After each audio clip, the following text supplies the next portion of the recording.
past 10 to get everybody ready to rock. Shalom, everybody. How y'all doing? Hope everybody's Sabbath is starting off well. It's in the house. And ours is starting off good. Hope everybody's doing awesome. Let's see, let's make sure we're good to go. Make sure we're on. And we are on. Okay. All right, let's get started.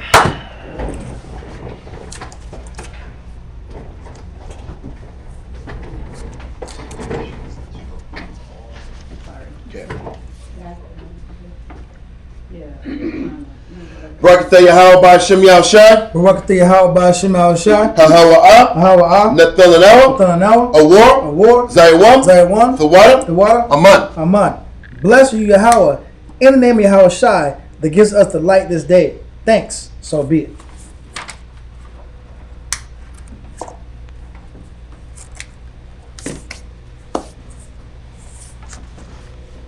Okay. Barakatah Yahweh Ba'Shem Yahushai. Barakatah Yahweh Ba'Shem Yahushai. Hahawa'ah. Hahawa'ah. Nathanawa. Rayach. Nayachacha. Nayachacha. Thawada. Tamyat. Aman. Aman. Bless you, Yahweh, in the name of Yahushai, that gives us sweet savor. Thank you. So be it.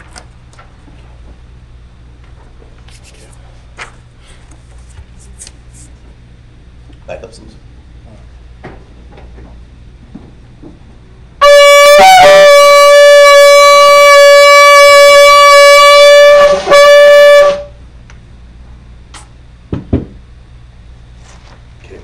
Imagine Waponya Yerushalayim. Stand face Jerusalem.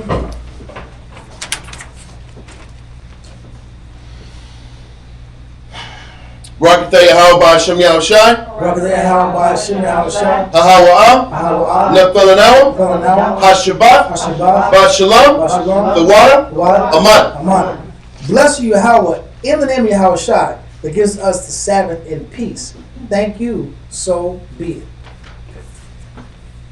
Psalms 121. Anashia. Ayanyamya. All. Ahoyam. Ma'ayah. Yabuwa'ah. Isaiah. Yabuwa'ah. Ma. Yahweh. Sha'aisha. Shemayim. Wa'aratiza. La'ah. Yanathan. Lamawat. Regalia. Yala'ah. Nawam. Shashamoyah. Shashamoyah. Hana. Yala'ah. Nawam. Wala'ah. Yashan. Shashawamar. Yasha'ala. Yahweh. Shemoyah. Yahweh. Tazalia. Ayo. Yanyamya. Yad. Hashemash. Yala'ah. Hakaya. Bayawam. Wala'ah. Halabana. Balayala. Yahweh. Yashemoyah. Makol. Rod. Yashemar. Napasha. Yahweh. Yashemar. Hawalakia. Wabu'aya. Ma'aitha. I will. Psalm 121. I will lift up my eyes to the hills. From whence cometh my help? My help cometh from the Lord, which made heaven and earth. He will not suffer thy foot to be moved. He that keepeth thee will not slumber. Behold, he that keepeth Israel shall neither slumber nor sleep. The Lord is thy keeper. The Lord is thy shade upon thy right hand. The sun shall not smite thee by day, nor the moon by night. The Lord shall preserve thee from all evil. He shall preserve thy soul. And the Lord shall preserve thy going out and thy coming in, from this time forth and even evermore. Amen. Aman. Israelite Credo. Shema Yashala. Yahweh. Alahayano. Yahweh. Achad. Shema Yashala. Yahweh. Alahayano. Yahweh. Achad. Shema Yashala. Yahweh. Alahayano. Yahweh. Achad.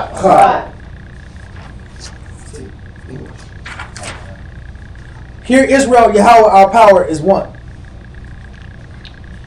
Lord's Prayer.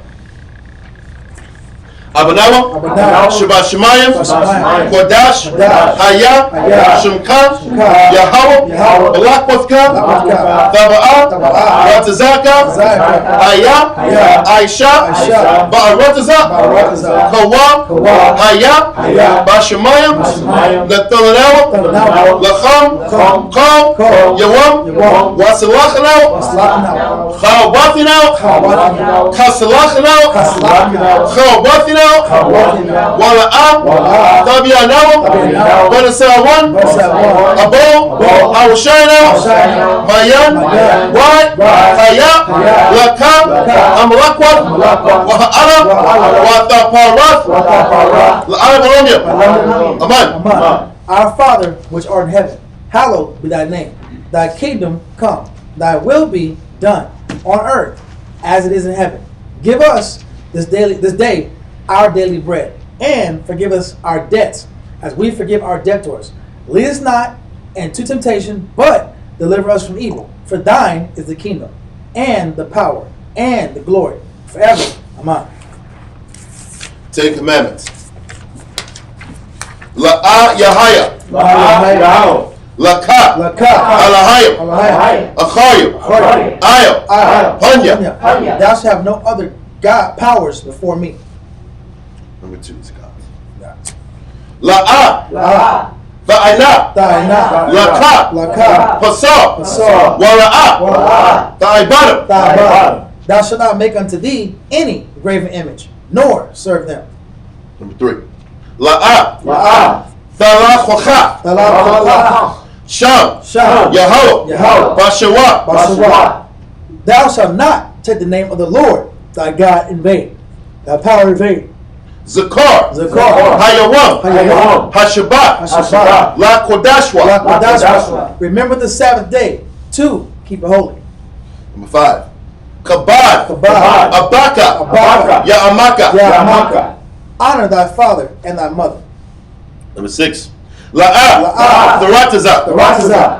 Thou shalt not kill, murder. Number 7. La'a. Thana'a. Thou shalt not commit adultery. Number 8. La'a. Thagana. Thou shalt not steal. Number 9. La'a. Tha'ina. Shakur. Thou shalt not bear false witness against thy neighbor. Number 10. La'a. Thachamad. Call. Asharat. Lara'aika. Thou shalt not covet anything which is thy neighbor's. Okay.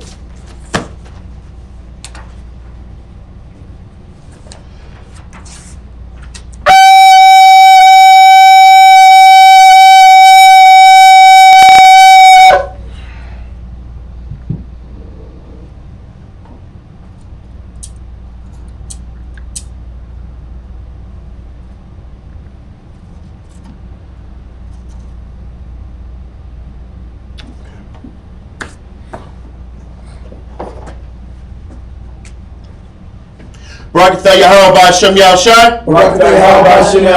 Ahawa'ah. Nathan. Lanawa. Hathawara. Bless you, Yahweh, in the name of Yahweh Shai, that gives us the law. Okay. Everybody get Shabbat? We're going to get started with class.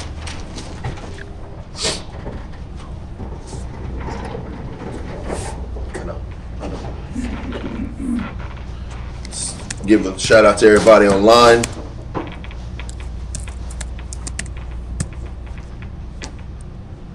There we go. Okay. The reason the title of the Sabbath reading that we put together is Why the Most High Hates Esau is because the first chapter we're really going to get into in the Sabbath reading is Genesis chapter 25. And as we go into chapter 25, actually 27, and different parts of the reading deal specifically with Esau. So I think that we're going to make that the focus in class today. And then we'll top off and finish off every other part of the reading as normal. But since we're in Genesis 25, let's get to that right now. Genesis chapter 25 and verse 19. We're going to do a little bouncing initially, just to make sure we're clear and we're painting the proper picture when we're sitting back here giving descriptions of Esau, giving you the audience the history of Esau, how he was born, the circumstances behind it, and his characteristics, which is very important. So let's get this started. Let's go. Mawala, are you ready? I'm on my way right now. Wait, are you just heading to the zone? I was. Okay. All right. That's fine. That's fine.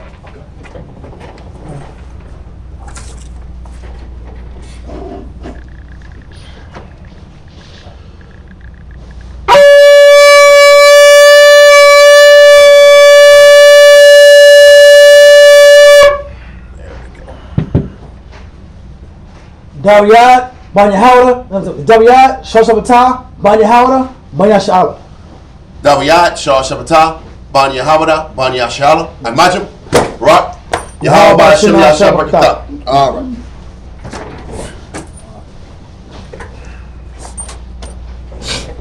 Okay, so let's get this. Genesis chapter 25 in verse 19. Starting now. Yep. Then again, Abraham took a wife. Matter of fact, just go read verse 18. Oh, okay. I'm sorry. Yeah, 19. I'm sorry. 19. Verse 19. Mm-hmm. And these are the generations of Isaac, Abraham's son. Abraham begat Isaac.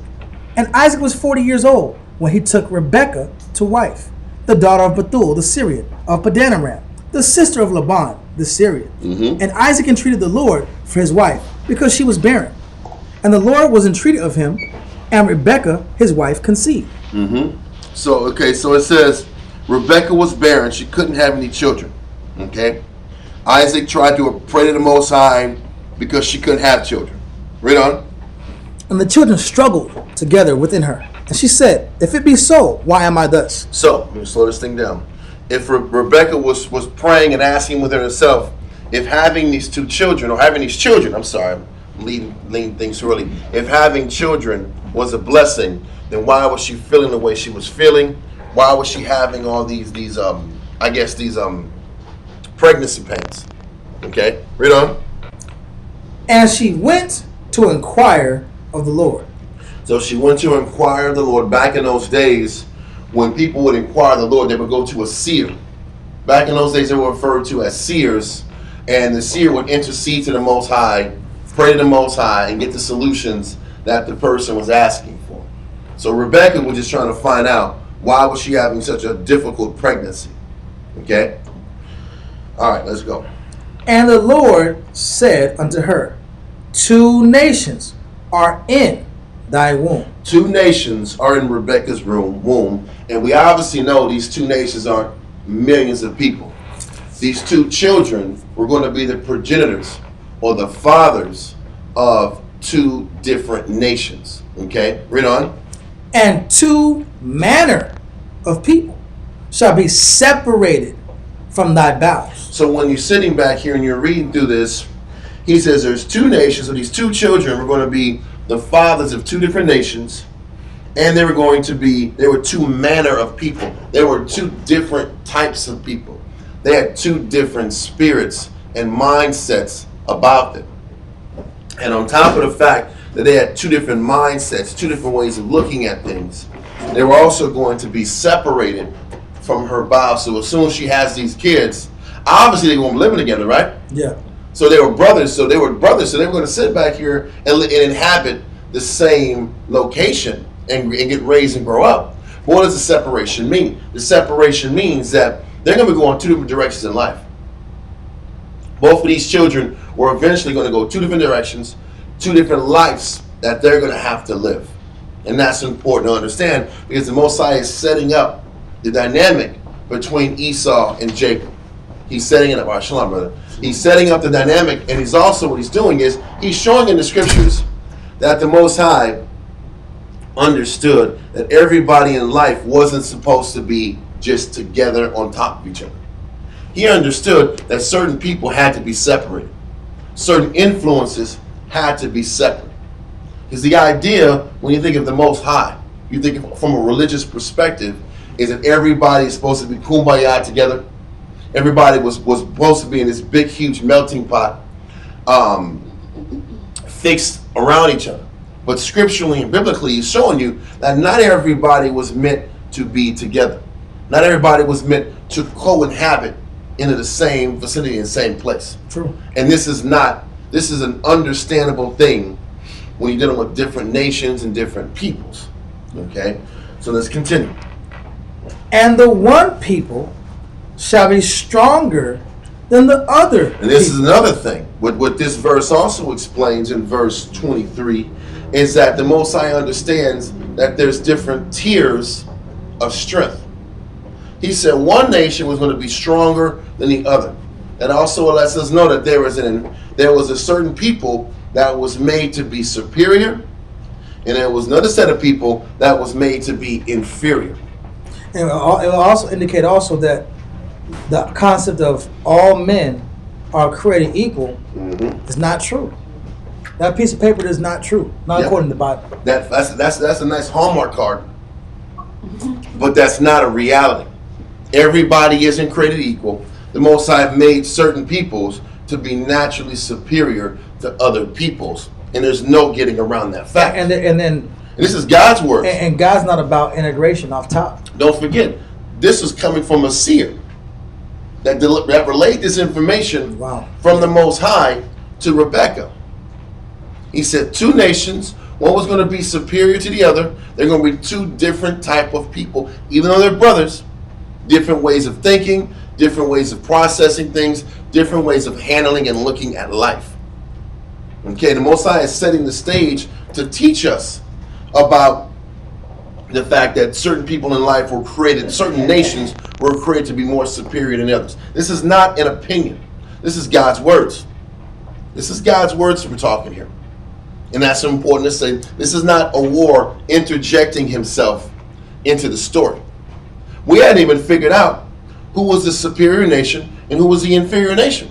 We just know that is a thing, to have a superior and an inferior type of scenario going on. That's the point. So, let's continue.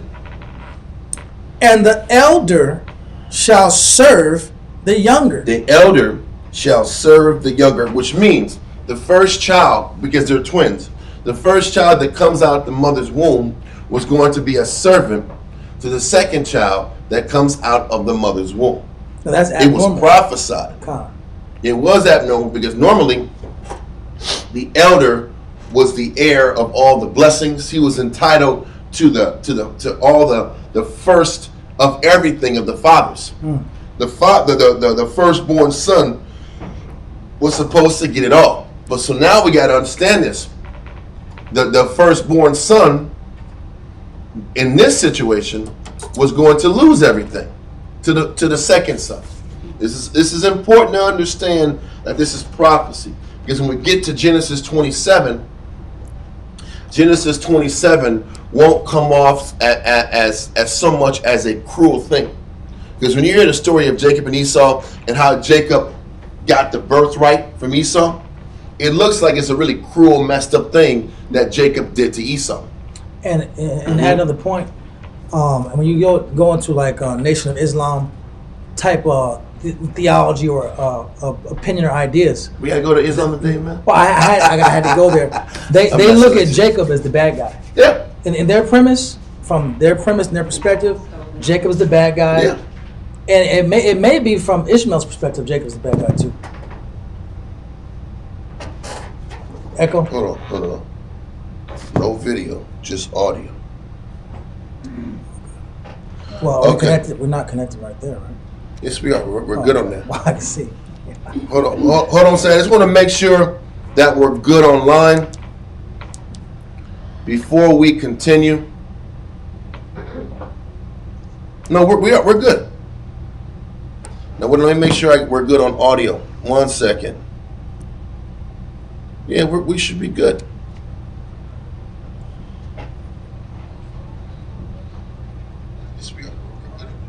Yeah, we're good. We're good. I don't know. Maybe we're dealing with. Is that for Zoom? I don't know. Is the Zoom working?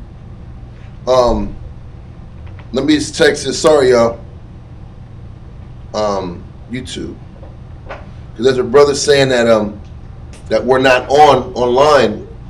Miyati, are we good? Because I saw your text. Just want to make sure. No video, just audio. I don't know. I think we're Might good. be traveling. Okay, maybe he's traveling.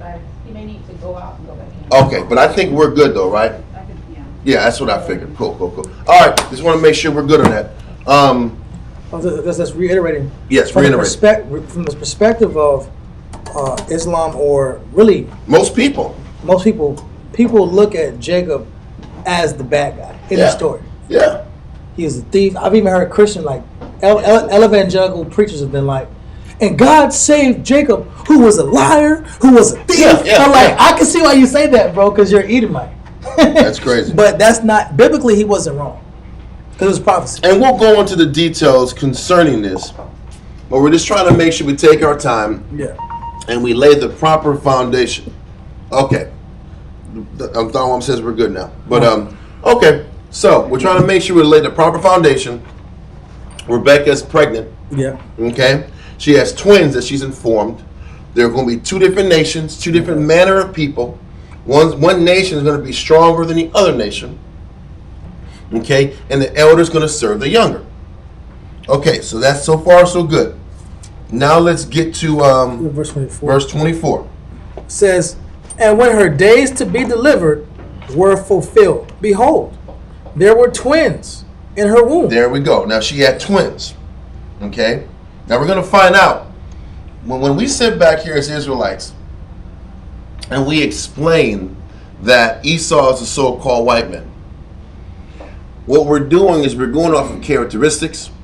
We're going off of how we know the so-called white man is now, and we're trying to sit back here and we're reading all the characteristics in Genesis, in Obadiah, in Malachi, in Romans. We're going to go through all the different stories to kind of find some kind of pattern, because we're not going to sit back here and just make up some new things just for the heck of it. Yes, sis? Real quick before we get too far along, a little bit earlier you mentioned about when Rebecca was having trouble with her pregnancy and wondering like if this is a blessing, why is this so difficult? And you mentioned there was a seer. You're talking about like a seer like within our culture, like just a prophet. A prophet in our nation, yes. Not like a seer, like a psychic seer. Yes, it's the seers. Listen, I guess back in the ancient time, prophets were referred to as seers. And over time they were referred to as prophets. Okay. But before the word prophet was used, seer was used first. Okay. And that's where that comes from. Okay, cool. Dewada Samuel. Okay. So now we're going to sit back here and jump into verse 25. Now we're going to start going into characteristics of people. Okay. Now from Genesis chapter 1 all the way to Genesis chapter 25, when you hear about the birth of children, you don't get a lot of specifics about births. You don't get specifics about color, skin tone. You don't get specifics about length of hair. You don't get a lot of details. And more than likely, you don't get those details because everybody pretty much looked the same. So now when we get to Genesis 25, there's only a couple of times in the scriptures, whether it was with Cain, who was given a mark that was so noticeable that everybody in the world would know it was Cain, or we're dealing with this next person where it was the physical differences were so poignant that they had to get brought out and given specific time to explain it. That's important. That's important because the entire known world was there was thousands upon thousands of children from the Canaanites, the Hebrews, the entire world, and nobody talked about it. But they got to talk about this one person's birth and how they looked when they came out the womb. So, verse 25. And the first came out red, all over, like a hairy garment. So, this first child, came out red, all over, like a hairy garment. So the child was red, and the child was hairy. Okay? Now, if I sit back and look at my skin, or if most so-called Negroes, so-called Mexican people, so-called Dominicans, all the Israelites in the 12 tribes sign. You might sit back here and see red on your hands, the palms of your hands, and you might see red on the bottom of your feet. Okay, different shades, different tones. If I hit my hand a lot, you might see it red a little more. Okay, but he says this he was red all over. His entire body was red. Now what we're going to find out is an example of how this red looks like. Because the red only comes out when you have your skin has no pigment. So when your skin has no pigment, the blood shows forth through your skin. Now all humans have the lack of pigment in their palms and the bottom of their feet. That's all of us. But this particular person had that lack of pigment all over their body. And that's how that red could show so clearly, so without a shadow of a doubt. And it was hairy. Now we know from just sitting back here and walking to the store, going through life, there's only one person or one nation of people on earth that are red like that and they're hairy. One of the greatest misconceptions that the world teaches us is that there's black and white as the colors of nationalities. Those are two great misconceptions because there are there's nobody that's truly black. And there's nobody that's truly white. There's nobody the color of this paper. If you sit back here and put anybody, the president, your teacher, your local school teacher, nobody's going to look like this color, and nobody's going to look like my coffee handle. That's not the case. So what ends up happening is people aren't black and white. People are different shades of brown, and people are different shades of red. If you get to the specifics, if you want to truly identify people, because what they say, what scientists say, what people say is there's a black person, there's a white person, and there's a yellow person. Yeah. Like the Chinese person is Yellow yellow. people. What kind of listen, not yellow. They're not like black folks' version of saying yellow. I'm talking about this black, yellow, and white. All three of those colors are off. There's brown and there's red and there's different varying shades of brown and red.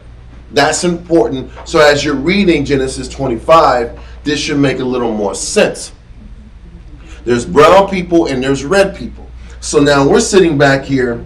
Obviously, this person was so red and looked so odd that they had to bring out how this person looked. They were red and they were hairy.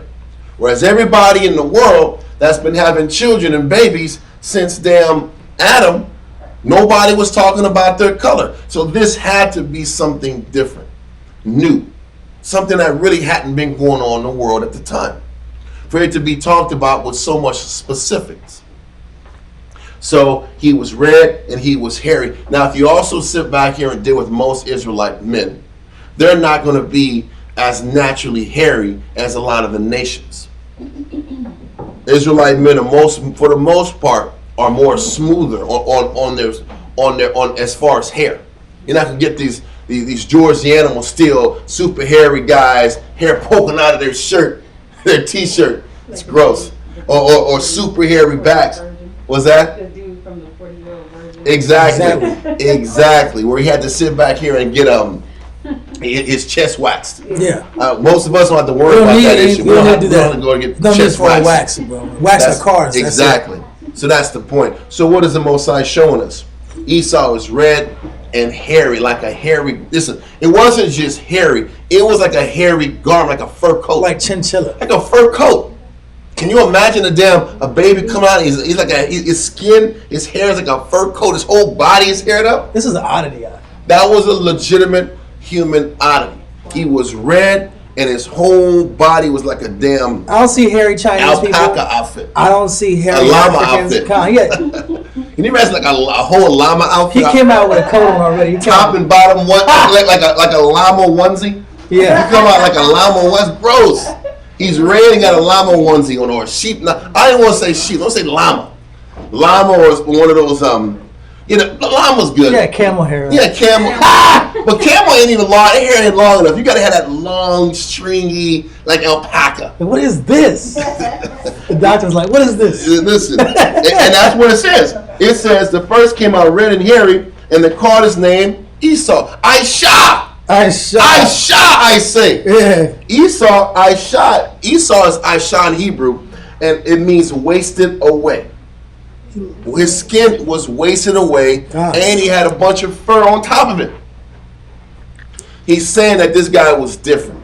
And it's important to understand this because if you're looking at the world today, what nation of people would resemble being red? Meaning, in the only way you're red, it's not like it's, listen, they say the so-called Native American man is red. The Native American man, the red man. That's another color I didn't bring out. They have black, yellow, white, and the red man. I'm Native American, and I don't look red. I don't look red. I look kind of brownish. Listen, this is red. My hat's red. I'm glad I wore that. You match it. Listen. I don't look like the damn hat I have on. Okay, Native American people aren't red. They're shades of brown also. Now pull this precept. Yeah. Right here, Numbers 12 and 12. I was gonna go there. Okay, we're good then. Everything's gonna be okay. That's all good. We're good to go. Because we're gonna go to Numbers actually now. Let's go to Numbers 12, verse 10 through 12. Oh, perfect. Okay. In the same spirit. We're there, bro. Because we have to sit back here and do some explaining concerning giving a little more explanation about the red man in general and why a person would be deemed called red. Because to be referred to as red is not about skin tone, okay? It's when you have no pigmentation on your skin is why a person will be referred to as red, okay? Because if I'm dealing with a so-called white person and they're embarrassed, right? And I'm dealing with a person, they're embarrassed, what's going to happen? They're going to blush. If a so-called white person is angry, they're gonna sit back here and do what? They're gonna get beat red. Their whole face is gonna get beat red. Okay? So what ends up happening is that's the red that's being talked about in Genesis and eventually dealing in Numbers 12. The red is about the blood that shows forth through your skin. Okay, you have your pigment, you have the lack of pigmentation, and all you see is the red flowing through it. It's not this red, like this apocryphal red skin. That's not what Esau was. Esau just didn't have pigmentation. Okay? His skin was kind of clear. Well, he had no pigmentation. So that's why I don't want to go use clear. I don't want to use those words. I want to kind of be specific. You have people that are brown, and you have people that have no pigmentation. So because of that, you have varied colors of red. A derivative of red is pink. Pink, light pink, darker pink. These are all the shades that Esau deals with. And all the shades the nations in the world deals with is different shades of brown. And also dealing with how exposed they are to the elements. Because if they're exposed to the sun on like a sharecropping level or like a southern level, then they get redder, they get more intense in their redness. Yeah.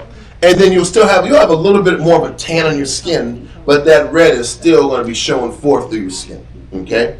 So let's get to Numbers chapter 12 in verse 10 through 12. Numbers chapter 12, verse 10. Now what's happening in Numbers chapter 12 is that Miriam and Aaron were talking against Moses and about Moses' choice to marry an Ethiopian woman. And as Miriam, which is his sister, and Aaron were debating why the hell Moses was doing what he was doing, read verse 10. And the cloud departed from the tabernacle. From off the tabernacle. And behold, Miriam became leprous, white as snow. So Miriam became leprous, white as snow. The leprosy that Miriam had to endure was the loss of pigmentation. Okay, the loss of pigmentation is what made her white as snow. But in being white as snow and losing your pigmentation is still another way of saying that you are red. Because after you've lost all your pigmentation, what is left? All you got is no pigmentation and the blood under it. Okay, so whether I'm white as snow or I'm red, we're talking about the same circumstance. So we're going to prove that. It's going to explain it down in verse 12. So what happened is the Most High punished Miriam for challenging Moses in his decision making, because a woman is not supposed to sit back here and challenge a man. That was out of order, and because Miriam was out of order, she lost her pigmentation. Read on. And Aaron looked upon Miriam, and behold, she was leprous. And Aaron said unto Moses, She said with some real passion. She was leprous. You didn't say lazy, leprous. Anyway, keep going on. And Aaron said unto Moses, Alas, my Lord, I beseech thee, lay not the sin upon us, wherein we have done foolishly. So listen, Aaron was asking to not lay this sin upon us. So we're getting an understanding that getting this leprosy is a sin, it's a curse. It was a curse to not have pigmentation. It was a curse. Because there was only one, well, at this particular time, there was only one nation of people that had no pigmentation. The rest of the world had pigmentation. Read on. Wherein we have sinned. Let her not be as one dead, of whom the flesh is half consumed when he cometh out of his mother's womb. You see how that doesn't make sense? If you're reading this in context of the now, what would it mean? It says, let her, which is Miriam, let Miriam not be as one dead, of whom the flesh is half consumed when he cometh out of his mother's womb. What Aaron is doing, he's giving a comparison of what Miriam's present condition of having no pigmentation is to what happened when Esau came out of his mother's womb and had no pigmentation. So when you're reading Genesis 25, it specifies how red he was.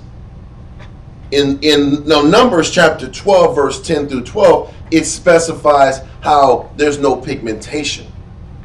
So if you put two and two together, it is a combination of no pigmentation makes the red come out even more, makes the blood show forth through the skin even the more. So you have to put the two concepts together. And what Aaron is saying, he's begging the Most High not to curse Miriam like Esau was cursed, because the only person who came out the womb as if his flesh is half consumed was Esau. That's how you explain it. That's how you paint the picture. Once again, in the world, you're dealing with brown people and different shades of red. Esau was the first person that came out of his mother's womb that looked red. He looked red, and he also had no pigmentation, which made him look white as snow. It's both. The so-called white man looks white, but they also look red. I hope that was clearly painted out. Did you have something to say? Oh, just also black people when they're dealing with scenarios I've seen when you start seeing them turn pale, and black people start looking pale when they're in like a sickness or they're about to pass on. Meaning that their melanin's dying. So when their melanin is in the process, when they're in the process of dying, you see a change in the melanin. It makes them look pale. Yep. So if Esau doesn't have any melanin, he's gonna look what? Pale. Exactly. And that's the other explanation when you're talking about let her not be as one half dead. Because an Israelite or a person with pigmentation that looks half dead has no pigmentation, or the pigmentation has diminished. So we're still dealing with Esau, and we're still dealing with Miriam in a diminished melanin capacity. Yeah. And that's what leprosy is. It's little or no melanin in your skin. So it looks pale, it looks white, and the blood shows forth through the skin. It's both. Okay, so now let's go back. It also shows you that leprosy isn't some like, because when I was taught, leprosy was like different parts of your body and your skin is falling off and like your nose falls off and your parts of your body falls off. That's what I was told. Sores leprosy everywhere. is. Sores, and you look like the damn fly. That's an old. I always go back to the fly when I think about my imagined idea of what leprosy is. Yeah. Remember that he was eating sweet honey buns. Yeah. Honey buns and Twinkies, and he was talking to the girl. He didn't want her to see him, Yeah, I love and he was that. talking in mid conversation, and the noses fell on. Oh. Well, it's another part. I have My body is leprosy. leaving. But my point is, if you ever get a chance, watch The Fly. That's what people would explain that leprosy was back in those days. But back in the olden days, leprosy was just I had no pigmentation. Okay, so let's get back to Genesis chapter 25, verse 25. They be lying. I So say I have rosacea. Yeah, Oh, like my glasses. Yeah. exactly. So it's not, yeah. You're clean lepers, what the scripture says. Yeah. When your whole body is leprous. So 25 and 25 of Genesis. Matter of fact, no. We're not going to go there. We're going to go to Leviticus chapter 13, verse 9 through 13. Okay. Leviticus chapter 13, verse 9 through 13, because I want to go into that leprosy a little bit. I didn't want to just rush over it, because it's important to understand what Esau's skin is and how his body is put together and how this thing works. So Leviticus chapter 13, verse 9 through 13, we're dealing with leprosy. As we just explained in Genesis 25, that Esau was red and hairy. Okay, and we also sat back and we went to Numbers chapter 12, verse 10 through 12, to explain that when Miriam was given leprosy as a curse, because it is a curse, because she was talking against Moses, the leprosy was as if it was explained as if she was half dead, and it was explained as if she was like Esau that came out of his mother's womb with no pigmentation. Let me read that part again real quick. I'm just going to read it real quick. And Numbers chapter, you hold on Leviticus. I'm just going to reread Numbers 12 and verse 12. Let her not be as one dead, of whom the flesh is half consumed, when he cometh out of his mother's womb. When Esau came out of his mother's womb, he didn't have the pigmentation. His skin was half consumed. And the whole world understood that was a significant moment, and their people were an oddity, and they were different from the rest of the world, of the present day world. The lack of pigmentation. And how quickly and easy it was for the blood to show forth through their skin. It was significant in the world. So now we got that. Now we're going to go to Leviticus 13 to paint a little more imagery of what this leprosy is and how it is today. Let's keep going. When the plague of leprosy is in a man. So now it's also telling you it's a plague. And when you read throughout the scriptures, especially in Leviticus 13, it tells you how a lot of these topical issues that Israel had was a symbol of the negativity that was inside of you. Yeah. Which was why the Most High said, if you have these spots, you got to leave the camp. Do you think it was just about having some topical ointment? It wasn't. Having these blotches in your skin was elements that was proof that there was some issues in your spirit that you had to work out.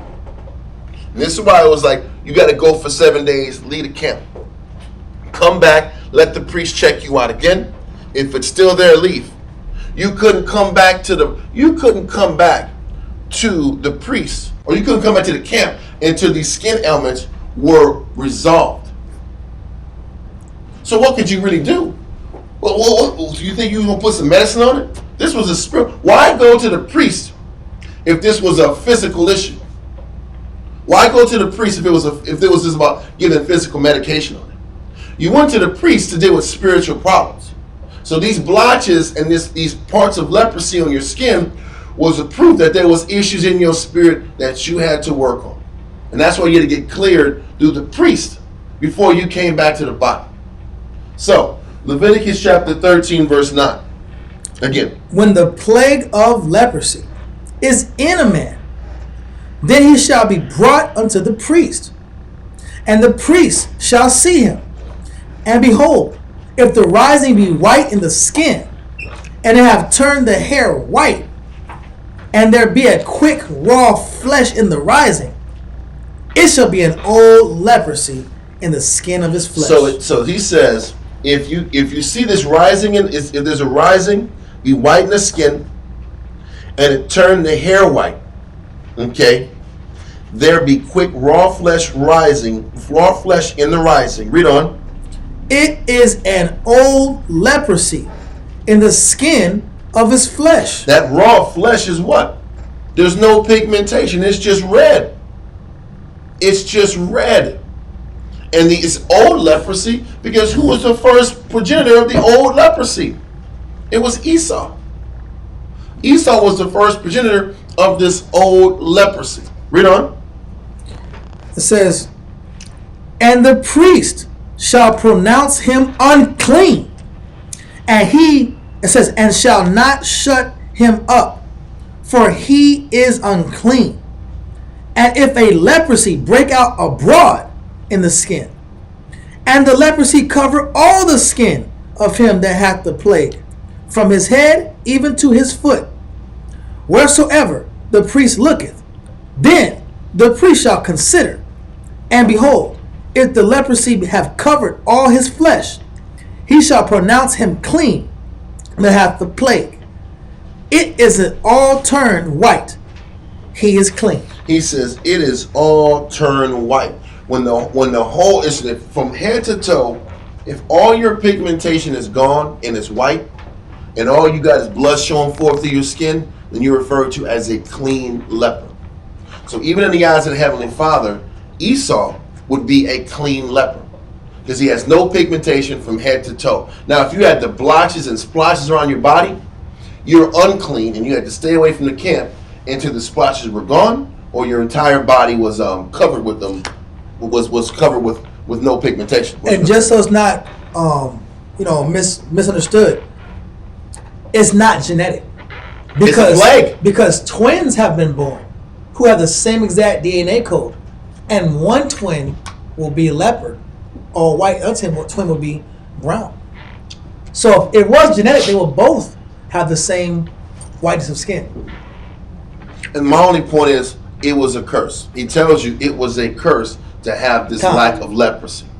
So they didn't spit vitiligo, right? Mm-hmm. So when they have the mixture, that's what they call vitiligo. Yeah, exactly. But it's a curse. We can go all around in circles. It was a curse. Having the splotches is a curse, and having your entire body with lepers or no pigmentation, you're just a clean leper. You're just able to operate in society, but it's still a curse. It's still a plague. Okay, because Miriam had her whole body from head to toe. It was white, no pigment, and it was a curse. That's what Aaron said.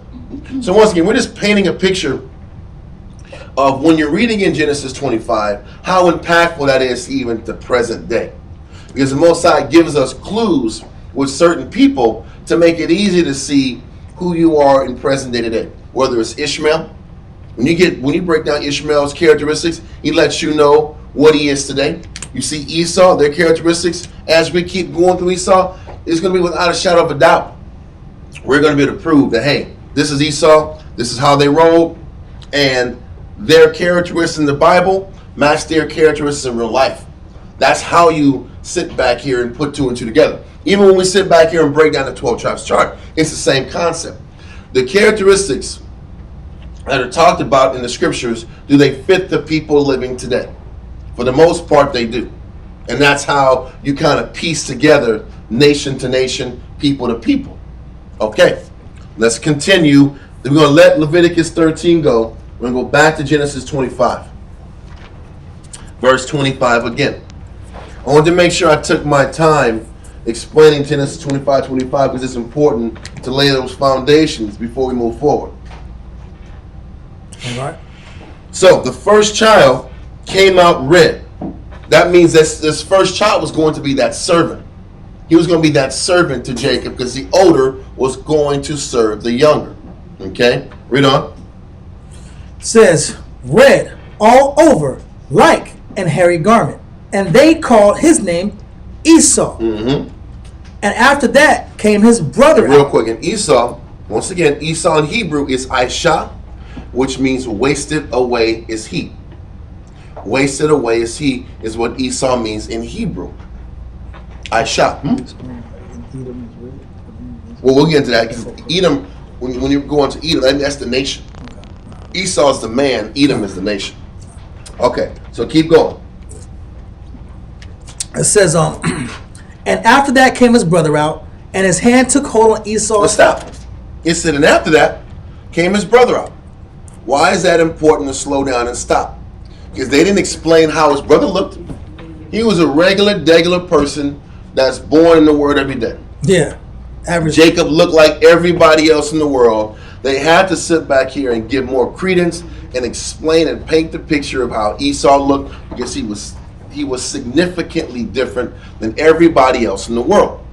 That's why they had to take the time to go onto the red, the hairy garment, the whole nine.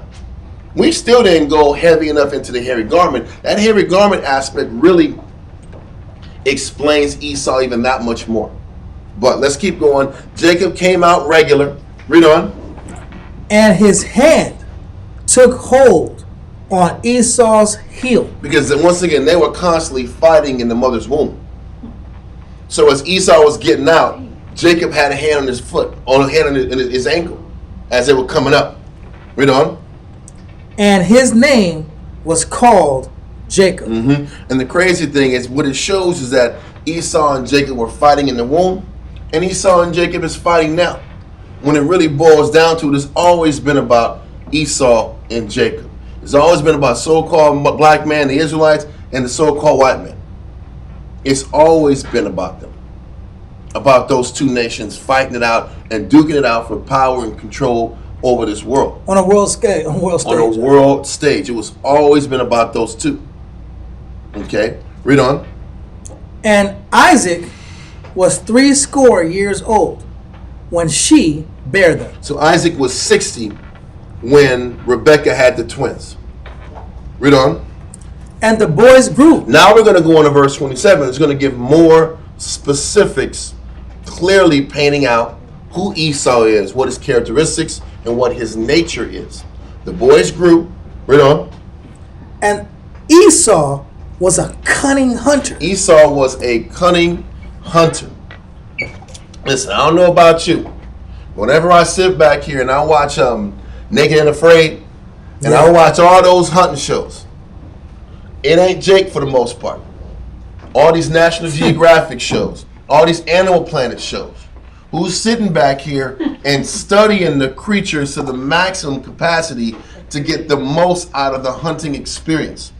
When you sit back here, I don't have no idea, but when it's hunting season, I don't know when the hunting season is, but is it in October or something? I don't know. When hunting season kicks in, I think it's now. who's the majority of people that are getting licensed first? Like them duck people. Well, I'm gonna get to the duck folks. I just want to wait till the last part for the duck. We're working it out. We got the hunting season. Who's getting the majority of hunting license? And there might be Israelites getting it every once in a while, but as a whole, who's sitting back here and setting their vacation time for hunts? Who's setting their free time up for hunts? For the majority, it ain't our people. There might be a couple of Israelites speculating here about that hunting action, but as a whole, who's hunting them hogs? Who's out here getting them night vision goggles Going in. so they can sit back here and go and play Call of Duty, Going in, taking down these nasty, huge, bloodthirsty hogs? I can't lie to you. This brother talked to me the other day. He said that I thought it cost like $50 to go hunting, right? Mm-hmm. He says it costs like $2,000, $3,000 because you gotta pay. Hunters have to pay for the land because The licensing, yes. I'm like, bro, $2,000, $3,000 a hunt, bro. Well, that's an investment. That's an investment. Not for them. I'll pass. That's the investment. You ever see like the guy that owns Jimmy Dean's, not Jimmy Dean's, what's that place called? Jimmy John's? Jimmy John's, the owner of Jimmy John's. He's a hater. He's an avid hunter. He's sitting back here. He's laying on the line. He just took out. He's laying on all these exotic animals. He's taking pictures with them, and they were trying to get it to go viral to kind of shut his business down. Yeah. They're trying to protest against his business. I remember watching it. I was like, this dude is about this. Like, he's in the Serengeti. He's in Africa, taking out animals. It's one thing to go down to the valley and kill some hogs. It's another thing to sit back here and go to another country. Like it's Predator. They could like it's a damn Predator. The whole movie Predator was about hunting and gaming. So these guys want to go to Africa, to Serengeti, loaded up with gats, taking down elephants, taking down lions, taking down hyenas and all kind of crazy exotic creatures for the sport of it. And now we go into the Duck Dynasty, people, because it's not good enough to sit back here and take out animals. I have to create a sound that is similar to the duck. I have to wear clothes that acclimate myself to the environment so these animals don't pick up on me. Or I have the deer feeding. I sit back and I set these deer up by feeding them. At a certain time of the day, the damn food comes down. The deer food comes down. So I'm a damn deer. I'm looking for food. All animals do is look for food all day long. Yeah. Look for food, maintain turf, snacky snacks. They're looking for snacky snacks all day. They're looking for turf. They're covering their terrain. They're making sure no other animals are coming to get them. They're taking care of their young. And they're looking for snacky snacks. Right? They're looking for food. They're munching on food. They see this damn food drops down every day at a certain time for weeks. And then they know it. They're training them for when it's time to kill them. Then they sit back here and they get in these, what do you call them? Remember who was out there doing the feast of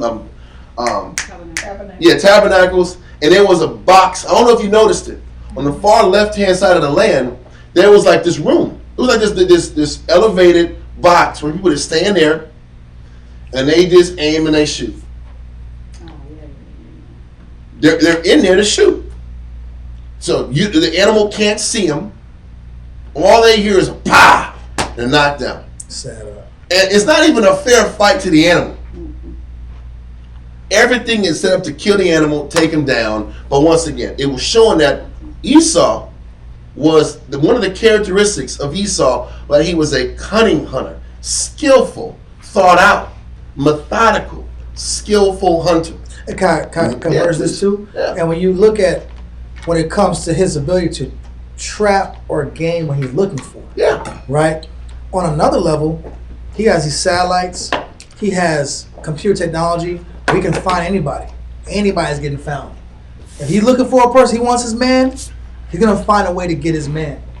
This is about hunting. It's still hunting. It's still the spirit of hunting. Even you go get a traffic ticket. You drive in your car. They're hiding. They're always hiding in the corner. Yeah. You can't see. I'm like, and then they, oh, he got me.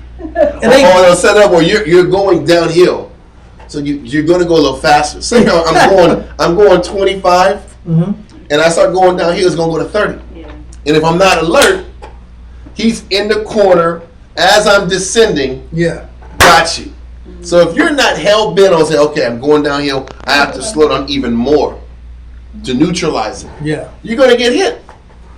Exactly the point. He loves the spirit of hunting. They shoot that little ray gun at you. The little. Yeah. That's like a little. It's like entrapment. It's like entrapment. You're driving out. They have a guy. Somebody has some bad experiences. I have a lot of bad experiences with this guy. You know, like even yes, ma'am. No, I was gonna say, in agreeing with you all, we stayed at this apartment a while back over off of like 10 Callahan, and at the time I had my truck and the door wouldn't close all the way, and the shopper had went down. He was here to go somewhere. He meet me downstairs, and the security guard that was driving around at the time, he said his words were like, "Man, I gotta rise out of there. I thought I caught you." They thought my shopper was still in my truck, and when I came downstairs, he was talking to him. And he was saying, "No, well, here's my wife right here." You could ask him, like, "Yeah, it's my husband." He was like, "Man, I thought I had you." He was all excited about the fact yes. that he caught him. Yeah. I was like, they like that. It's like the hunt. Even the whole idea of the eye in the sky, even the cameras on every corner, it's set to trap you. It's set to catch you. It's all about the thrill of the pursuit. It's all about the thrill of the hunt, and that's how you know who the cunning hunter is. It's not the so-called black man. It's the so-called white man. It lets you know, if you're reading through this verbatim, scenario for scenario, looking at color and how hairy you are. Esau, that's two things that lean more to the so-called white man than anybody else in the world. Then you sit back here and look how cunning of a hunter Esau was. Who else in the world has captured damn near every country into subjection? We're talking about being a hunter. Who's put this whole world in captivity? There's not many places in this world that he hasn't put his footprint in. True. That he hasn't put his influence in and dominated and controlled and conquered. As you go to the military surplus store, you have your white fatigues for what? When it's for the cold. Yeah. So they've mastered how to function in the cold weather to dominate you. You have your Saharan desert outfits for what? The desert scenarios. You have your jungle garments for the jungle. Every possible, even they have urban warfare outfits to blend in the urban scenarios. They've learned how to blend in to every not atmosphere, but every location, every scenario. That is the key to being a great hunter. How well can you acclimate yourself? How well can you adapt yourself to your environment? Esau is all about adaptability, and that's why he's so successful. He's learned how to adapt in the sea. He's learned how to adapt to hunt in the sea, to hunt in the air, to hunt on the ground. Yep. He's adapted in every possible scenario to gain the advantage, even to where they can sit back here and acclimate themselves to each country's ways. They're good at that. Listen, they're better than anybody else in the world. They're the best. They're going to sit back here. How do I sit back here and tap into the culture of the people in Africa? How do I tap into the culture of the people in Japan so I can take them over? How do I sit back here and get in this jungle believable. And get these Vietnamese? Look, when they came to deal with Issachar, they dealt with the 9.5 tribes. When they came in, they started functioning as the 9.5 tribes. Yeah. The people started to trust them. They came in peace. These guys came in peace. Now, I'm not talking about the murder and corporate. I'm talking about just the friars, the priests. Mm-hmm. They would come in and blend in, study the people, speak smooth words, and we would accept them. And then they'd be like, well, he's going to be one of us. Yeah. That's a common theme they have. That's an aspect of being a great hunter. Can I adapt myself? Can I make my prey feel comfortable? It's just like when you're hunting. I got to get this deer to feel comfortable. If not, he gonna shoot off. I won't get a clear shot at him. The environment's got to be quiet. Yes, sis? There's this movie on Netflix. It's a series. It's called Anne with an E. Mm-hmm. And you can see how there were the Indian people there, and they actually told them, "We're going to educate you. We're going to educate your children. We're going to do all these good things." And all they were doing is building trust. But eventually, they got the children. They took their language. It was really, really amazing. They took their language. They took their names. Mm-hmm. They wouldn't allow them to speak their original indigenous, style. Yeah, but all it was is, let me get your trust, and I'll take your children, and I'll give them a better life. But they did the opposite, and they would beat them Oh my God. for speaking. If the child would speak their language, they would be beaten. If they said, your name is Susan, she would say, no, my name is so-and-so. She would never to say that ever again. Yep. It was like really eye-opening too. Did it take place in Canada? So Canadian? No, it's a series in Netflix. It's called Anne with an E, and it's dated like really old. But basically, that's what they did. Is they, what you said, like building the trust. Oh, trust us. We're going to do good for you. And then what they did is like hunters took it off. Well, it's still hunting. How do I get my prey to relax, to where I can sit back here and get them when they're most vulnerable? I have to crouch down. I have to come off like I'm in peace, and then get them close. Can I say this too? Yeah. Also, looking at even on a modern time scale, you have the internet, right? You have internet, and whatever video you look at, whatever show you look at, wherever you go online and look at, whatever you post on social media, they have files and files of databases. They have a complete collection of what you looked at. No doubt. They put people in categories. Yep. They categorize people based on what they observe and what their likes are. Their algorithms. Their algorithms, and they look at also marketing is an aspect of hunting. Yes, it is. Marketing, when you do it, corporate America on Esau's corporate scale, on his economy, he markets certain concepts, markets certain ideas. You know, there's a diamond so precious. You know, diamonds are everywhere, all over Africa. We got a lie like you only found one. This one got cost $1 million, but they're marketing the idea. They're supplanting you and giving you this false idea to make you spend more money with it. You want a hamburger? Hey, we got the best burger. And they started showing you how the sizzle of it. They started showing you all this. Cause I used to buy burgers like that. I go buy a burger. I'm like, I think it's gonna look like the movie, like the commercial. That's hilarious. I open it up. I think it don't look nothing like the commercial, bro. Nope. But his job is to plant that bait in your mind. Yeah. And like you said, sales, advertising is hunting also. Yeah. But once again, who has perfected hunting? Who has perfected the analytics you need and the categories to put everybody in to sell them? All this is thought out. All this takes great skill. Yeah. And this is why it says Esau is a cunning hunter. He's the best at corralling everybody into a category, finding exactly what a person is into and making you a slave to it, and finding ways for you to sit back and give your life to uplifting their brands. That's crazy. You know what social media is? That's what social media is. That's my point. Like there's ways to categorize. They say psychologically, it creates addiction, because when you scroll down and you don't find what you're looking for, you get this dopamine addiction to where you find something that you like. So you keep scrolling and scrolling to find things that you like. And if you don't find anything like, you keep scrolling and scrolling and scrolling. It keeps you in this dopamine addiction. It keeps you hooked to the social media platform. Yeah. He's good at what he does.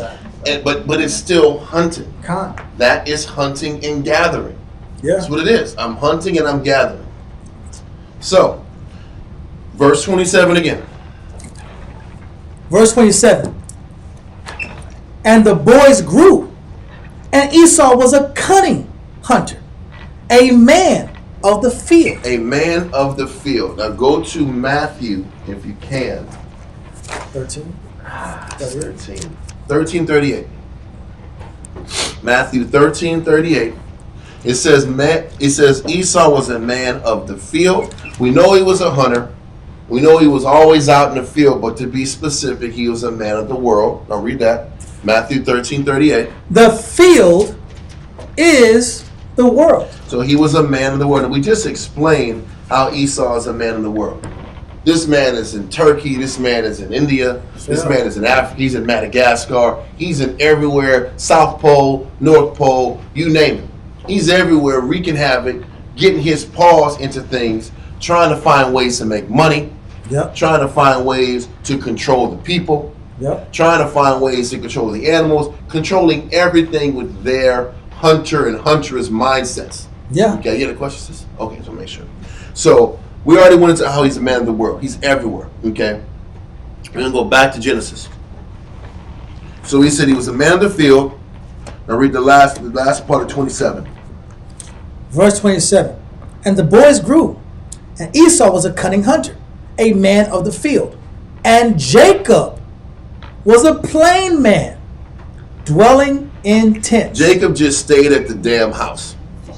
Chilling. He's just chilling. He's just showing you the difference. Remember in Genesis 25:8 or 20, I think, it said there was two manner of people. One guy just had to not be at home.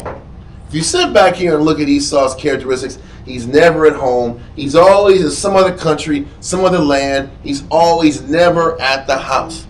But Jacob's temperament, I'm laid back, I'm at my house, I'm in my tent, relaxing. As far as I might go out in my backyard, get some barbecue, I'm going to queue in the backyard, bring some family over, we're going to chill. We don't got to sit back here. It's Fiji this year, and next year it's Acapulco. The year after that, we're going to sit back here and do a river rafting trip in Colorado Springs.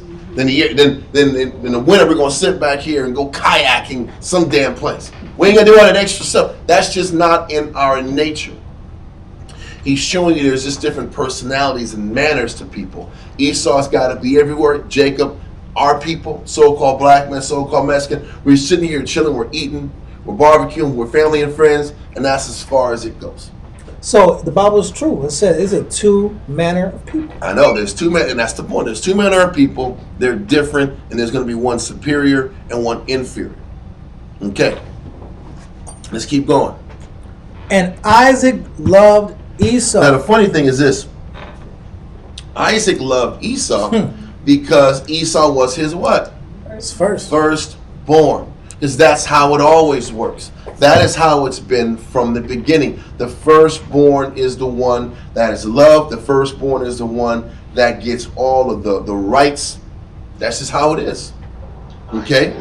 And I was going to say, read on. Because I want to bring one point up. Matter of fact, it's in Genesis 25 in verse 23, where it said, the two are going to be separated, and the one people shall be stronger than the other people. So, in what ways would the younger be stronger than the older? Because it looks like it's a fact, but we got to find out in what ways are they stronger. Because Esau, it looks to me like this guy is very industrious. He's intelligent. He's highly skilled. This guy isn't some chump. Esau is not some pushover. Esau is not the kind of person who you don't respect. He's intelligent. He's sharp. He's a great hunter. So in what ways are the Jews stronger and more superior than Esau? That's what we got to sit back here and find out. Because from the looks of it, Esau's got it all together. He's red and hairy, but he's got it up to here. You got it here. He's got it, bro. He's got it. Listen, he's no chump. No questions asked. He's no chump. You know, a lot of times Israel wants to bash Esau. Esau is no joke. He is formidable. He's our brother. He is You formidable. know what's up, bro. Esau is formidable. And he knows how to deal. I don't want to sound like a crude person. He knows how to deal with niggas. He knows how to handle. Look, he knows how to keep our people in check. Chinese can't do it. Arabs can't do it. Esau can. Africans can't do it. But Esau's mastered the ability. There is a good balance of beating your. Listen, it's 4 years getting your ass beat. Yeah. Then you get a 4-year break with Biden with a different way of beating you up. Yeah. It's a different way of kicking your butt. Yeah. Then another 4 years, somebody else he is growing up influences on you Jake here. again. Listen, I'm gonna give you something free. I'm gonna give you free things. Yeah, that's my point. And he does. He's good. He's good at psychologically controlling our people. Keeping Jake in check. He's good at it. He's good at his job. He's great at it. Okay. So we don't want to follow the Bible. We don't want to follow. But he knows pretty much if we don't follow the Bible, he's like, let's keep promoting the gayness. Because that was the point I'm trying to say. God. If Israel doesn't tap into their spirituality, then Esau gonna run circles around us. Because we can't beat Esau in the carnal. We cannot. You can't outplan. Listen, you think about like J. Edgar Hoover. Yeah. That dude was phenomenal in what he did. Yeah, I hate him. How he had databases on all the people, all the organizations, and found ways to infiltrate all of these Black, Native American, Hispanic organizations to break them in from the inside, to break them up from the inside. It was masterful. He was a hero for his people. I know that. For Caucasians, for Edomites that try to keep their kingdom. Yes. He was a hero because he destroyed the ability for us to unify. Because you know what the crazy thing is? We need the Most High to work us out and protect us. Esau is going off for sheer skill and dedication and thinking and processing and planning. You can't beat Esau that way. You can't do it. And this is why it says, then how are the Jews, or how was Jacob superior to Esau? Because it doesn't look like it right here. It looks like Esau is the superior one. Because the Godfather of Harlem is like that with Forrest Whitaker. Yeah. That was a good show. It was damn good. What go show? Yeah. Godfather of Harlem. Godfather of Harlem. Like, he always thinks he's one step ahead of Esau, but they always one step ahead of him. Hell yeah. He listen, and he was a smart cat. He was, yeah. But it wasn't good enough. Because Esau knew this. The Italians, the Irish, they might have had their spats. When it came to keeping Jake locked down, they would come together, love each other, and say, there's only so much we're going to let you have. You can have a portion of Harlem. And he told him, you're too prideful. This is me over you. Yeah. You've crossed your bounds. You think you're greater than what you really are. Stay in your lane. We'll give you some coins. Stay in your spot. And you know when all those shoes, whether it was that one or the one with Larry Fishburne Hoodlum, Yeah. all of them, when black was going to come together, all they had to do was send them coppers on them. Yep. Send them cops on them. They knew the whole game. The cops just knew okay, with Esau, with these Italians, we're going to turn our eyes to the cops. To this crime. But the cops knew where the crime was going on. They was getting their money in. But to break Jake, just arrest him. Arrest these key figures, get them out of there. You break the whole organization up. There's only so far Jake is going to get to outmaneuver Esau in this world. Esau just simply allows Jake to suffice because Esau's winning on a bigger level. When you look at drugs, there's something called the French Connection. The French Connection is when Esau was selling dope from France and making it filter throughout the U.S. Mm-hmm. And you would think, oh, they're selling drugs, you know. They would just allow the blacks to sell it because really they're making money off the opium trade. Yeah. They're making money off of heroin. They're making money off everything. All the drugs. You ever see damn Snowfall? Yeah. Nah, I haven't seen Listen, they're making money. They're making money off the damn crack epidemic in the 80s. You thought he was always ahead too. No, you just listen. Exactly. He thought he was his kingpin. He's not. Listen. At what, 18? Thinking he doing something. But where he came from, he was. Yeah. But like Jacob, there's levels to this, son. Yeah. There really is levels to this. Yeah. My point is this. You're not beating Esau on the carnal. You're not beating Esau in their systems.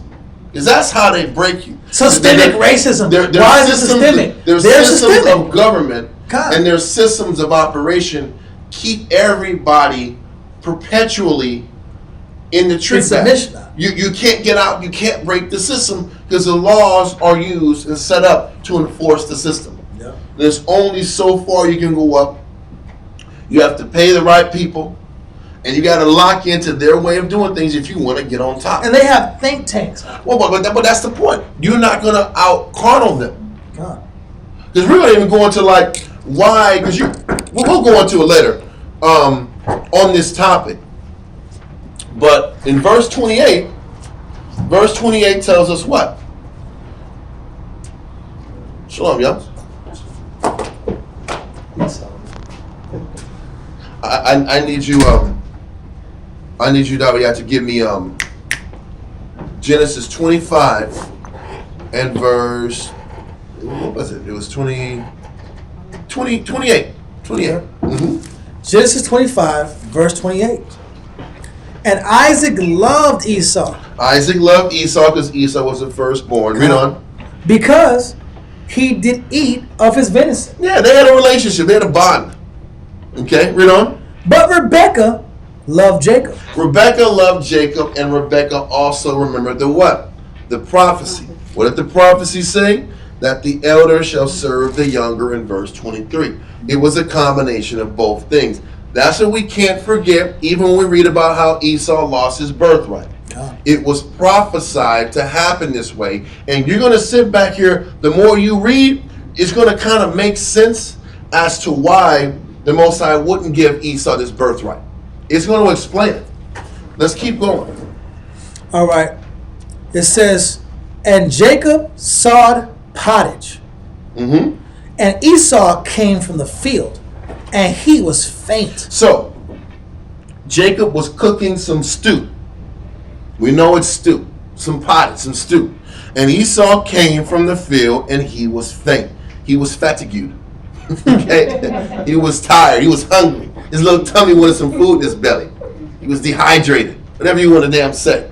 Okay? Read on.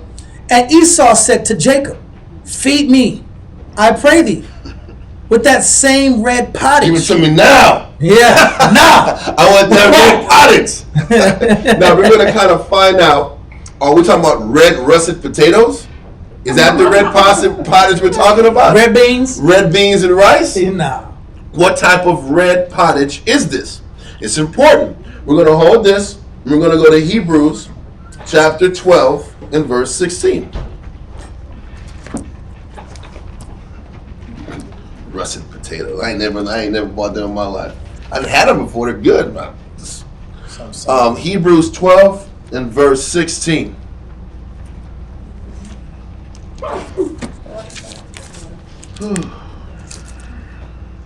Hebrews chapter 12, verse 16. Mm-hmm. Lest there be any fornicator or profane person as Esau, who for one morsel of meat sold his birthright. So, listen.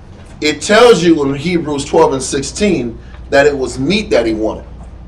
It was meat that he wanted. So that's pottage. It wasn't just some stew. Because they'll lie. They be lying, bro. I know that. And they be lying those little Christian websites out, and they be lying in the comment sections.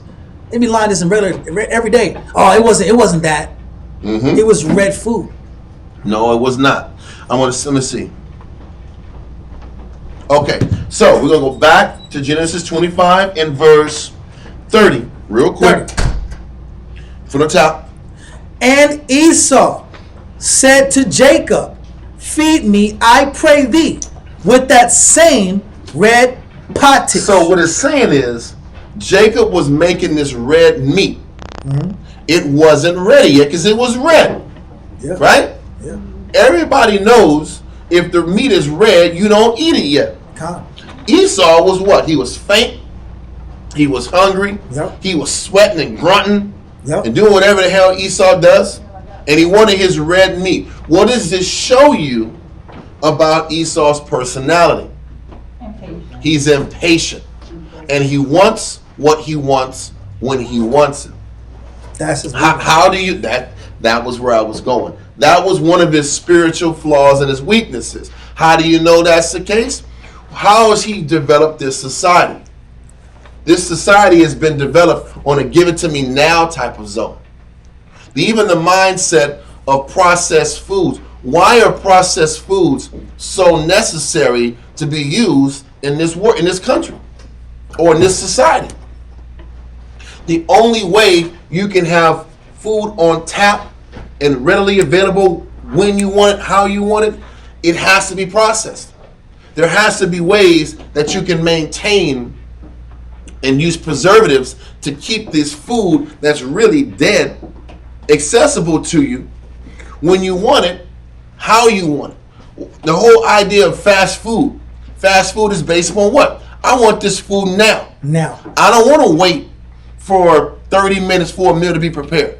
I got to have it now. Yes. Because that's true. And when you look at that same characteristic, is in his computers. Okay, this is how fast it goes. Okay, we got the new next week. Got a faster one. 6 weeks later, that's outdated. Yep. We got something even faster. Then you sit here and we got 1G. Okay, cool, that sucks. Was it ever called 1G? I mean, I made that. I'm just asking. Yeah. I'm like, was it ever called 1G? Then it was 2G, then it was 3G, then it was 4G. I mean, you look up, now we have to have these crazy towers that kill people, that it causes all types of cancers in the air. We got to have 5G. Why? Well, it's got to be even faster. And that was the point I was going to say, is that there's always a consequence to getting things quick. Listen, what's the consequence of having fast food? Your body's going to sit, your body can't really digest this food. There's no nutritional value in this fast food. It's just filler food. This is why you get some fast food, you might get some yum taste off the first couple bites, and afterwards what happens? You're exhausted. You're actually more tired during the meal than before the meal. Did you see that? And that's what does that mean? Listen, all you got is food, but there's no benefit from it. And this is the curse of having preservatives. Yeah. The curse of because you have to have food in a preserved type of scenario to have it on tap as quickly as you want it. True.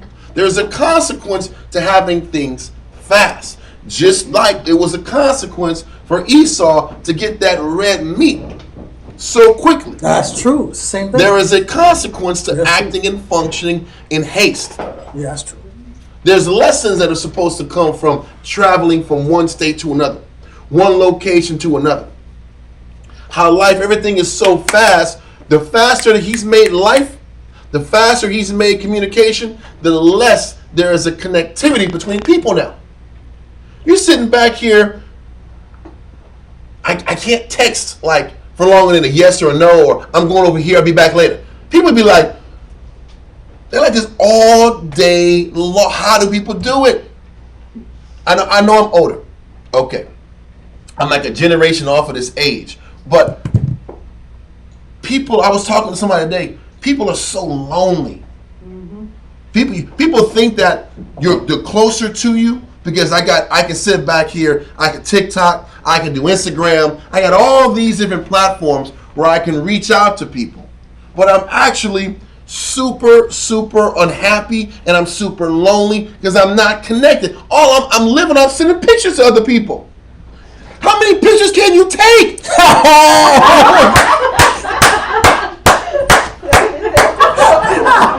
How many damn pictures is it in the world to take? And then you gotta find out your favorite angle. How many favorite angles you gonna have? You got filters. And then you got, okay, but you see the point? I'm doing all these pictures, but there's no connection with people. And you wonder why people are so sad. There's consequences to all this technology. That's true. All these things we tap into, what good is it? But this is what Esau had built to get things faster, to make things easier. There is a consequence to making things too easy. That's true. There is a consequence to that too. That's crazy. When you sit back here and make systems so easy, even a dummy can do it, then you sit back here and you take away the spirit of gratification, hard work, sacrifice, commitment. There is a feeling of confidence that comes from sitting back here, working hard, dedicated from beginning to end. When you sit back and remove all the thinking, all the practicality, you sit back here and you diminish the people that you have working for you in a company, in a job, at an office. There is a consequence to making these systems that simplistic, to making things super efficient. Sometimes efficiency waters down the character of the people you're dealing with. Sometimes, whether it's all this damn Facebook and all this damn internet stuff, detaches you from actual human contact. We talk more than ever. Human now. emotion. We talk more than ever now. Exactly. But we feel like less, like nobody understands. Well, you're not talking. You're talking through computer. Hey, man, good pic. Like, heart, thumbs up, laugh emoji. Man, emojis is dominating people, bro. That's how you talk. There ain't no words being said. Yes, I forgot the name of it, but there's a great documentary on Netflix. What's the name of it? Social dilemma. Yes. They go into it, they talk about the algorithms and how they were programmed to know what you're going to do and to give you thoughts that you weren't previously thinking of to make you pick the phone up. That scares me. Hours at a time. That's scary. On the phone, man. Yeah, my kids are on phone and they're playing some damn stupid game, or they're on the phone all day long. Like, you gotta talk to somebody, G. Talk to a human damn being versus snapping. All I'm doing is snapping. Snap, snap, snap, snap. That's it. Filter. Filters and snaps. You can't say but a few words in a damn snap any damn way. It just removes people from the spirit of fighting their battles, actually working on what's inside. There was a movie years ago with Bruce Willis, and it was a movie where it was called Surrogates, and how in the future you're going to have your surrogate run the streets for you and deal in the world, and you're just going to be at your house withering away with this damn I guess computer thing on your head, and you can operate this image of what you want people to think you are. No, it's not. It's a real damn robot. It's a damn robot looks like a human being, and they look like, I guess, whatever your peak was when you was 25, perfect shape. That's what's gonna be you in the world, and you withering away, all beat up, pot belly, inactive, dead in the spirit. But you want the world to look at you a certain way, and the whole world operated that. Everybody had surrogates presenting themselves for the actual person. We're not too far from that. We're not too far from a place where we don't even want to deal with people on the outside on a regular human level. We don't know how to do it. Half the time, can you sit back here and talk to a young person and get a damn 20-minute conversation out of them? It's no, nothing. Yeah. True. You right. That's all you getting. And they're bored, they're unstimulated. I need colors and pictures and sounds. It makes to get me going. Yeah. You say it's coming, but we actually were already there. Yeah. Because what you're describing is how they lack social skills. Yeah. And what was funny about the documentary, and I got a kick out of this, is Esau, they had all these ex CEOs and ex department heads of like Facebook and YouTube and all of that, all these streaming services, and they were coming forth saying how much of a problem it was, but y'all created the problem. Yeah. You know, and it just goes back to Esau's nature, and I always talk about this. How can y'all be the hero and the villain all in the same narrative? Mm-hmm. Well, y'all created the problem, but now y'all coming like y'all gonna fix the problem and put a cape on. Demon. You're not going to fix it. It's going to keep going in this digital age, more disconnected, and they're just going to keep trying to find ways to make more money without people being involved, without the human element. But it's all about being more efficient. What's the easiest way I can get things done without having to deal with people and deal with the problems people bring to the table? But in the dealing with the people is how you actually build your character up, is in the interactions within the people that you come across with in your daily life. But it's all about the spirit of what? I want what I want now. I don't want to have to deal with you. I don't want to deal with your face. Just give me my product and get the hell out of here. It says Amazon, man. I don't got to shop. I don't got to talk to people. I don't got to go to a mall. I don't got to connect people. Just I see what I want on the damn internet. Push a button. It'll come in a few days. I ain't got to deal with you. Contactless delivery. That's the whole spirit behind it. But once again, it was predicated off the spirit of impatience. Just like you're reading in Genesis 25, how Esau was impatient about having his meat. He couldn't wait 20 damn minutes for some meat to brown. How long would it take for some meat to brown? Listen, if you got it in a soup, how long does it take for meat to brown in the soup? I know since I don't know. 20 minutes? It was already in the pot though. So it wasn't like he just put it in the pot. It was like 10 minutes in the pot already. He didn't have a refrigerator, right? No. My point is, it wasn't icy.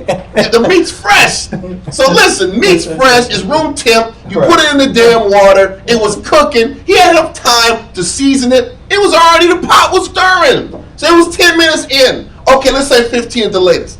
15, you couldn't wait 15 minutes? You couldn't wait 15 minutes? Listen, you can get full of water, some bread. Ain't no bread in the house. There ain't no bread.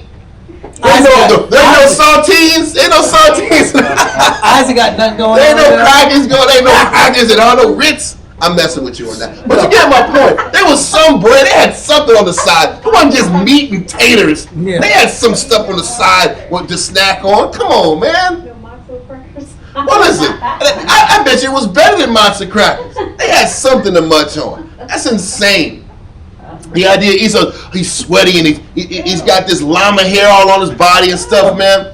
Smelling bad. His whole body's llama. He's sweated out. I'm thinking about some wavy, long, gross hair. You ever see like alpacas and llamas out here in the street out? And it's like your whole body, you sweaty as hell. You got bugs on you, man. You can't help but you hunting? You got fleas on you. You getting bit like a mug. You are. Listen, my dogs is always getting munched on. It don't even take long. You go out for a little walk. Something gonna jump on you, man. And they gonna hide. You can't even see it. It's under layers of alpaca hair. That's bad. That's bad. That's really bad. This is Esau, man. Bad. They got buggies. He's got all kind of creepy things up there, man. It's not fair. These are the realities of Esau, right? So, okay, let's keep going, man. So, listen, he wants that red pottage now. I am faint. I said, well, you gonna pass out, bro? You can't just hydrate. You can go a couple days without eating. You'll be all right. But once again, the impatience, the have it now mindset is his weakness, is one of his spiritual flaws. The angle I was going earlier is Esau will run circles around us with his organization, his attention to detail, his thoroughness. And as you read in Genesis 27, he was blessed with that. But what he lacks is his spiritual discernment. What he lacks is his spiritual connection to the Heavenly Father. I'm going to sit back here and compromise. What almost I call him a profane person. You're going to compromise what you believe because you're hungry a little bit. You're going to compromise what you know is right. Listen, he knew right from wrong. That was passed down from Abraham and Isaac. Jacob and Esau knew right from wrong. But I'm going to sit back here and eat some raw, bloody-ass meat because I just got to have it now. It just shows you why he was referred to as profane. A person that scoffed at these religious principles that the Hebrews were supposed to live by. It's secular. Exactly. He was a man of the world. Read on. It's crazy. Verse 30, right? Mm-hmm. It says, and Esau said to Jacob, feed me, I pray thee, with that same. He probably liked it too, because they be liking that red meat too. Well, and now what's in it? They like that. Explain it. It said, with feed me, I pray with that same red pottage. I think they kind of prefer it because well, you spangled in a restaurant. Yeah, they want it bloody. It's not good that they cook it through. Listen, they like it to where the meat has that bloody drainage on the damn plate. Oh. They like the bloody drainage. Tartar. There's a certain period of time they want it on the top and the bottom, and then they want it really juicy because they think the flavor is in that. The flavor's still in there. And when you see blood on the damn plate, that's bad. Now you got your base individuals like the tartar, where you just throw it on there, flip it real quick, and send it to you. But most of them, they want that blood. They want the juicy blood coming out. They like it. They say that's what the flavor is. You ever see those cooking shows? They say, "Oh, the flavors," and when you sip, you can't have it too long in there. You got to keep the flavors. All about flavors. And when you sit back and watch those cooking shows, they're so sensual. Yes. Throw the thyme in there. Yeah. Throw this in there. Throw this in there. It's not time. It's time. Yeah. And they're all hyped about all the flavors and the moisture and yum. Yeah. And they're going at it because that's their passion. Continue. It says right here. It says, "Feed me, I pray thee, with that same red pottage, for I am faint." Therefore was his name called Edom. And Edom means red. And as a nation, they were referred to as Edomites. In Greek, Edomites were referred to Idumean. And we're going to go into that how that kind of ties into the class also. But Edom means red. That means he was red in his skin. And we know that red in the skin means there's no pigmentation, but then the blood shows forth through his skin, and he liked the bloody food. Okay? It just showed you his temperament, his mindset. He's a cunning hunter. He's skilled in how to survive in the present day world as it was presented in front of them. They were very skilled at acclimating and adapting themselves to whatever the world had to offer. Okay? And they didn't care about compromising belief systems to fit into the world and make the world prosper for them. Read on. It says, and Jacob said, sell me this day thy birthright. And what we know about Jacob means supplanter. So Jacob was an opportunist, as our people are. We're going to sit back here and hustle and take the opportunity as quickly and as quickly as possible. So Jacob used his opportunity where he was in need to have a piece of meat. Okay, I'll give you this meat, but sell me your birthright. That's what doesn't make sense to me. He gave up his birthright to Jacob, not thinking that the Most High was looking at him. Because why would he be so upset? That's true. When he actually lost the birthright to Jacob and went to Isaac when Isaac was given the blessings, but you were okay with giving it up now.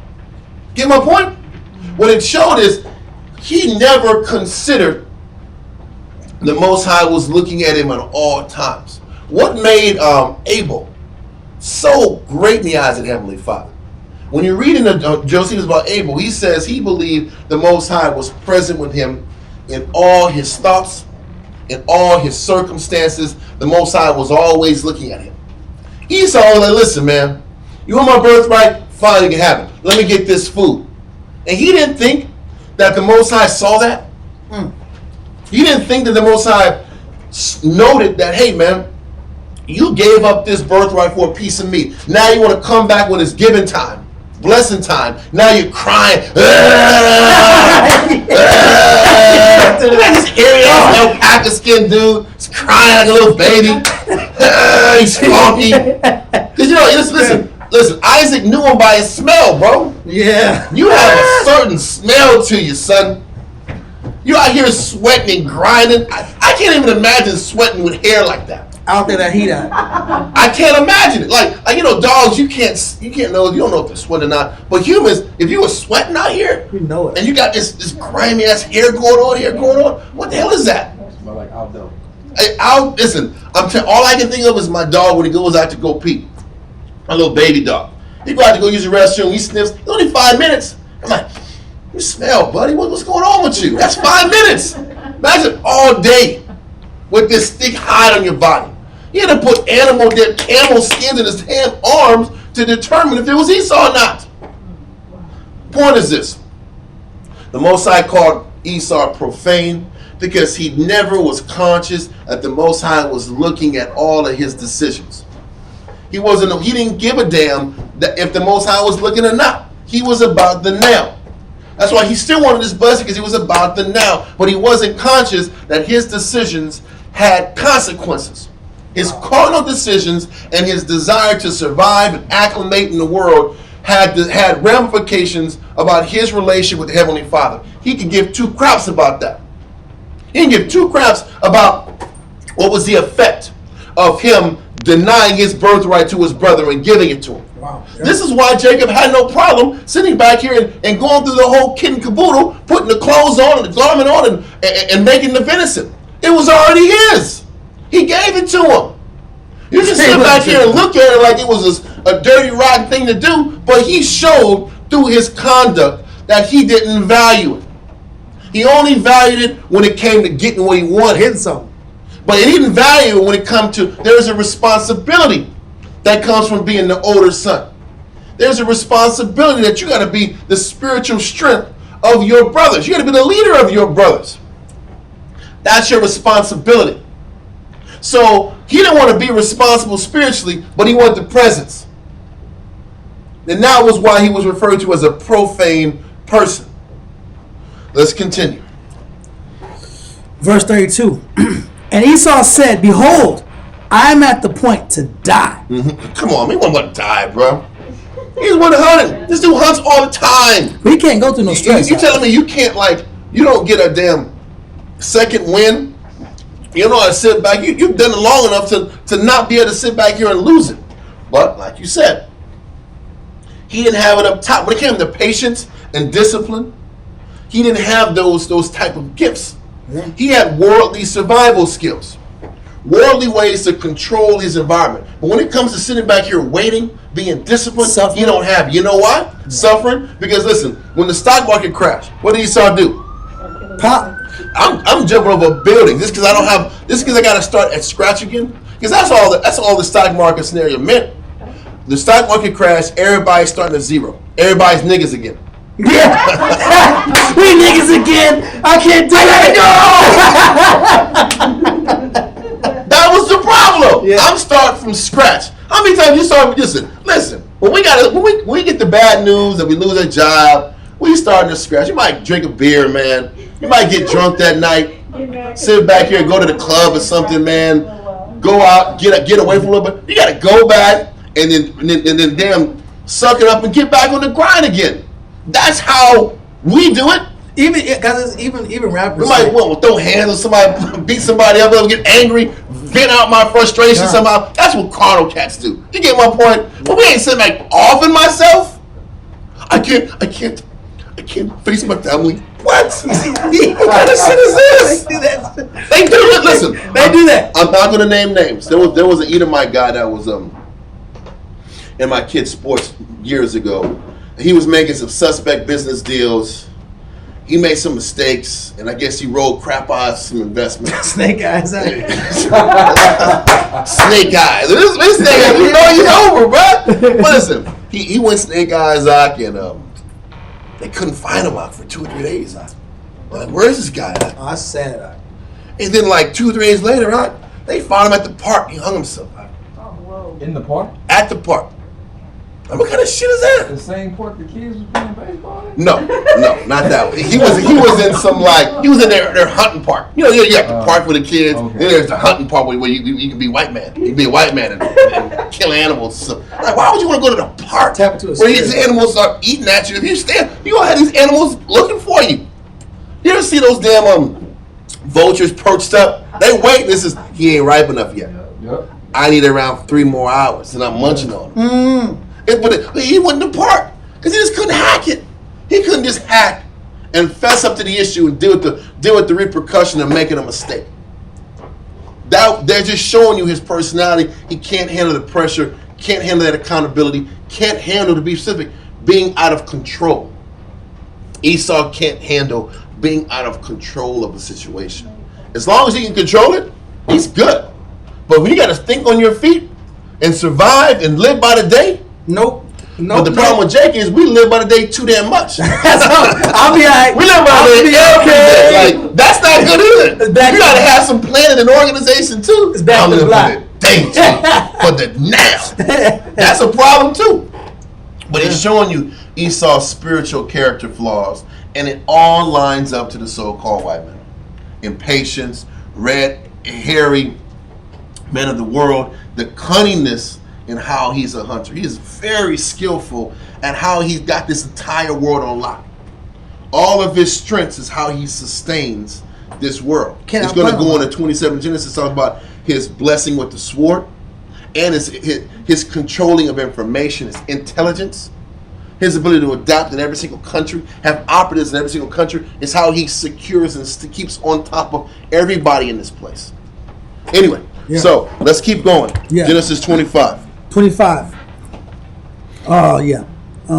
It is 32 again. 32?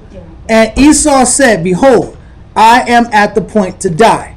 And what profit shall this birthright do to me? And this is why he was so profane. You couldn't think down the line that the Most High wanted you to have this birthright, so you got to just tough it out and be disciplined. Just tell this guy no. Why don't you just ask Mama to make you some dinner? You know what I mean? Your mother's there. You can't ask her to make something real quick if this dude's tripping. But you know what's crazy? He says, Mama! It's all about his profit, though. He looks at everything from the lens of, is it going to profit me now or not? Yeah, and that's about the point. profit. It's about the now. That's why he can sit back and destroy the seas, destroy the water, destroy the air, because I'm going to get something now. I don't care if the ecosystem is messed up. I don't care if the environment's messed up. I don't care if animals die because of this decision. I need what I need now at all costs. Yes, sis. I was just going to say, Esau, he gave his birthrights for food. For some meat, red meat. For some meat. And with this class, I'm kind of like a baby in this. And then so, like with my family, they're like, what are you Jewish? What are you this? Why can't you have a tree up? Why aren't you eating pork anymore? They're like, really hard on me. So with this class, what I'm taking away is, and I wrote this down, and said, what am I giving up for a little or temporary satisfaction? He gave up. He didn't give up nothing. Yeah, but he says, I don't care because I'm going to die. But if Most High wants something or demands something from me, then who am I to say no if it's for temporary or what did I write? A little or temporary satisfaction. Because the thing is this: a lot of times we sit back here and cave into people just to make people happy. But I have to have the courage to stand up for what's right, and I can't worry about what I lose for standing up for what's right.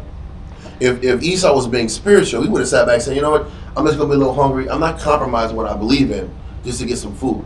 But what it was showing you, Esau was compromised all the time.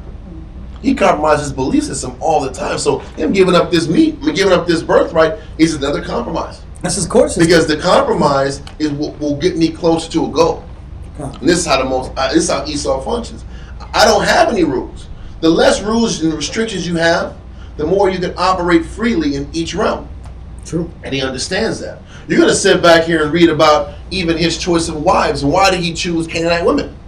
Was it just because he loves some Canaanite gals? No. His love is from Canaanite. No, it wasn't just about loving Canaanite women.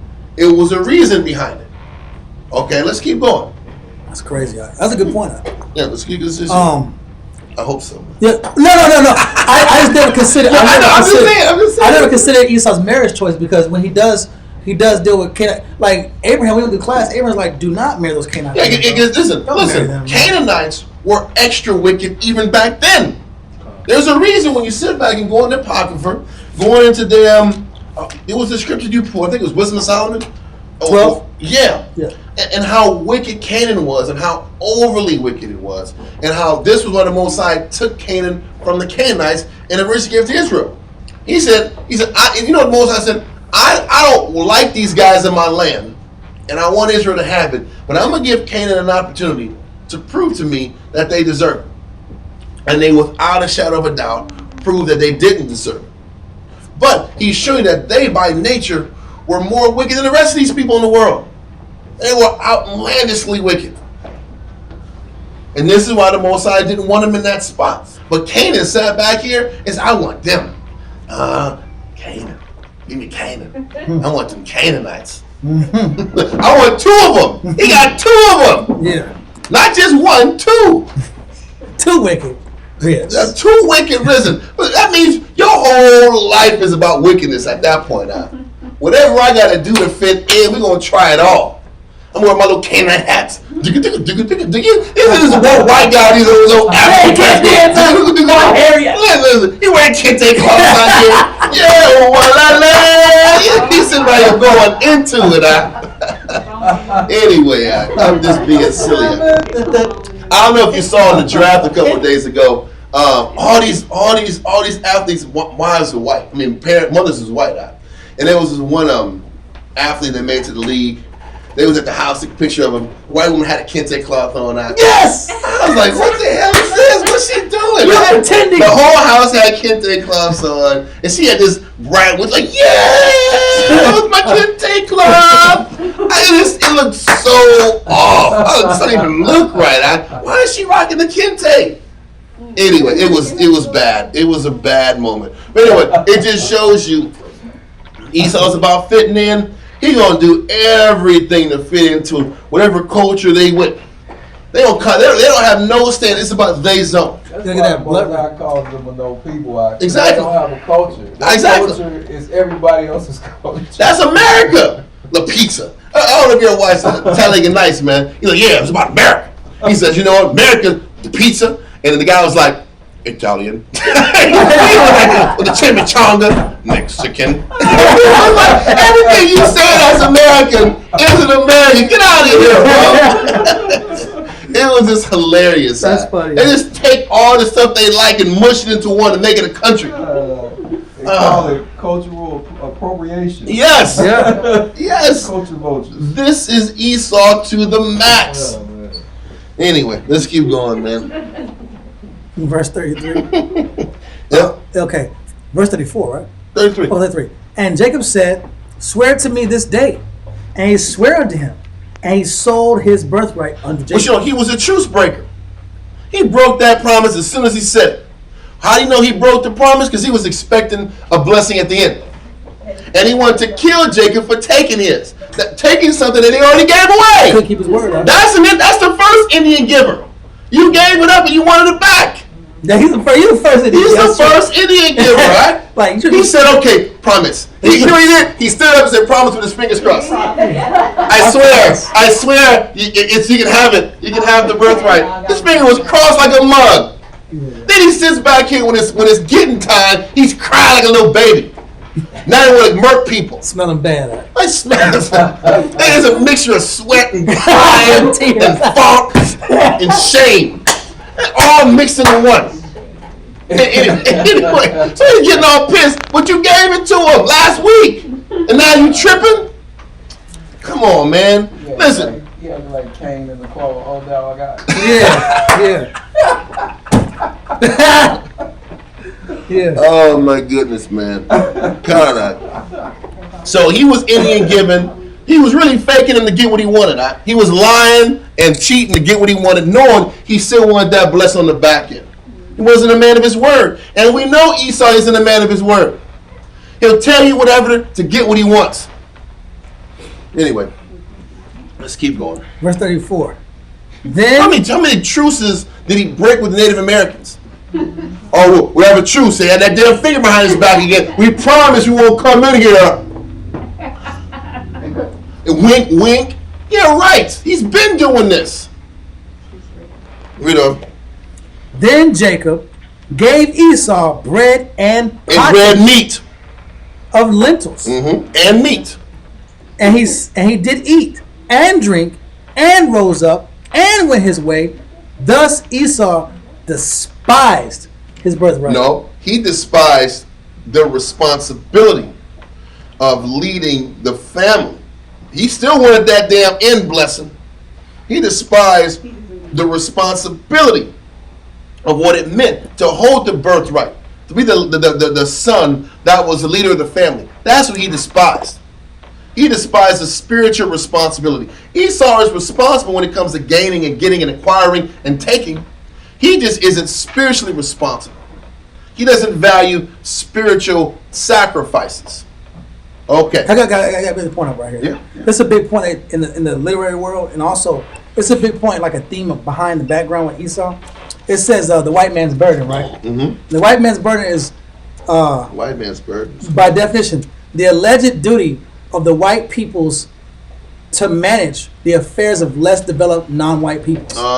So that's called. It's our job to carry these little nigglets over here and take care of them. That's colonialism. But it's Yeah. Yeah. So you're right, perfect. It's like they have an issue with, like, they want every damn thing. They want to enslave everybody, but they hate the fact they have to do it themselves. Yeah. Because they're lazy. They want to automate. Yep. They want to automate everything. So they can just lay up and make money. Okay, what we're going to do, we're going to jump a little bit. We'll get back to Genesis 26. But I want to stay on Esau, maximize this Esau thing, and then come back and finish up Genesis 26. Genesis 26 is dealing with Abimelech and his hating butt. Because he started getting negative and getting jealous of Abraham and eventually Isaac and all their growth. But we're going to jump to Genesis 26 and verse 34 and 35. Genesis 26, verse 34. Then Jacob gave Esau bread and... No. Genesis 34? 26 and stop. 34. Genesis 26 and 34. When Esau heard the words of his father, he cried. No, 26 and 34. Oh, I'm tripping. I'm sorry. Slide. This is my last time, though. You gotta get another Bible. That Bible's tough out. Yeah. And Esau was 40 years old when he took his wife Judith, the daughter of Buri the Hittite, and Bashmath, the daughter of Elon the Hittite, which were a grief of mind unto Isaac and Rebekah. It was a grief of mind for Esau to marry these two Hittite Canaanite women. We're going to go into the Josephus real quick. Josephus, book 1, chapter 18, paragraph 4. So it's antique. We're not going to be in this Josephus a lot, so just this part. Josephus, book 1, chapter 18, paragraph 1. Tasapar, can you read this for us, bro? You said book 1, chapter... Book 1, chapter 18, paragraph 4.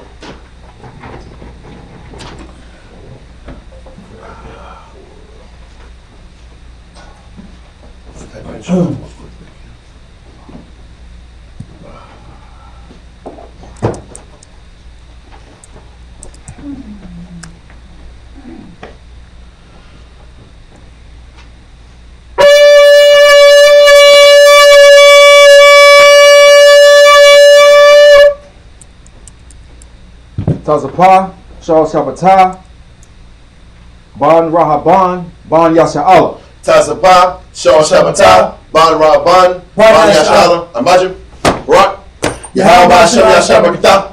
Yahweh Hashem Yashabakatam.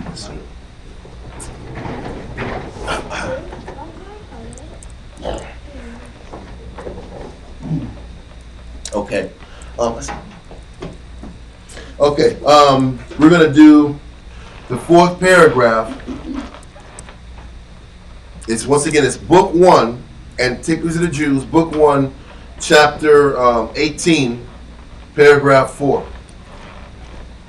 Now when Esau, one of the sons of Isaac, whom the father principally loved, was now come to age of 40 years, he married Adah, the daughter of Helon, and Aholibama. Aholibama, the daughter of Esibon, which Helon and Esibon were great lords among the Canaanites. So these women that he chose, their fathers were great lords and captains and leaders of the Canaanite people. Read on. Thereby taking upon himself the authority and pretending to have dominion over his own marriages without so much as asking the advice of his father. So once again, he didn't ask the advice of his father because his father was going to give him a spiritual answer. Esau didn't respect the spiritual path of his father. Esau didn't respect the spiritual guidance of his father. He didn't respect the value of birthrights in the Hebrew community. He didn't respect the value of marrying in your own nation. Esau couldn't see how marrying in your own nation was going to make him dollars. He knew that if he married these two Canaanite women, he'd automatically enter wealth. So it was more about wealth than honor. It was more about coming up than honor. It wasn't just because they was Canaanites. Listen, Esau didn't care how morally corrupt the Canaanites were. He didn't care how wicked of a nation they were. It was only about power and money. And if I can get power and money, I will align myself to anybody. And that was how he was going against his parents.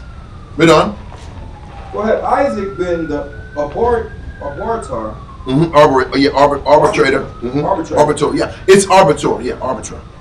He had not given him leave to marry thus, for he was not pleased with contracting any alliances with the people of the country. Of that country, but not caring to be uneasy to his son by commanding him to put away these wives, he resolved to be silent. Isaac didn't want to step on his son's toes, and he let it go, but he was disappointed. He was disappointed that Esau was about making money and getting position and not caring about your moral, spiritual fiber. What he's showing you at heart, Esau didn't have a conscience spiritually. He didn't care about honoring what Abraham, Isaac were establishing. He didn't care about his forefathers' struggle. No, well, just the government that they were living by. The government that goes all the way back to Adam. Appreciate it. He didn't value it, and that's what it means. He despised his birthright. He despised his development. He despised what his family was passing down. Because truly, that's what the birthright entailed. Are you going to sit back here and maintain the teaching of the people? Are you going to sit back here and maintain this government? Are you going to maintain the lifestyle that the Hebrews live?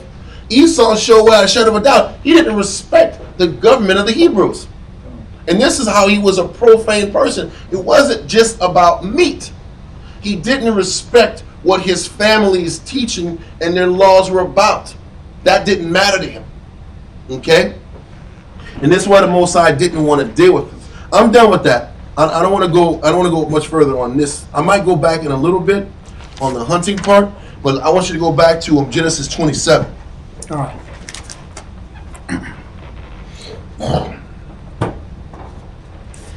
Because once again, this is another example. Yeah, that's about that.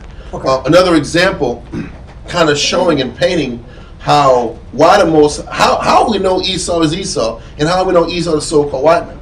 He wasn't caring about these laws. He wasn't caring about the commandments.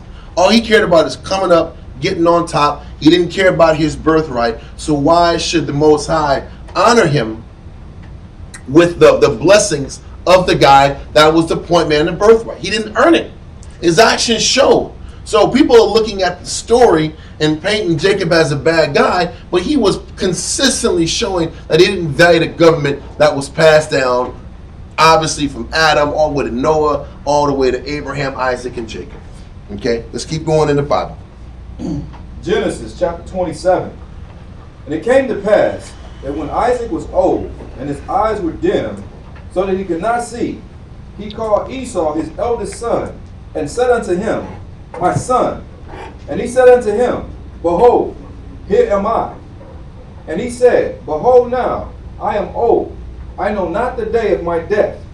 Now therefore take, I pray thee, thy weapons, thy quiver, and thy bow, and go out to the field, and take me some venison, and make me savory meats, such as I love, and bring it to me, that I may eat, that my soul may bless thee before I die.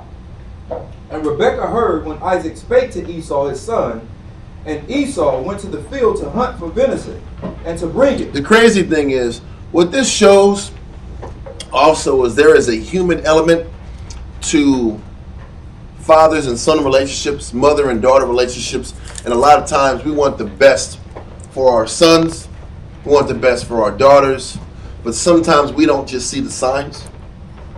Sometimes we don't see the signs because how can you sit by? Sometimes it's hard. Listen, I'm not even gonna say sometimes you don't want to give up on your kids. You don't want to give up on your sons. You don't want to give up on your daughters. You don't want to give up on your family. And every time you might see a sign saying this person don't believe, this person doesn't want to be a part of this. Do you quit on them, or do you keep working with them? You keep working with them, because it's not even right to quit on your family, to quit on your kids, to quit on the people that you love. Isaac obviously loved Esau, but even though Isaac loved Esau, the Most High wasn't going to let this go down. And the Most High overrode this scenario. Listen, you even read in paragraph 4 in the Antiquities of the Jews, Isaac knew Esau was off, but he still didn't confront him. He didn't confront him because whatever it was, he was soft to Esau. There was an aspect of Esau, and Isaac took a blind eye to it. Don't forget, Isaac had a beautiful outlook towards everything. So his ability to see the positive in things overshadowed most of his life. And it was a blessing. But sometimes when you're dealing with a kid who was negative, keeping that pure outlook on him, he was going to give him a blessing that he didn't deserve. And sometimes parents, we want to reward our kids for things they didn't earn. And that's a tough battle. That's a tough thing that we have to wrestle with inside. Do I keep fighting? Do I keep extending? Do I keep rewarding, even though the person hasn't earned the reward I'm trying to give them? Sometimes we think if I sit back here and reward this son or daughter, then through the reward they might try harder. If I give them something, I give them this, maybe it'll inspire them to give more. Sometimes. Or most times you can give and they still want to appreciate you. That happens a lot too. The Apocrypha speaks explicitly against it. It talks about not conquering your child. Man. And conquering is not just letting them have their way, it's also making excuses for your child. Good. Wow, that's a good one. Yeah, it is. Thanks. Because what the reality is for generations, parents conquer their kids. And even the greatest of our people in our leadership conquered their kids. So the Most High had to create a scenario. This situation was more about Isaac conquering his kid more than Rebecca pushing Jacob to do some negative, dirty stuff. That's what this is more about. And if you sit back and understand the spirit behind how Esau was rolling and how Isaac was co-signing it, by you saying nothing about you marrying these kind of women, you're co-signing. You're saying it's okay. If you don't tell him it's wrong, you're saying it's okay. So he was co-signing all of these moves. Because it's so, and also we went over dealing with Eli and Eli's sons, right? Eli did the same thing. It is another theme in our people. That Eli's sons were negative and wicked. Eli, and he got the reports and God did nothing about it. And God had to intercede and cause them to die in war. Exactly. And also he things that out too. But Most High always intercedes at a certain point. And this is the Most High interceding. He's interceding through a story that might paint Jacob as the villain, but Jacob's not the villain. This guy didn't respect the government that Isaac was trying to teach him. He was not going to lead his house, Esau's house, into the government that the Most High intended for him. So the Most High had to set up these weird circumstances to remove him from the blessing, because the father wasn't going to do it. And that's the fact. It broke his heart out. It already was breaking his heart. He felt bad that he didn't get the blessing. Listen, Isaac still gave him a blessing after the fact. Yep. A blessing he didn't earn. He shouldn't have gave it to him though. He didn't earn it. Yes, sis? Doesn't it also go back to the fact that it was a prophecy anyway when he said the elder would serve the youngest? It's like everything happened in succession of the fact that was a prophecy anyway. It was a prophecy, but there was his works that fulfilled the prophecy. It's just like the land of Canaan. Because think about this. You would think from the outside, why would the Jews get this dope land in Canaan and eradicate an entire nation of people? What did these people do? Why would the Most High be so unfair or biased and just choose these Jews? Take out these Canaanites. These Canaanites are trash. Get these Canaanites out of here. Yeah, that's fine. You know what I mean? You would think, why would the Most High do that? That's an unfair thing, right? But if you sit back here and look at the works of the Canaanites, he would say, man, this is why the Most High took them up. So as much as it is a prophecy, sis, that Esau was going to sit back here and serve Jacob, it was prophetic, and Esau's actions were already leading up to show you he wasn't going to fit that bill, the expectation of Isaac in the first place. So it was a combination of both. And it's just getting a little more understanding to understand why the Most High would sit back here and just remove Esau from the big blessing and give it to Jacob. Okay?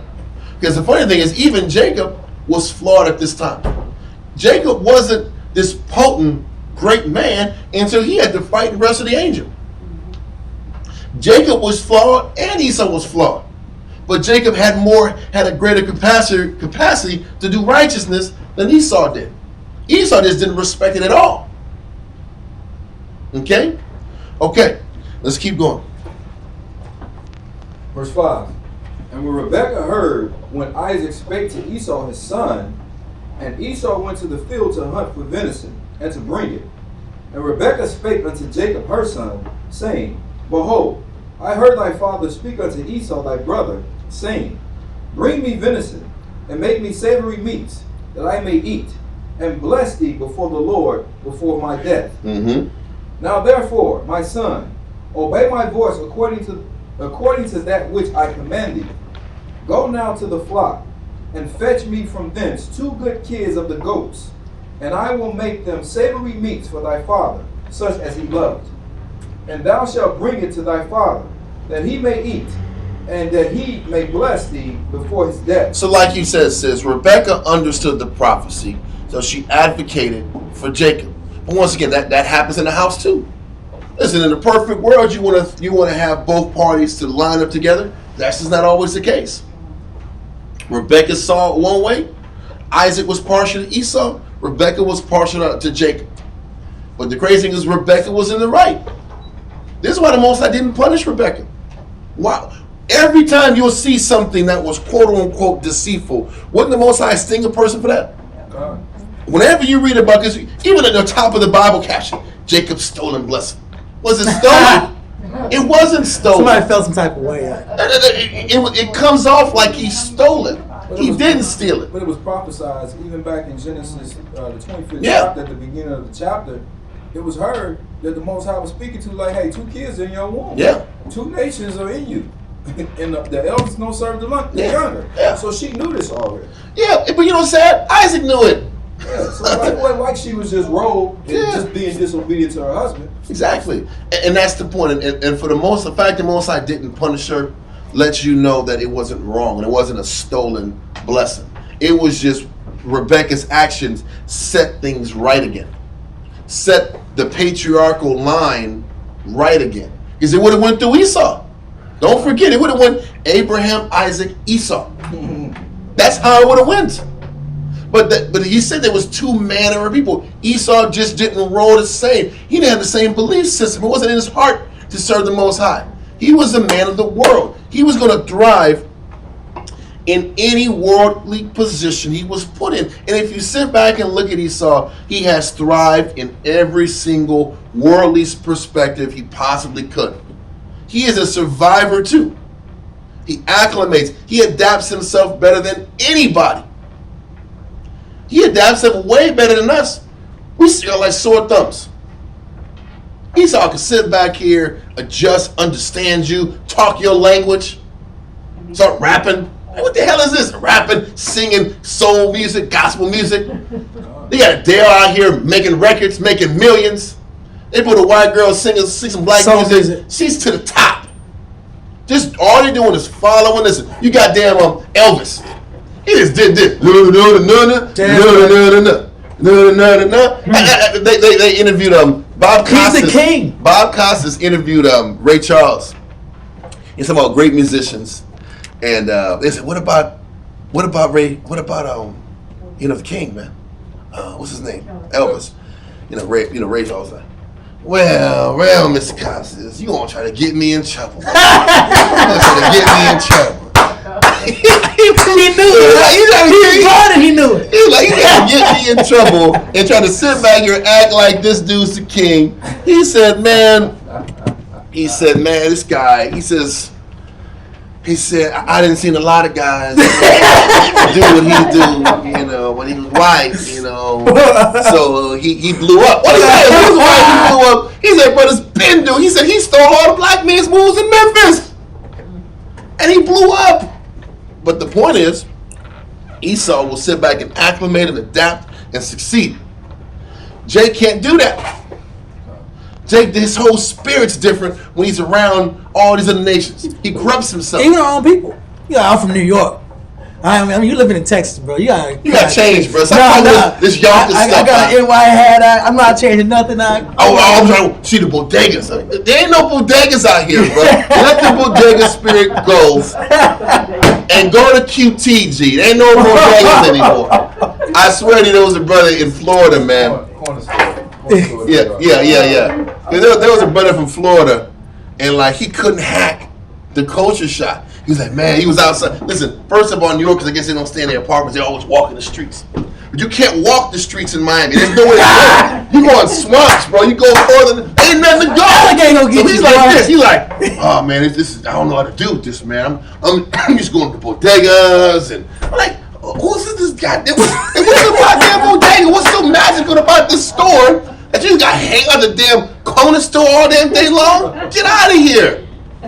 But they can't switch. Eskimos are all it's hot. Isn't it like New York sun, the concrete jungle? That's a cesspool, first of all.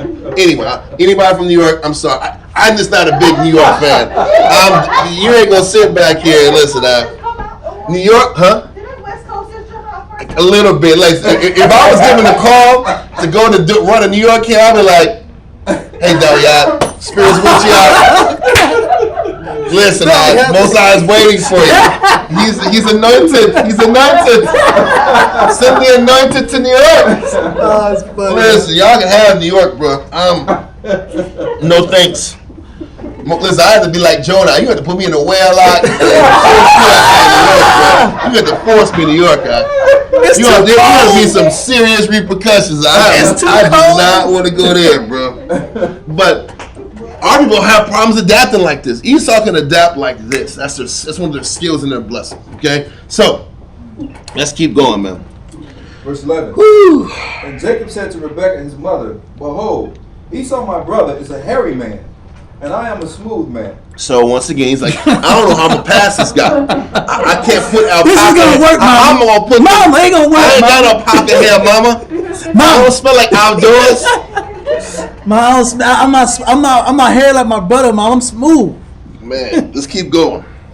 My father preadventure will fill me, and shall sing to him as a deceiver. And I shall sing to him as a deceiver. And I shall bring a curse upon me, and not a blessing. Yep. And his mother said unto him, upon me be thy curse, my son.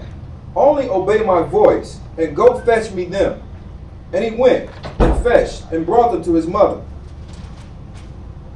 And his mother made savory meats, such as his father loved. And Rebekah took goodly raiment of her eldest son Esau, which were with her in the house. Okay, that good funk, that good Esau funk in them clothes. Read on. It had to have the funk. It had to smell like it. Keep and going. put them upon Jacob, her youngest son. And she put the skins of the kids of the goats upon his hands, upon the smooth of his neck. God. So you must have trimmed the alpaca hair a little bit. Like Teen Wolf. So he put some goat skin in this guy's neck and his arms. Man, that's gross, man. God. Sheesh. I'm trying. You know what? I want to kind of Google like an image of some damn goat hair, man. Goats. You can find some pictures of Esau on there with the hair. But see, I think that's a trimmed image right there. I want some puro. Here. See, there we go. There we go. Some of them, it depends. They're not all super hairy, but there's enough hair on here. This is gross. I can't put it on there, but yeah, okay. Just look on some Google images of goats. There's some longer hair ones, thinner hair. Point is, it's a hairy guy. Okay, so let's keep going. And she gave savory meats and bread, which she had prepared, unto the hand of her son Jacob. And he came to his father and said, My father. And he said, Here am I.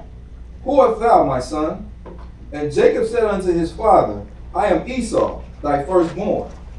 I have done according as thou bade me.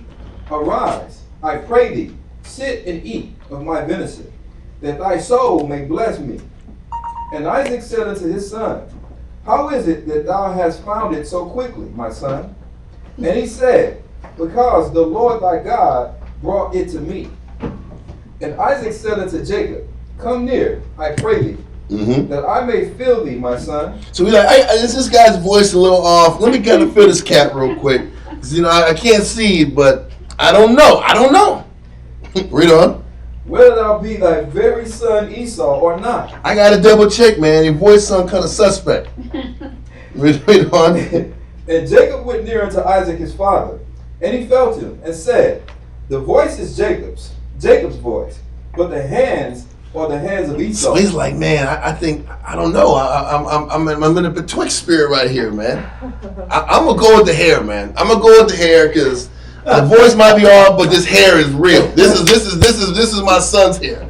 It's amazing how he gets to make it a literal animal from the damn outdoors and tie it like it's a damn armband.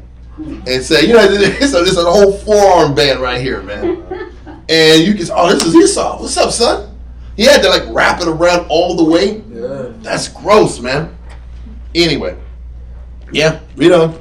And he discerned him not, because his hands were hairy, as his brother Esau's hands. So he blessed him. And he said, Art thou my very son Esau? And he said, I am. He's like, he's double checking. Are you really Esau, man? He says, I am. And he said, Bring it near to me, and I will eat of my son's venison, and my soul may bless thee. And he brought it near to him, and he did eat. And he brought him wine, and he drank. And his father Isaac said unto him, Come near now, and kiss me, my son. And he came near, and kissed him.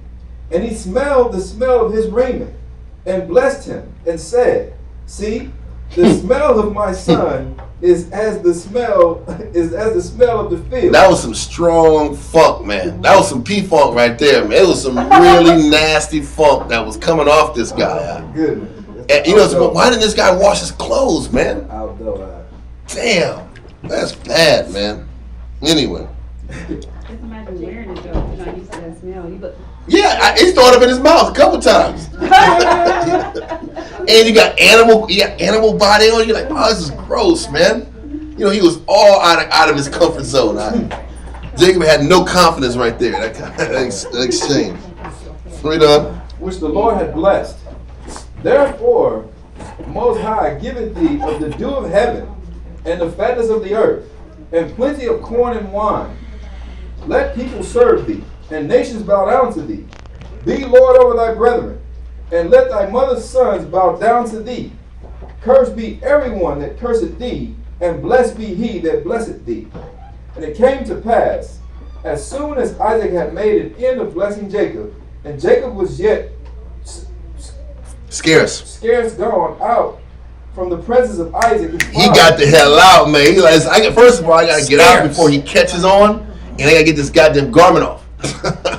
It was both. As he got the blessing, he was out. Okay, read on. That Esau his brother came in from his hunting, and he also had made savory meat and brought it unto his father, and said unto his father, Let my father arise and eat of his son's venison, that thy soul may bless me. And Isaac his father said unto him, Who art thou? And he said, I am thy son, thy firstborn Esau. And Isaac trembled very exceedingly and said, Who? Where is he that hath taken venison and brought it me, and I have eaten of all before thou camest, and have blessed him? Yea, and he shall be blessed. And when Esau heard the words of his father, he cried with a great and exceeding bitter cry.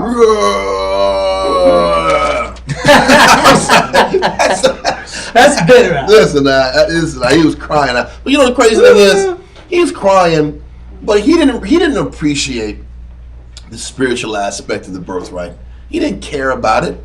All he wanted was what? Position and power. Because the purpose of marrying those women was for position and power. Everything he was doing was about position and power. And that's why he was crying.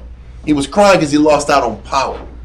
But he didn't realize that he most likely not going to grant power to somebody who doesn't respect his realm. Not in this realm. If you're going to sit back here and get power in the world's realm, you're going to lie, steal, cheat, and kill, and do whatever the world's doing to get on top. But in this realm, you're not going to get blessed for the mindset that Esau had. And that's just the facts. So Esau's pissed. He's crying like a little gal. Let's keep going. And said unto his father, bless me, even also, O my father. And he said, thy brother came with subtlety, and hath taken away thy blessing. And he said, is not he rightly named Jacob? This dude got me. That's my boy. He got me. I named him right. Yeah. For he had supplanted me these 2 times. He took away my birthright, and behold, now he had taken away my blessing. But the birthright and the blessing go hand in hand. And that's what you don't want to accept. He thinks it's a twofer. It was really a one-for in the first place, huh? Well, why would he think the birthright and the blessing wouldn't be the same thing? Anyway, continue. And he said, hast thou not reserved a blessing for me? And Isaac answered and said unto Esau, behold, I have made him thy lord, and all his brethren have I given to him for servants, and with corn and wine have I sustained him. And what shall I do now unto thee, my son? The crazy thing is, Esau took no accountability for his actions, no accountability for his decisions. It was always somebody else's fault, never him. That's a childlike mentality, yeah. Yeah, he did. He had a childlike mentality when it came to spiritual matters. Now, when it came to sitting back here and carnal matters, survival matters, worldly matters, he was on top, but he was on par with everybody. He was just like a child in a spiritual realm because he didn't respect the spiritual realm. He didn't respect the Most High spiritual realm.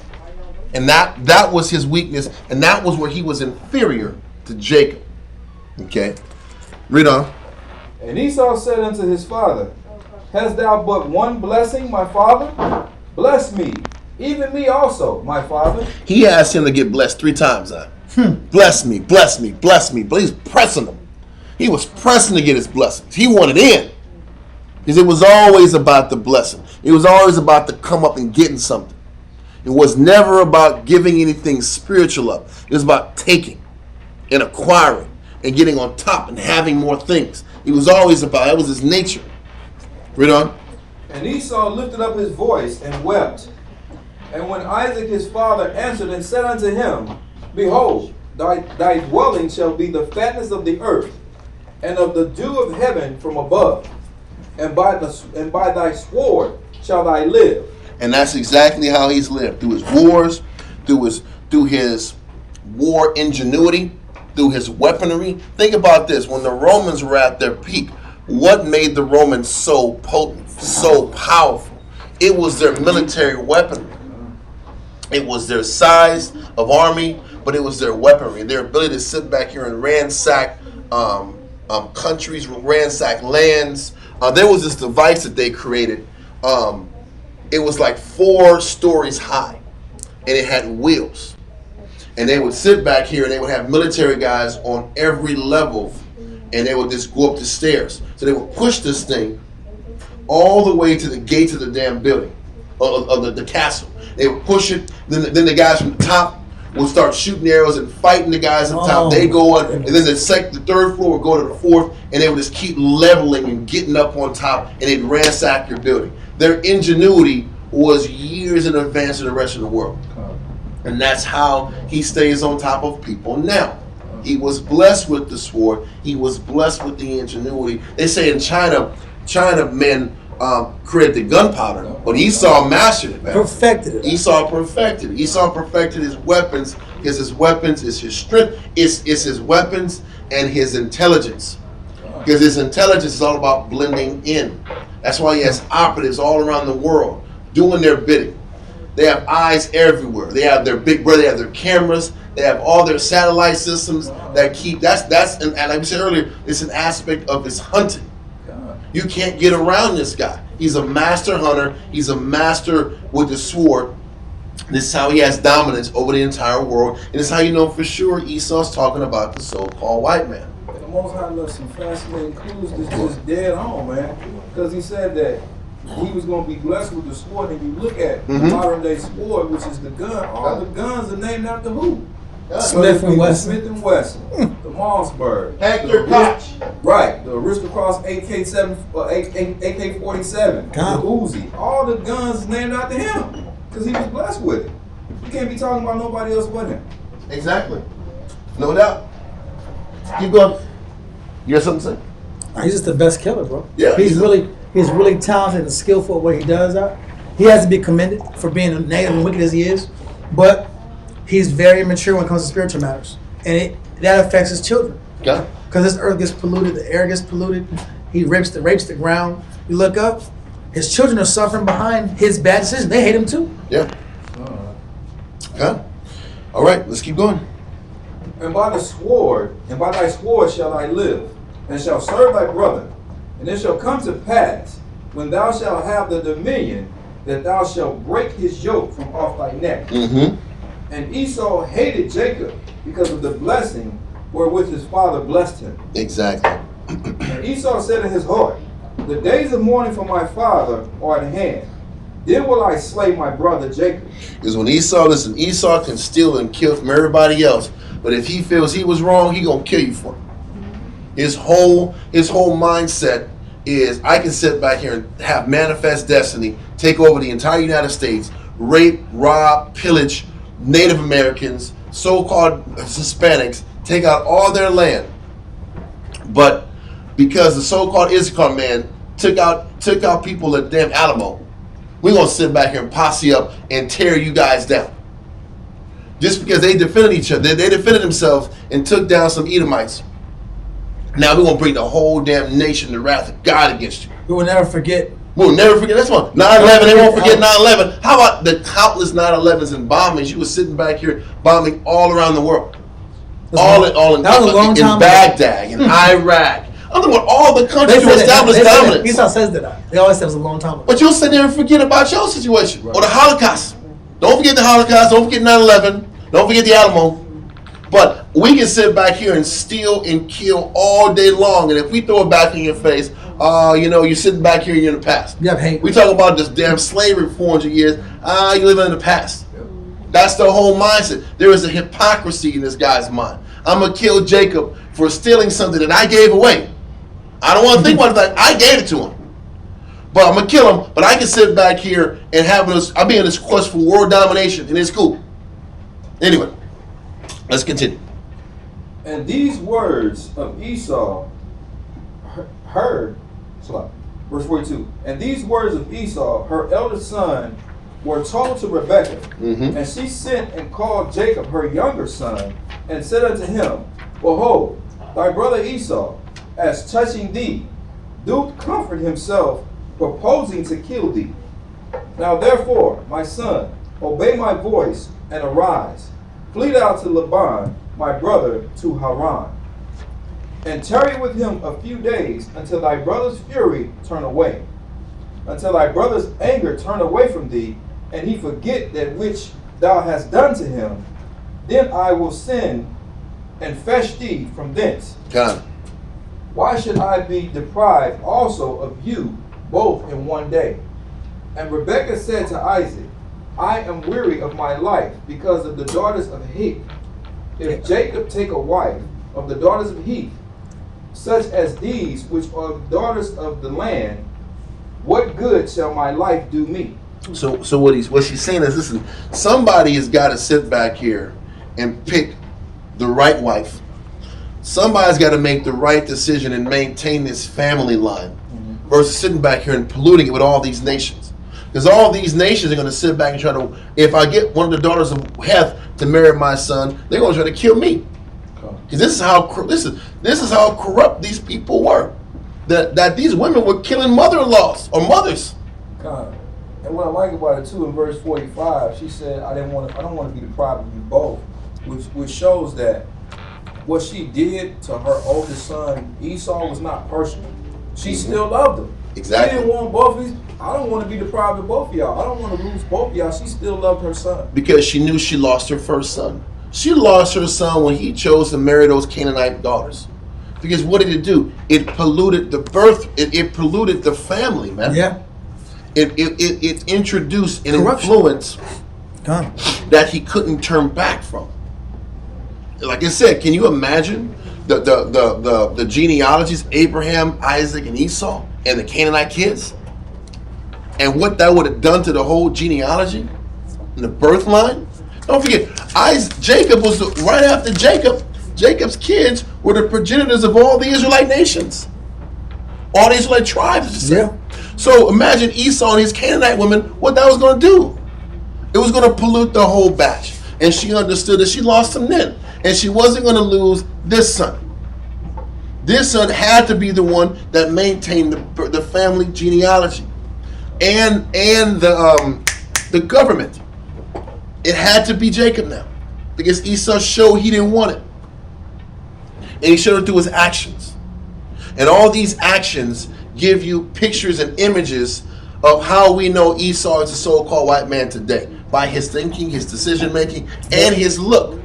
The redness of his skin, the hairiness of his body, his impatience, his skillfulness in hunting, his skillfulness in his sword. All these things bring together and let us know without a shadow of a doubt who the so-called white man is according to the scriptures.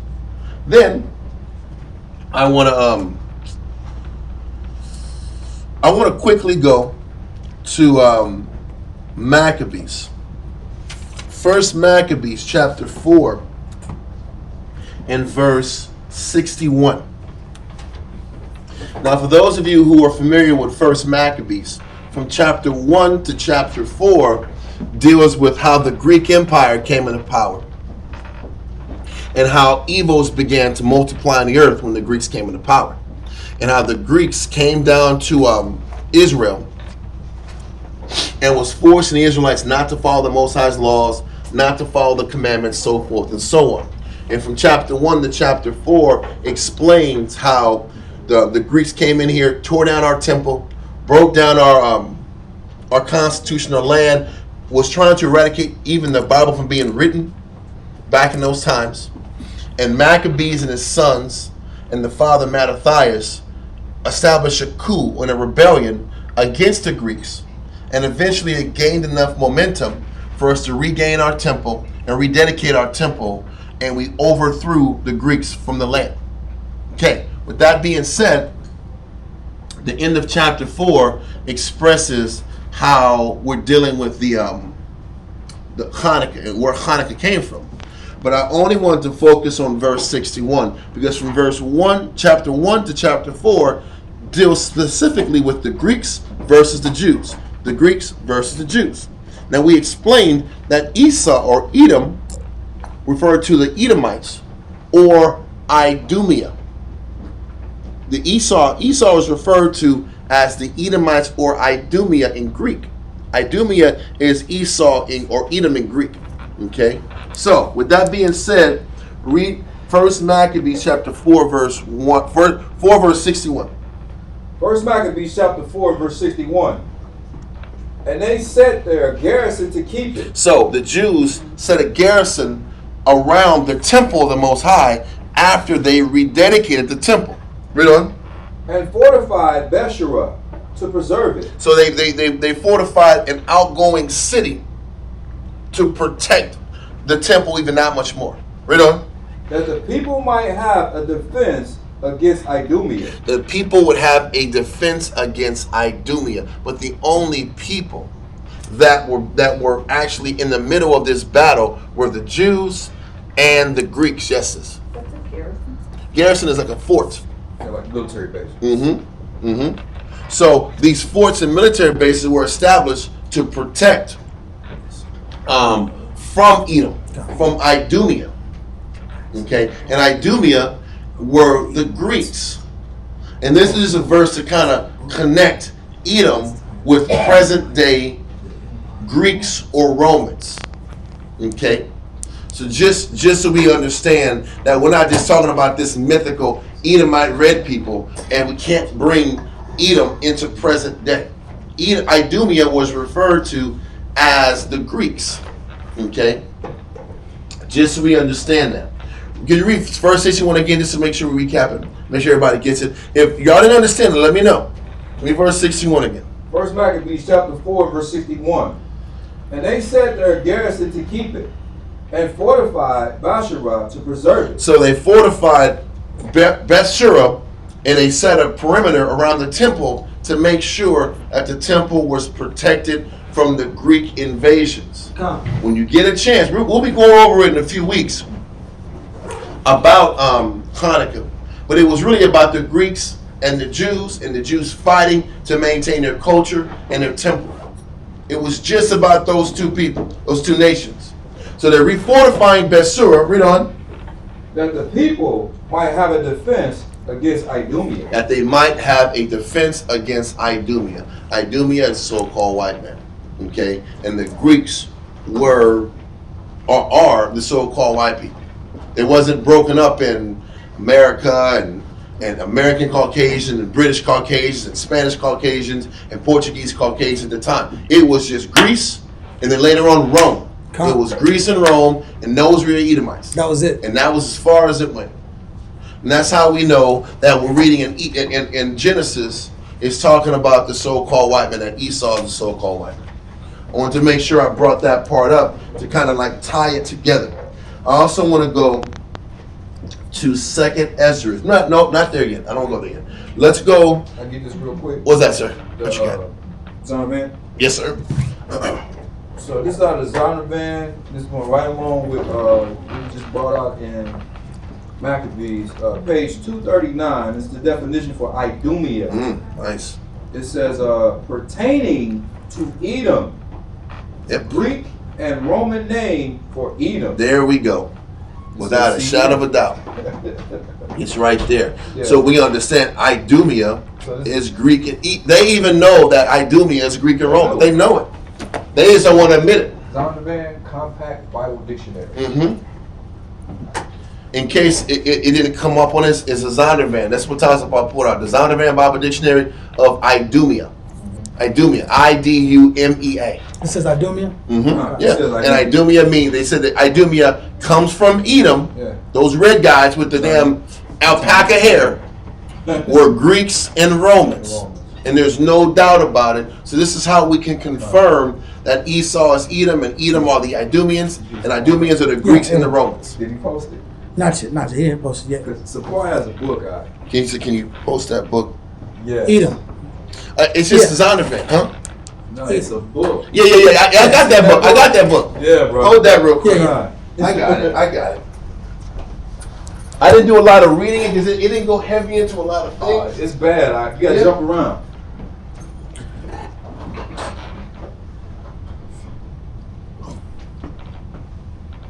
I had it.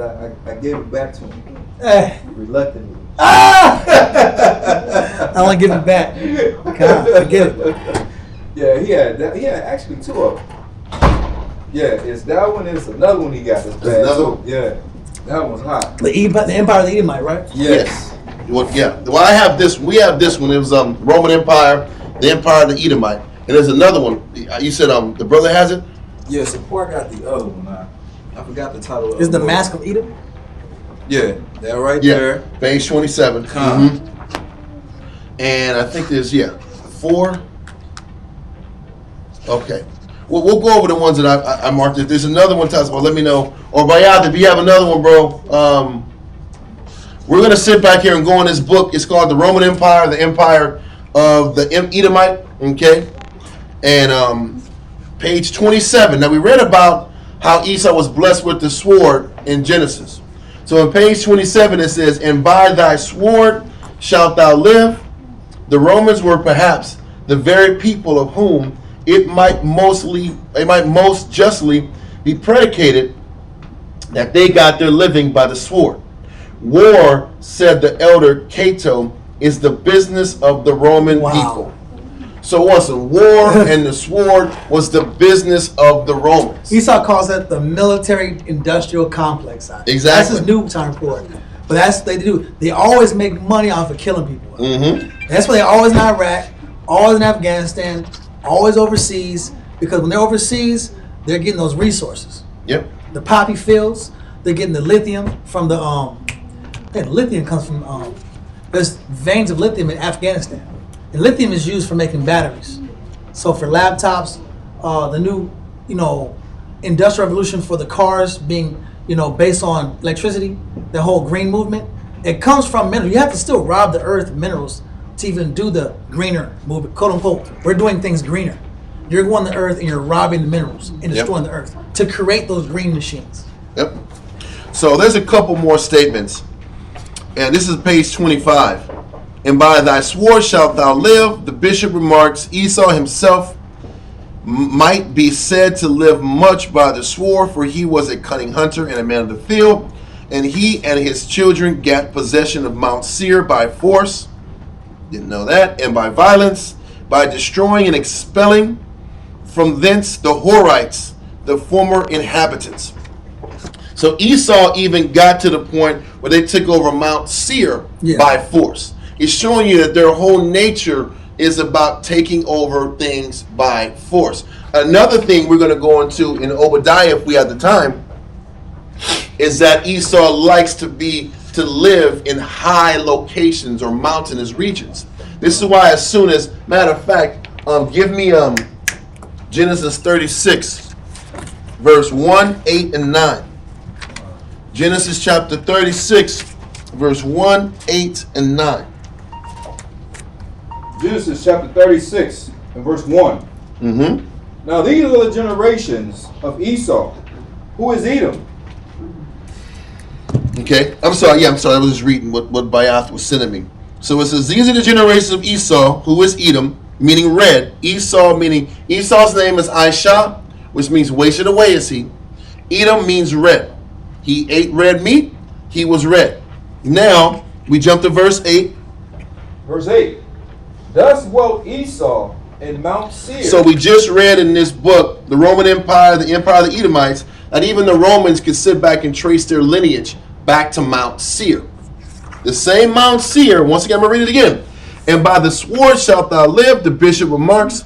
Esau himself might be said to live much by the sword, for he was a cunning hunter and a man of the field, and he and his children got possession of Mount Seir by force and violence, by destroying and expelling from thence the Horites. So once again, they got their land in Mount Seir by their violence and by their sword, just like we're reading the Romans did when their whole country was established through war and conquest. Okay, verse 8, it says, Esau dwelt in Mount Seir. Esau is Edom. Read on. Verse 9. Thus dwelt Esau in Mount Seir. Esau is Edom. Mm-hmm. And these are the generations of Esau, the father of the Edomites in Mount Seir. So Esau is the father of the Edomites. Esau had a nation of people. Okay, I'm gonna see. I'm gonna read this other excerpt in 25 in the book the Roman Empire, the Empire of the Edomite by William Beeston. Okay, to say of a cunning hunter that he was a swordsman, and of a man of the field that he lived by his sword, would seem to be a perversion of language as gross as it would be to designate the battles and sieges of the Marlborough or a Wellington, fox huntings and battles, or battues. And the title of the children of Edom to Mount Seir was precisely that by which the sons of Israel claimed Canaan. Okay, let me see. I'm trying to see, is there anything else before we go to this other book that the brother wants to pull out?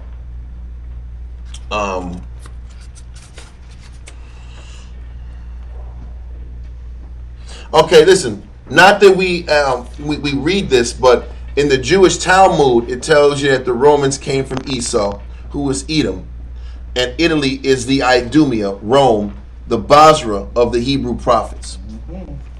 And this is understood in the Hebrew world that Basra. So what he's saying is this: when you read the scriptures in Malachi or Obadiah, you read about Basra. Basra was the capital city of the Edomite nation in Mount Seir.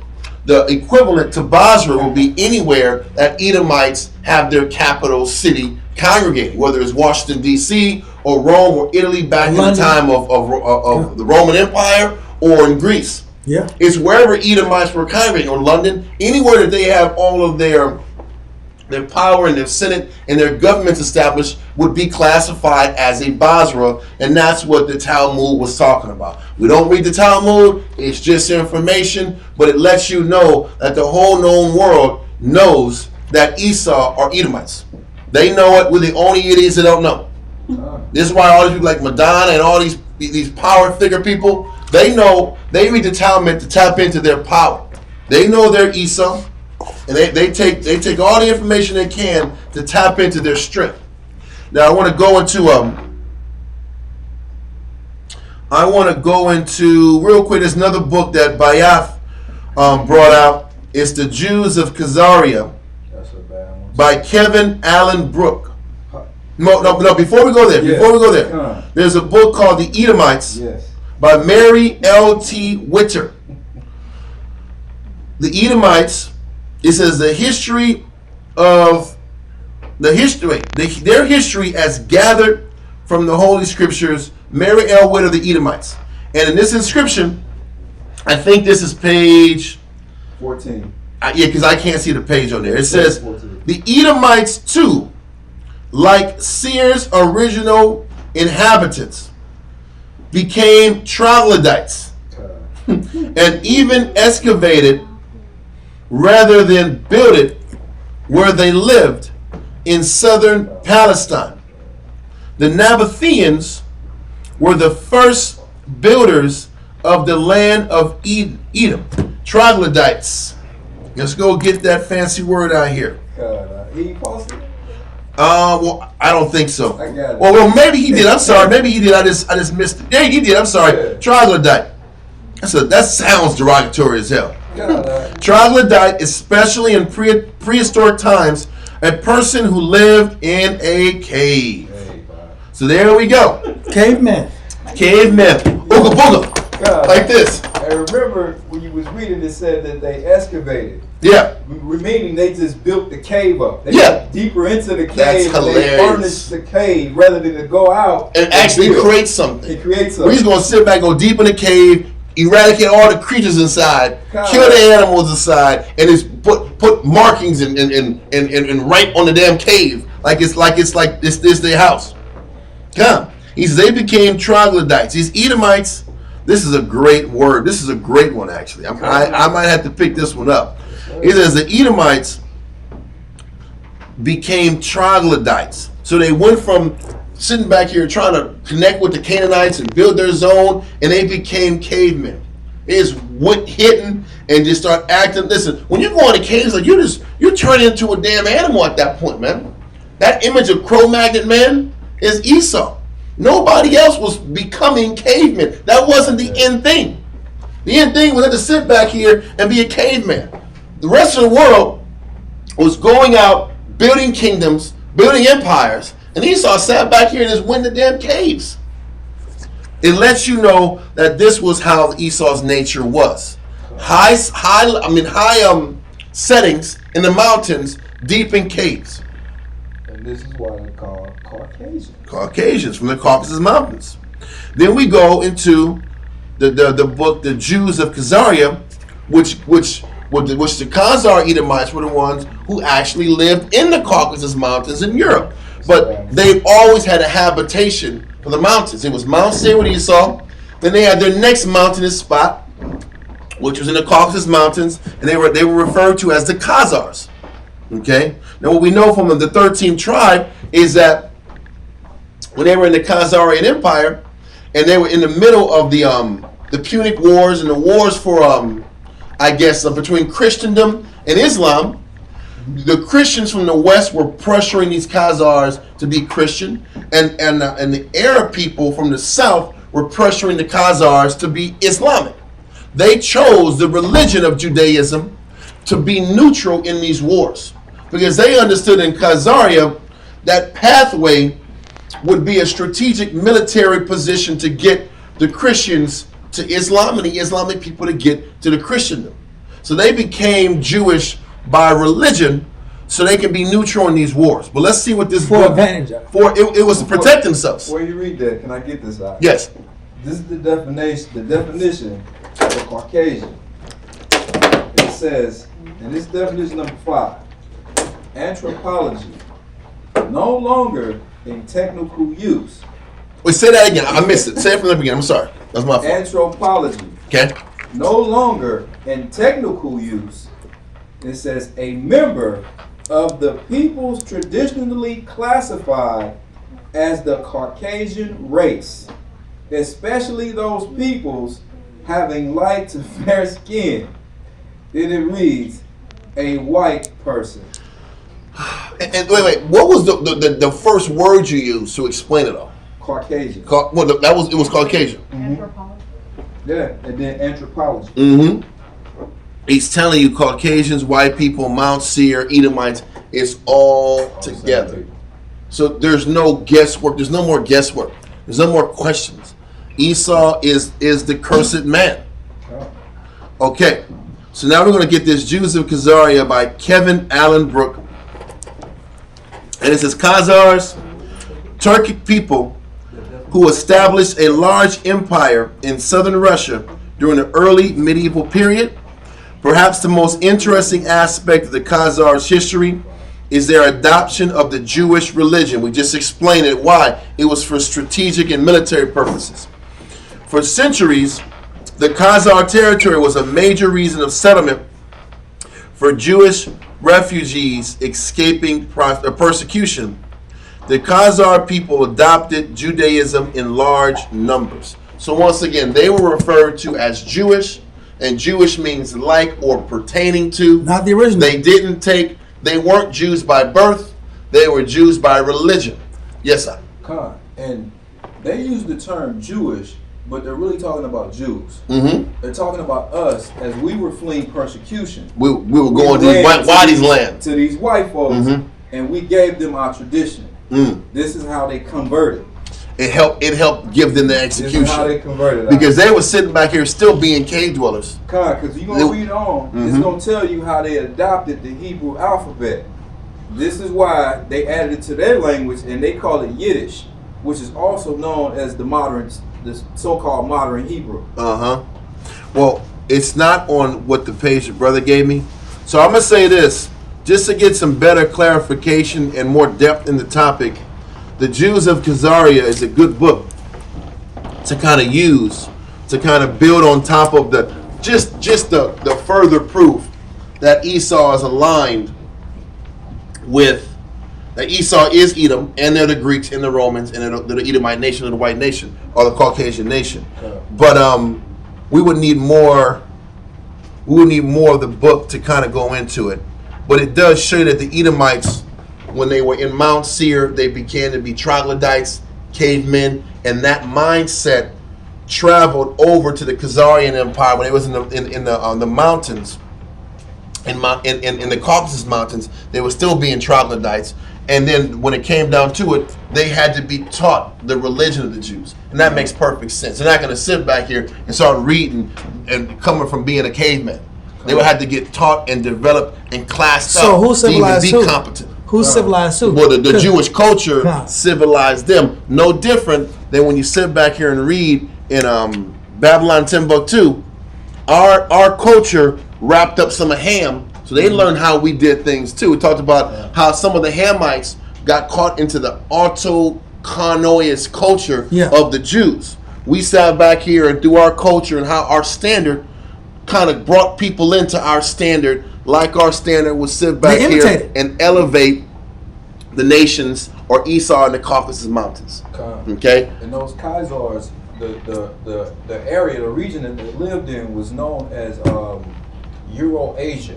Yeah. So we talking about Poland, Yeah. and all the Kazakhstans and all of that. Yep. Yeah, the Kazakhstans, exactly. All of them. Uzbekistan, Azbekistan, and it's all hilly, mountainous, rugged areas, and it was very hard to cross over, and that was why when it was Christians and fighting against it was black Israelites that were Christians fighting against Islam. That was a hell of a strategic location that was needed to get to the south. Or the Arabs were trying to get to the north because that was a pathway of least resistance. You can bring your military and then come flank them from the side without them knowing. Everybody wanted that spot, but the Khazars took that neutral approach to keep away from the war. Because they didn't want to be Muslims and they didn't Want to be Christian. Exactly. So they settled on something that was respectable, which they named Judaism. Yeah. Which we know as our culture. And those are the people that eventually got to Germany, eventually got to Poland. And this is when all the rounding up of the quote-unquote Jewish people, it was really the white people that came from the Caucasus Mountains that were converts in the 8th century AD. Now, the books we use, we've normally used the 13th Tribe by Arthur Koestler, and it was the Roman Empire, the Empire of the Edomite by William Beeston, and the two books that Tazapah and Abayath were bringing out, Mary L. Witter, the Edomites, and the Jews of Khazaria, Kevin Allen Brooke. These are 4 books that kind of tie in all the information proving that Esau is Edom. Edom is a so-called white man. The Greeks, the Romans, it's all connected. It's all connected. Now, what I want to do now is jump to. I really want to go to Obadiah, to be honest with you. Shoot. Let's do Malachi first. Don't do Malachi.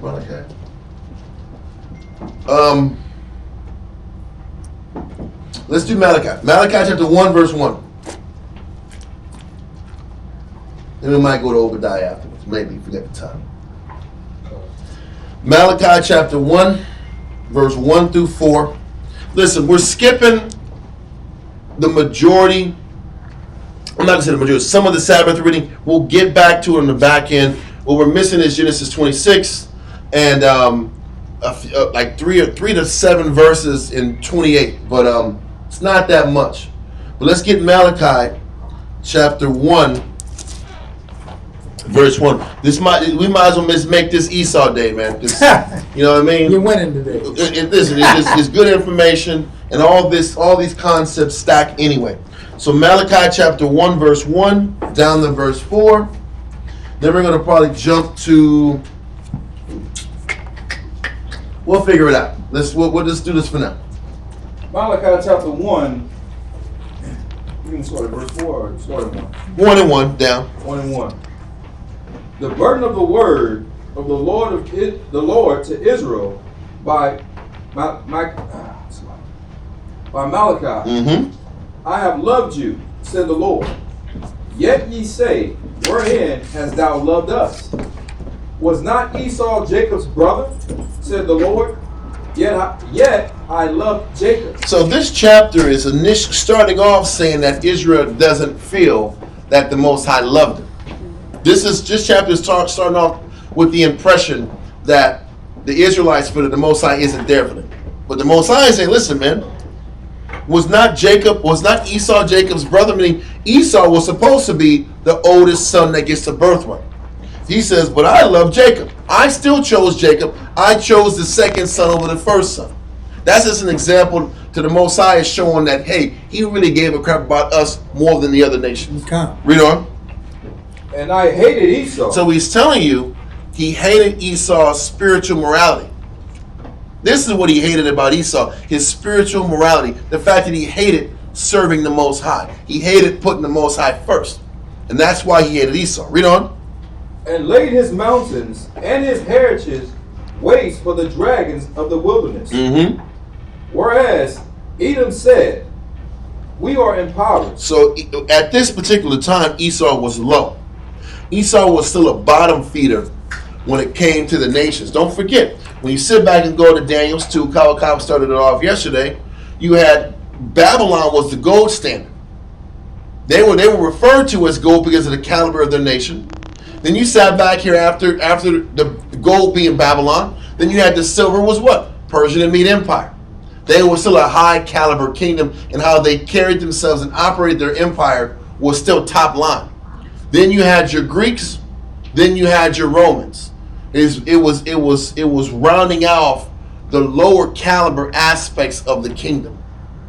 My point is saying is that at this particular point, Esau was impoverished. They were low to the ground. Read on. Whereas Edom said, we are impoverished, but we will return and build the desolate places. Thus said the Lord of hosts, they shall build, but I will throw down. They shall build, but I'm going to throw down. The Most High, this was prophesied that Esau was down. They were going to rebuild, and the Most High was going to sit back here and destroy whatever they tried to build to justify their power. It's a prophecy for the now. That Esau's on top now. They rebuilt. Esau got back in power. They've been in power for years. Come. He says, they will build and I will throw down. Read on. And they shall call them the border of wickedness. The border of wickedness. Mm-hmm. And you know what it shows also too? Whenever Esau deals with any kind of warring situation, how does he create dissension among different nations? When you go to the land of Ham, what's he always doing? Changing the borders. It's creating these wars and these fights between these different tribes. And then what happens? Magically, Esau ends up selling both sides of weapons. Benefiting his what? Military industrial complex, or his business is selling warfare weapons. Mm-hmm. Then they put their puppet in and control the people anyway. That's what that says anyway. They control both sides. But read on. And the people against whom the Lord hath indignation forever. And this is the facts that people don't want to accept. We just went through all the information about who Esau is, his characteristics, but we also don't understand he's never going to forgive them. He's never going to forgive Esau. But why? Everything about Esau is anti the Heavenly Father. Everything about Esau is anti being spiritually connected to the Heavenly Father. They only use spirituality to keep Jake under control. Listen, the idea of religion was used to control and manipulate the masses. The people, the powers that be don't believe in the Most High. Powers that be don't serve the Heavenly Father.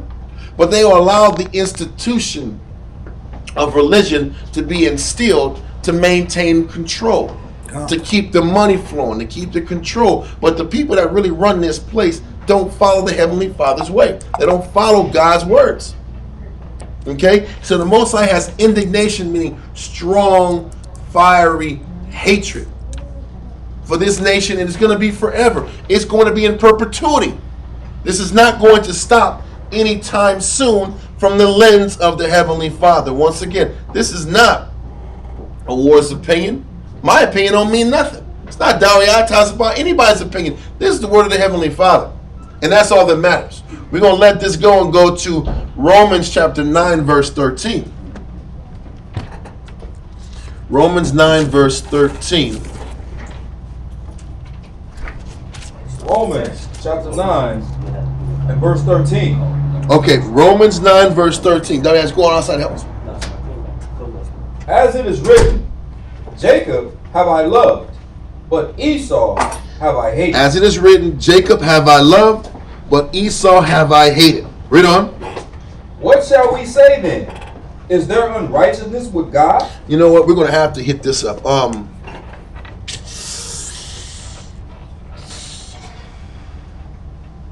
Let's read chapter 9, verse 1. We're going to read it down. We're going to read down prior to the chapter, because this is important. It kind of shows that the Most High has the right to choose who he wants to choose. He has the right to choose the nation and the people he wants to invest in. And then we'll double back and finish up in some other chapters. Let's do Romans chapter 9, verse 1. Romans chapter 9 and verse 1. I say the truth in Yahweh Shai, I lie not. My conscience also bearing me witness in the Holy Spirit, that I have great heaviness and continual sorrow in my heart.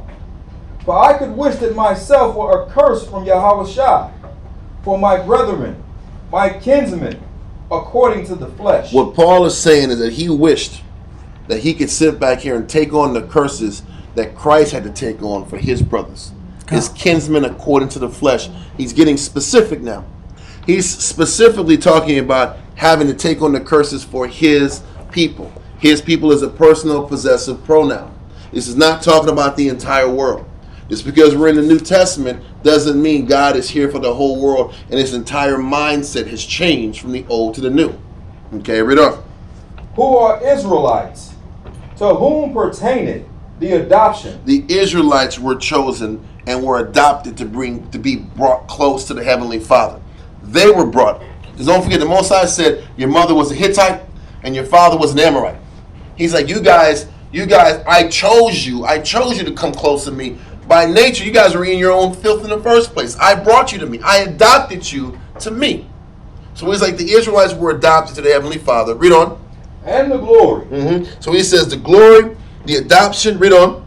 And the covenants. Don't forget, the glory was promised to the Jews through that promise that Isaac blessed Jacob. Okay? That blessing is all the blessing was supposed to go to Abraham, Isaac, and through Jacob. Read on.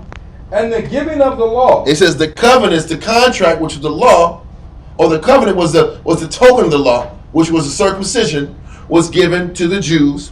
The giving of the law was given to the Israelites. Read on. And the service of Yahweh. The service of the Most High was the Levitical priesthood, was given to the Jews. Read on. And the promises. Whose are the fathers, and of whom, as concerning the flesh, Yahweh Shai came. This chapter solidifies the fact that Christ only came for those people that were adopted to him. The Jews, the Israelites, the so-called Negroes, all the way down to so-called Mexicans, the indigenous people of North, Central, and South America, God's chosen people. Christ only came to save them. Read on. Who is over all. Yahweh blessed forever. Amen. Not as touching the word of Yahweh had taken none effect, for they are not all Israel, which are of Israel. He said, everybody is not of Israel that is from Israel. Don't forget, who was Israel? Israel is Jacob. Yeah. All the sons of Jacob. He says, everybody that's of Israel is not of Israel. It's going to explain. Read on. Neither, because they are the seed of Abraham, are they all children. But in Isaac shall thy seed be called. So what he's explaining is, just because Abraham had multiple children, because he had children with Keturah. It wasn't just Isaac. He had who? Ishmael. He had Ishmael. He had Keturah. He had multiple nations that came out of him because he was a man of wisdom and structure and sagacity. Exactly. So those different nations just followed the lessons, the instincts of their father, and Abraham was hoping that they would hold on to it. That, but just the fact that the Most High only chose the seed to go through one person. He had a bunch of children. The Most High didn't go into specifics about the sons of Keturah because they didn't matter. The only thing that mattered was Isaac. Isaac was special. He had special characteristics. He had a great spirit, and the Most High chose the government to go through Isaac. Okay, but he had other children. So just because they were other children didn't mean they were chosen. True. Those other children of Abraham weren't chosen, just Isaac. Everybody can't be chosen. Everybody's not chosen, and that's the catch. Ishmael wasn't chosen. Ishmael was the son of the damn handmaid. He was not meant to be. Abraham wanted it to be. It was the same thing that Isaac fell victim to. Abraham that Ishmael could be saved. He was wishing Ishmael was the guy. Yeah. And Sarah like, man, get this dude out of here. And his mama. Scram. And I was like, that's kind of harsh. Here's some water. Listen, this ain't enough to get to your journey, bro. This ain't enough. 8 ounces, Zach. Point is that the Most High's will was coming into effect. It didn't matter what Abraham wanted. It didn't matter eventually what Isaac wanted. Isaac wanted Esau. It didn't matter. What the Most High wanted was all that mattered. Keep going, sir. Could I go back to verse 6 just to give some edification? It says, not as though the word of God had taken none effect, for they are not all Israel, which are of Israel. Now this is actually where the concept of spiritual Israel comes into place, But spiritual Israel, not meaning from another nation and you spiritual, it's meaning this. I'm going to pull a precept just to break it down.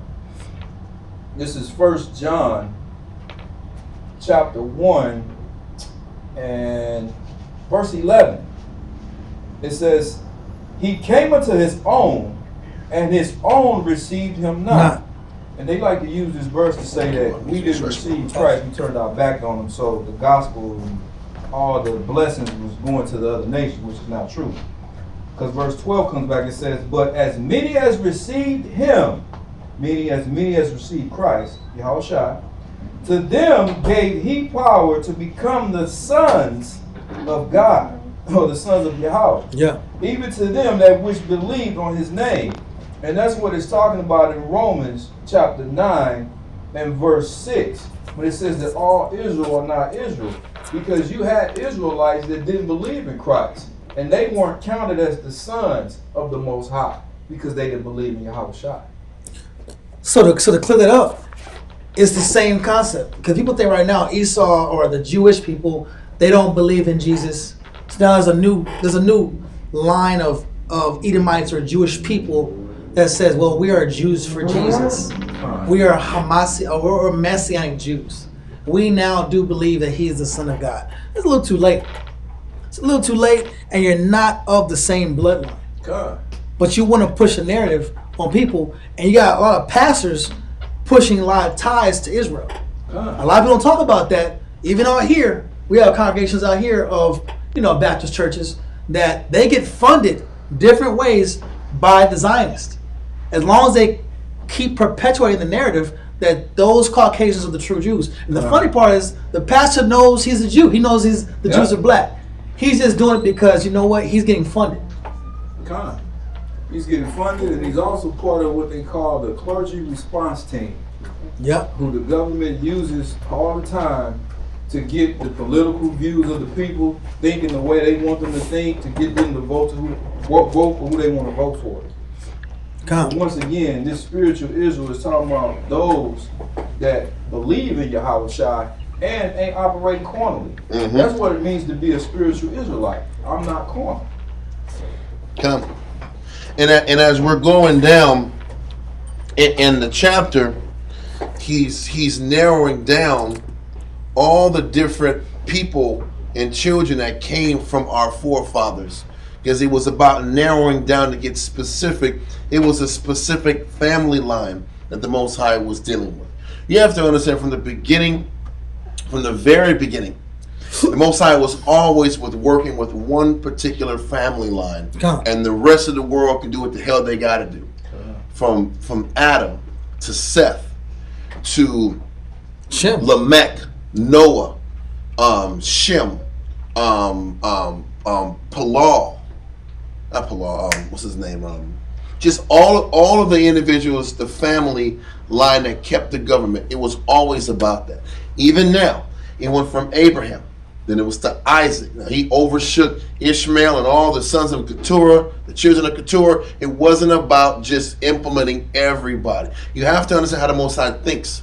The Most High has never been about just bringing everybody to the party. The Most High was very specific with who he chose. He was very specific on the nation he worked with. He was very particular about this whole process.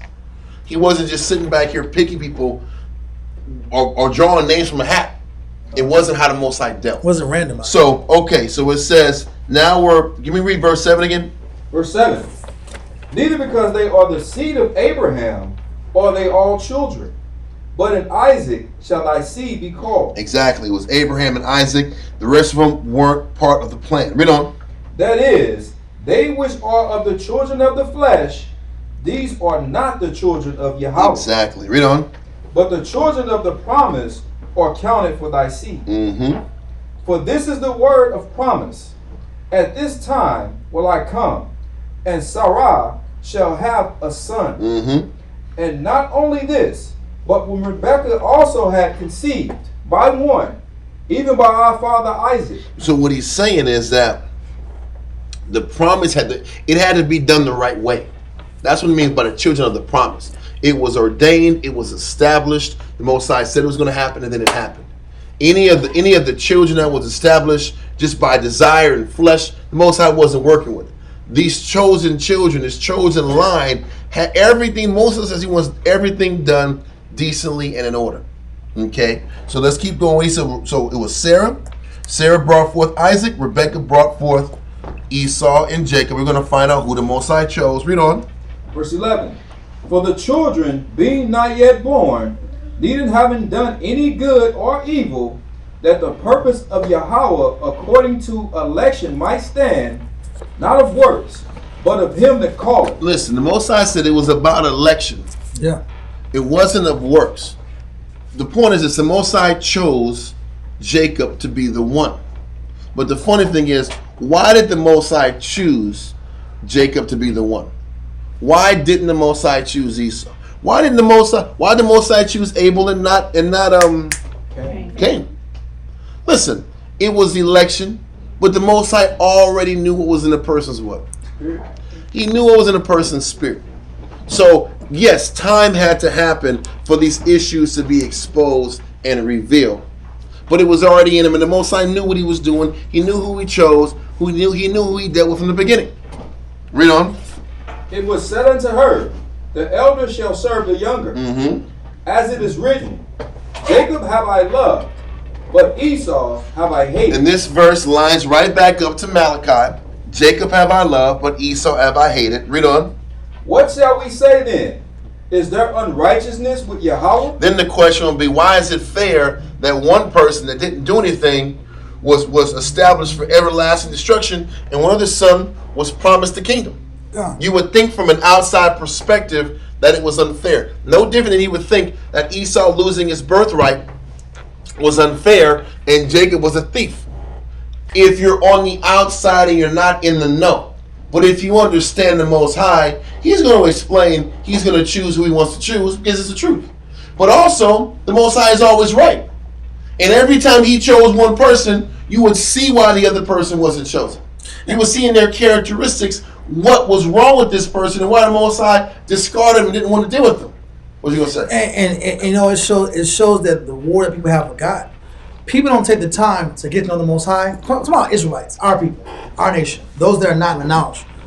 They have a lack of understanding for this capacity of information because they don't read the scriptures enough. So if I'm not reading the scriptures, I'm going to go off the narrative or hearsay of Esau, of the so-called white man.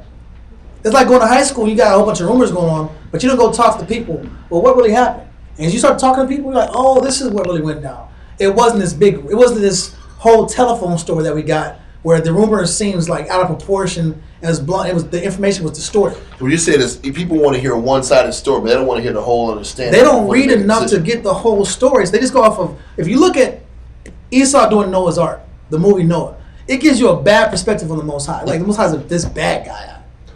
If you look at the Epic of Gilgamesh, it tells you Nimrod is the main character in the story. But from their perspective, he's the hero. He was about saving humanity. He was the humanitarian. He was the humanist. He was saving the world from this oppressive power called Yahweh. Right? So when you always get our people that love to blend in and mix with the nations, they start taking on these carnal philosophies of the nations, and they end up atheistic, and they end up hating the Father. And that's where you that Oreo mindset, that Oreo mentality, that coconut mindset, that coconut mentality. The people of our nation that like to flow with the Gentiles, and I don't really see anything bad about them, they always end up hating the Most High. I'm an Egyptian now. I'm a Muslim now. I'm an atheist now. I'm a Grecian now. I'm a Greek now. All these mindsets is them. They're getting their information from hearsay from Gentiles.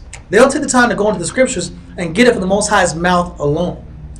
So they end up hating and despising the Most High's words, like the Gentiles, like the nations, like Esau. Yeah. And I want to bring this out also, off of what you're saying.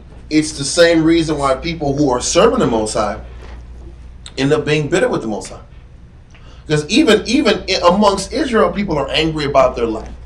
Angry as to why the Most High hasn't blessed me with this. Why I haven't gotten this. Why the Most High hasn't come through for me with this. When we don't take the time to sit back here and look at things how the Most High will look at things. If I was honest with myself, do my works really deserve the blessing that I want? Have I put in the necessary work to get what I expect the Most High to give me? Is my expectation of what He's supposed to give me and my level of effort to give to Him, is it equal? Because if we understood that, then we can understand why the Most High wouldn't bless one nation and He will bless another. Why He will bless one son and not another son. Because this is the whole spirit of Cain. Why would you bless him and not me? I gave something, he gave something, but there was more to it. There's always more to it. And the Most High is going to bless the person who commits wholeheartedly. So what the Most High is saying is there is no unrighteousness in the Heavenly Father. The Most High isn't about just screwing one nation over and blessing another. He is fair in all of His judgments. And we have to accept that. It's going to explain. Read verse 15. Verse 15. But he said to Moses, I will have mercy on whom I will have mercy, and I will have compassion on whom I will have compassion. So listen, this is the Most High making a strong, authoritative statement to Moses. I'm going to have compassion on who I have compassion. I'm going to bless who I want to bless. But if you sit back here and you read and you understand the Most High, He's not just sitting back here and blessing who He wants to bless. He's blessing who earned it. He's blessing who dedicated enough to get the blessing. The Most High is not unjust. The Most High has always been about justice and equity. Those were the main criteria of His judges. They have to judge on equity. It's not about favorites. His favorites are based upon their willingness to commit to Him. That's how His judgment is. That's where His expectations sit. Now, in this chapter, we listen, man, I'm going to bless, I want to bless. But if you look deeper into the why, you'll understand why. Why the Most High said, utterly destroy all the Canaanites. When you read that in Deuteronomy 7, it's like, that's harsh as hell. All the ites, the Perizzites, the Hittites, what did they do that was so evil? In comparison, it's almost like this. The whole world was full of people breaking the laws. Why did He have it out for these guys? Why do you want these guys eradicated so hard? It was because of their actions and their conduct deserved that level of judgment. That's fair. It's fair. So it's not the Most High just saying, I'm going to do what I want to do when I want to do it. I'm this big bully. The Most High is no big bully. He's fair and equitable in every single decision He makes. Read on. So then, it is not of him that willeth, nor of him that runneth, but of Yahweh that sheweth mercy. Now, with that being said, it's still about what you want. It's about the Most High's mercy. He's going to choose who He's going to choose. But there is a rhyme and a reason to His methodology. He's not just sitting back here choosing who He wants to choose. There's a method to His madness. Read on. For the scripture said unto Pharaoh, even for this same purpose have I raised thee up, that I might shew my power in thee, and that my name might be declared throughout all the earth. He allows nations to rise up on top, just so that eventually He can destroy them. Whether it was Egypt, or whether it's the present day Egypt. He's brought this country up to the max to eventually break it down. To show the whole world, because if you think about it, this country looks so powerful on paper. Nobody would think that this place could fall. For the Most High to take this country down, this place down, would show that the Most High is truly great. And it would re-magnify how potent He is, just like He sat back here and elevated Egypt. Don't forget, why in the hell, leading up to Egypt rising and falling, you notice every time there was a famine, Egypt was the only place that was popping? It wasn't just once. It was multiple times. Egypt was always for popping. Years. Because Most High was building them up systematically to get them on top. He was systematically, why? Think about this. He was systematically creating droughts and famines in Canaan. So he's attacking them. Listen, that's the you see the whole plan. He was breaking down Canaan this whole time, and he was elevating Egypt because he was setting them up for a fall. He was weakening Canaan so that eventually the Jews can come take him out. He was making Egypt potent to get all the Jews here, to get them out of Canaan, to set Canaan up, build up Egypt, get their pride up. I'm gonna smack Egypt, and I'm gonna get you guys out of here to whip on Canaan. Smooth. It was smooth. It was systematic. Wow. The famine. Wow, it's true. Egypt's flourishing. Then I'm going to get them up just to break Egypt, get the Jews out, and give them to Canaan to take out these damn Canaanites that I want to smack them on. But I got to give them time. They got to show that they're not trying to get back to serve me. Every time he was sitting back and setting up droughts, they were supposed to go back to the Most High and apologize to make things right. True. They didn't do it though. He's showing you his mindset. Is my point. He's the Most High is not just this. Esau. God's just this little kid with a bunch of toys and he don't know what to do with them. No, he knows exactly what he's doing with them, and all his judgments are fair and just. And he gives you time to change your ways before he smacks you down. Esau to this day doesn't understand the Most High. That's why he looks They don't understand the the spiritual process of the Most High. He's still a child in his understanding of the Father. I want to pull the scripture right quick. Daniel 4:17. I'll just read it real quick. It says, this is Daniel 4:17. This matter is by the decree of the watchers, and the demand by the word of the holy ones, to the intent that the living may know that the Most High rules in the kingdom of men. Who are the living? The scripture says, thy word quickeneth. The word of the Heavenly Father brings you to life. It brings you to life spiritually, intellectually, mentally. So the living are those that are alive in the scriptures. May know that the Most High ruleth in the kingdom of men, and giveth it to whomsoever he will, and setteth up over the basis of men. The Most High picks the governors, picks the presidents, picks the governmental agents to set up his scale of power waxing and waning. Who he wants to be an authority as a nation and not. But it's by their works. It's not just he's just sitting back here. There's some angry kid with some toys. It's not random. It's not random. It's not random. It's control. But it's like this. It's going to explain later on why the Most is even responding in this way. Because the Most I can sit back here and backpedal and say, listen, man, you got to understand my intentions are pure. I'm trying to help people. He said, man, listen, I'm going to have mercy. Who the hell I want to have mercy at? It's like, this is what the Most High is like. It's like your kids trying to say, Dad, you're not being fair. Man, get out of here with that crap, man. Go in your damn room. I'm going to make the punishment longer. I got to sit back and argue with a damn 3-year-old? Yeah. About why? This is what the Most, I'm going to have mercy on who I'm going to have mercy on. That's it. Yeah. Why I go sit back here and go this big explanation scenario to explain to you that I'm fair? I'm fair. If you don't like it, go. Kick rocks. And kick rocks. Read on. It is 18. Verse Why would God love who people? Love is love. It's the same transition. It was verse 17. No, it was verse 18. Yeah. It's the same transition. I just want to make this one point. Yeah. And it makes the same transition. They have this viewpoint. Oh, God's unfair. He's just a random guy, just playing with his toys. He also has the same premise and mindset when it comes to sensuality. I'm not trying to say we have kids here. Sensuality and how they operate. Well, love is love. Why can't people just be in love? And how come people can't love who they want to love when they want to love them?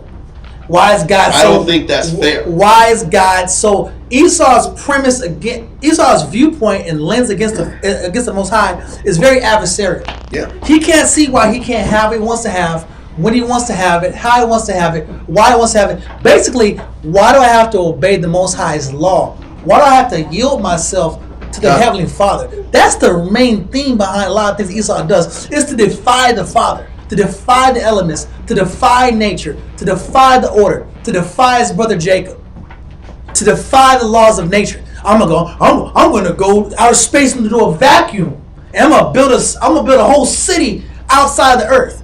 Why? Because you're defying the Heavenly Father. Everything he does is a low key attack. Well, it's not just low key; it's high key. It's a high key. I have to say, it can't be low key. All his education, all of his media, all of his information, all of his philosophies, all the modern day philosophies coming out. The people that they uplift is everybody that's anti-God. Even us. When you deal with LeBron James, our people. LeBron James is anti. He never says the Most High built me up and made me this powerful guy. Jordan don't say that. Jordan's, I like his game too. Jordan never said thank the Most High for the physical abilities I got. Anybody that Esau uplifts, it always carries that same the Most High philosophy, anti-biblical God. I'm not gonna say that. Anti-biblical God philosophy. Yeah. They're always pro-Khazarian, pro-Jewish Caucasian, like Nick Cannon. Now he's pro-Jewish Caucasian.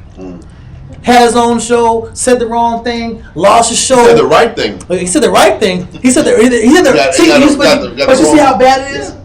It's the wrong thing if it's from the world perspective. I mean, it's from the Hebrew perspective. It's the right thing. It's from the world. Sorry, I'm saying it right backwards.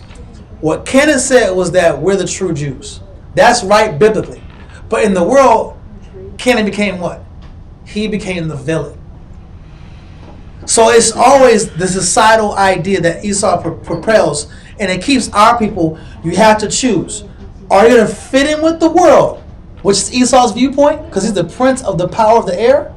Or are you going to fit in with the biblical point, which is never popular, and be an outcast, and be a black sheep, and be an oddity? That was it. Okay, so I'm going to need you to read the text in the restroom. Go read verse 18. Stand, sit there. You're good. That's very cool. It's 9 and 18. I'll read that. Yeah, I got you, bro. I got you. Therefore hath he mercy on whom he will have mercy, and whom he will he hardeneth. Thou wilt say unto me, why doth he yet find fault? I got it. For who hath resisted his will? Come. Nay, but oh man, it says, who art thou that replies against God? Shall the thing formed say to him that formed it, why hast thou made me thus? Now, on this end, Esau will sit back here and get angry and say, listen, you made me to be sensual. You made me to be anti the Heavenly Father. Mm-hmm. You created me to not want to serve you. So why are you punishing me for you making me how you want me to be made?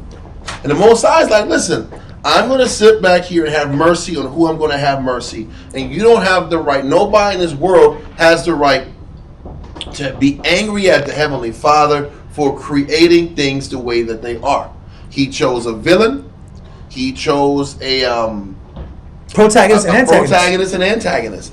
And that's just how it is. And you can't get mad that you were chosen to play the part of the wicked and we were chosen to play the part of the righteous. The crazy thing is, Esau understands he plays the part of the wicked. We haven't accepted that we play the part of the righteous. We still want to be the villains. We want to fit in to be the villains. We were chosen to be greater. And this is the dynamic about people being angry at the Heavenly Father because they're doing what they were told. They're doing what they were created to do. Read on. It says, why hast thou made me thus? Hath not the potter power over the clay? Of the same lump to make one vessel unto honor and another unto dishonor? And that's the point. The Most High has the power over the clay. He has the power to make one nation chosen and one nation cursed. The Most High said Esau was going to have perpetual indignation towards Esau forever. And the Most High was going to show love to the Jews. He would correct them in measure, but he was going to always have love for the Jews, and there's nothing either party can do about it. Nothing they can't be done about it. And I made this point too. And all Esau had to do was he could have played his role out. But when you read Obadiah, it goes into, look, you went past slavery, bro. Mm-hmm. It was past just normal slavery. You took their culture. We'll go into that too. Okay, cool. So, but it just shows simply that this man didn't accept his part in life, what he was given. He didn't accept what the Most High put him at. Just like Israel. We don't accept the Most High made us Israelites. It still goes back to showing us where we at. We don't accept the Most High made us have to keep His commandments. Live a disciplined lifestyle. Live a quote-unquote boring lifestyle. We still want to be in the world and fit in and function and have the same sensual, physical, entertainment as the nations. Everybody has to accept their role. That was it. Okay, let's keep going. This is right here. 22. Verse 22. It says, what if God, the Most High, willing to show His wrath and to make His power known, endured with much suffering, with much long suffering, the vessels of wrath fitted to destruction, and that He might make known the riches of His glory on the vessels of mercy, which He had afore prepared unto glory. I'm gonna let it go from there. I don't want to take it any further from that direction. We're gonna let this verse go, or chapter go, and we're gonna go to Ezekiel chapter 35, verse 2. Then we're going to go to Obadiah, and then we'll see what we're looking at. Ezekiel chapter 35, verse 2. Ezekiel chapter 35 and verse 2. So pretty much, in a nutshell, at the end of Romans, it was about the Most High was going to choose who he was going to choose. He chose Esau to play the role of the wicked. He chose Jacob to play the role of the righteous. And the vessel or the pot doesn't have the right to question the potter, why was I made this way? We don't have the right to get angry that we were chosen to serve the Most High, and Esau doesn't have the right to be angry that he was chosen to play the villain. Let's continue. Ezekiel chapter 35 and verse 2. Son of man, set thy face against Mount Seir. He says, set your face against Mount Seir. This is a future prophecy. Mount Seir was the original home of Esau. Read on. And prophesy against it. Because it was a future prophecy about Mount Seir. Read on. And say unto it, thus said the Lord power, behold, O Mount Seir, I am against thee, and I will stretch out my hand against thee, and I will make thee most desolate. I will lay thy cities waste, and thou shalt be desolate, and thou shalt know that I am the Lord. Because thou hast had a perpetual hatred, and hast shed the blood of the children of Israel by force of the sword, in the time of their calamity, in the time that their iniquity had an end. And this is the point. The point is that the Most High has a reason for these people to be the villain. It isn't like the Most High just is unfair. He said, listen, man, he said, you guys have had a perpetual hatred towards our people. Esau has a hatred for us now. That hatred is rooted deep in us generationally.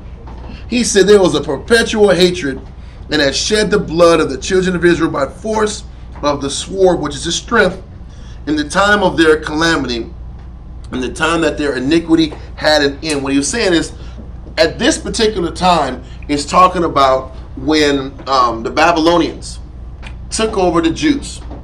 And the Jews were already broken down. All the riches were taken out. Esau kicked us when we were down. Esau came in after Babylon took us out and took all of our heads and leadership back to Babylon. Esau came in and ransacked us even the more.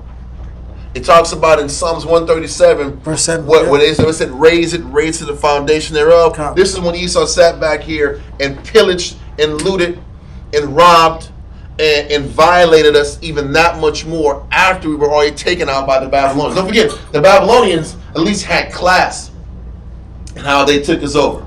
They were referred to as that head of gold for a reason. Esau was low and base, and they sat back here and took it as an opportunity to humiliate and destroy us that much more. He is saying that we already got stung. It was the time of our calamity was already over, and you came and did more to us. And he's like, see, this is more of a reason why I got hatred for you, and I don't mess with you, and I have it out with you, and have indignation for you forever. Read on. Verse 6. Therefore, as I live, said the Lord power, I will prepare thee unto blood. The funny thing is, when you start off in Deuteronomy 23:7, the Most High says, abhor not an Edomite. But the problem is, as time progressed, they kept showing through their works why now it's not a hated Edomite. Now it's time, I got hatred for you forever. Their actions continue to show that, you know what? These guys got it out for Israelites. I'm going to have it out for them. But it was that perpetual hatred that continued to build and fester from the time that Esau didn't let Moses and the Jews cross through their land to get to the land of Canaan. That's where the beast started. Well, the beast started in Genesis 25. But then it sped up and it kept building when Moses was trying to get to Canaan, and they wouldn't let him go through the easiest path. They'd go all the way down and then back up. But even Moses said, even then, don't hate him. But then when we fell in 586 by the Babylonians, and they sat back here and ransacked us, and they were cheering, and they were mocking and clowning, now the Lord said, man, I got you now. Now you've done it. And it kept building from that time on. To getting beat in the streets every day now. Facts. Let's continue. And blood shall pursue thee. He said, blood's going to pursue you because you pursue with blood. He that killeth with the sword shall what? He Shall kills. die by the sword. Revelations 13:9. You're gonna, and it talks about in Revelation about how Esau will get double for the negative they did to us. They will get double coming to them. Read on. 6. Thou hast not hated blood, even blood shall pursue thee. Esau has loved blood. They've loved the sword. They built their numerous empires from the sword. And blood's going to pursue Esau. That's his curse. Read on. Thus will I make Mount Seir most desolate. Mount Seir is any land and country where Esau resides. Present day Mount Seir is America. Present day Mount Seir is Europe. Present day Mount Seir is all where all these embassies are spread all throughout the nation, all throughout the world. Read on. And cut off from it him that passeth out and him that returneth. He's going to cut off anybody that's coming to and from these countries. Read on. And I will fill his mountains with his slain men. I'm going to fill his countries and nations with his own dead bodies, with his own sons and daughters. Read on. In thy hills and in thy valleys and in all thy rivers shall they fall that are slain with the sword. Mm-hmm. I will make thee perpetual desolations, and thy cities shall not return, and ye shall know that I am the Lord. We can't forget, this is not talking about just ancient Mount Seir. Yeah. Mount Seir is no longer there. Well, you still have Rome, you still have Greece, you still have all these kingdoms that are still going, that have to get reckoned also. Gone. Read on. Because thou hast said, these two nations and these two countries shall be mine, and we will possess it, whereas the Lord was there. Therefore, as I live, said the Lord power, I will even do according to thy anger, and according to thy envy, which thou hast used out of thy hatred against them. He says, these two nations and these two countries shall be mine. What does that mean? Esau wants our nation. He wants our power. He wants that birthright back. Yeah. He wants all the blessings that's supposed to go to us. He feels he's entitled to. So it's not only about his nation and having this power. I want that country. I want their land. And I'm going to do everything we can. That Esau is going to do everything in their power to get their land as well. He's still jealous, right? He says this because your envy and your hatred. That's where the hatred is fed from. The envy that I lost my birthright and you got it. You're going to get the eternal kingdom. Hold this verse and go to 2 Ezra chapter 6, verse 7 through 9. This is why he's jealous. This is why he's envious. This is why he's pissed off. 2 Ezra chapter 6, verse 7 through 9. 2 Ezra chapter 6 and verse 7. This is going to explain why Esau's jealousy is so heightened. Read that.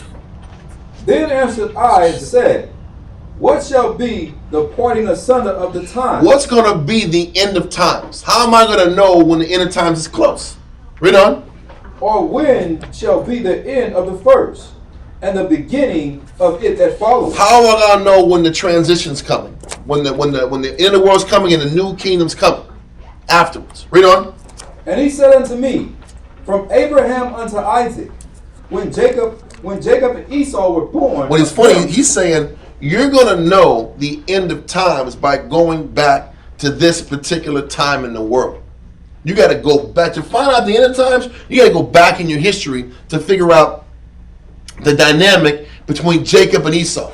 Because that dynamic is going to let you know, is going to paint a picture as to how this end's going to be. Okay? This is why it's so important not to forget your history. Not to forget to study. Because all the answers in the future are right here set in front of you in the past. So at the time of Jacob and Esau, read on. Jacob's hand held first the heel of Esau. And we know that the elder shall serve the younger. Read on.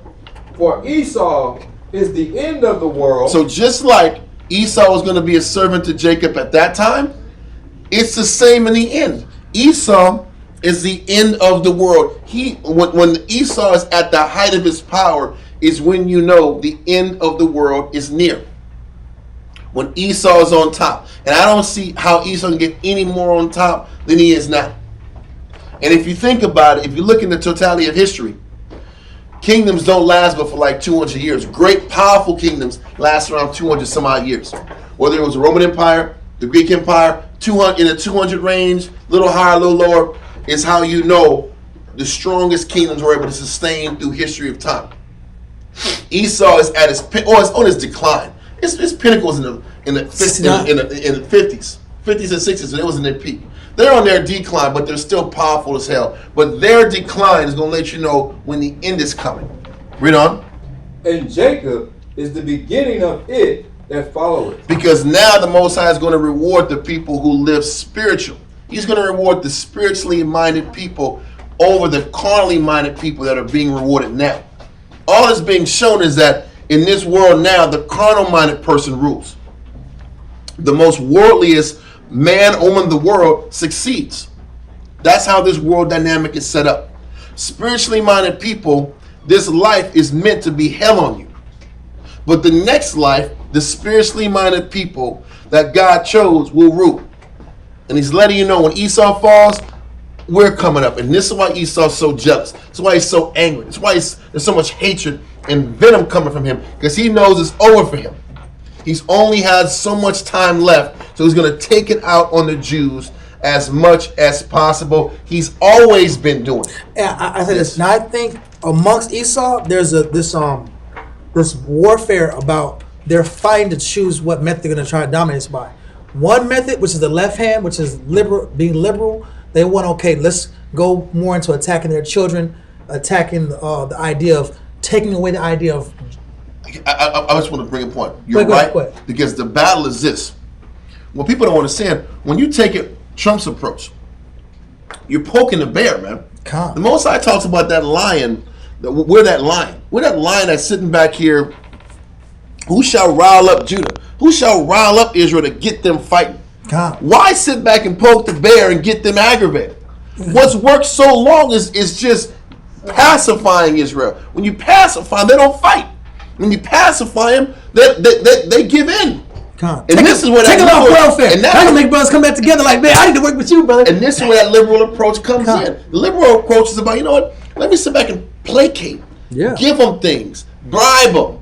Yeah. Give them things. Give them money. Give them all that stuff. The more I give you, I'm giving you things, and I want you to accept the gay agenda. Accept all these wicked agendas while I give you things.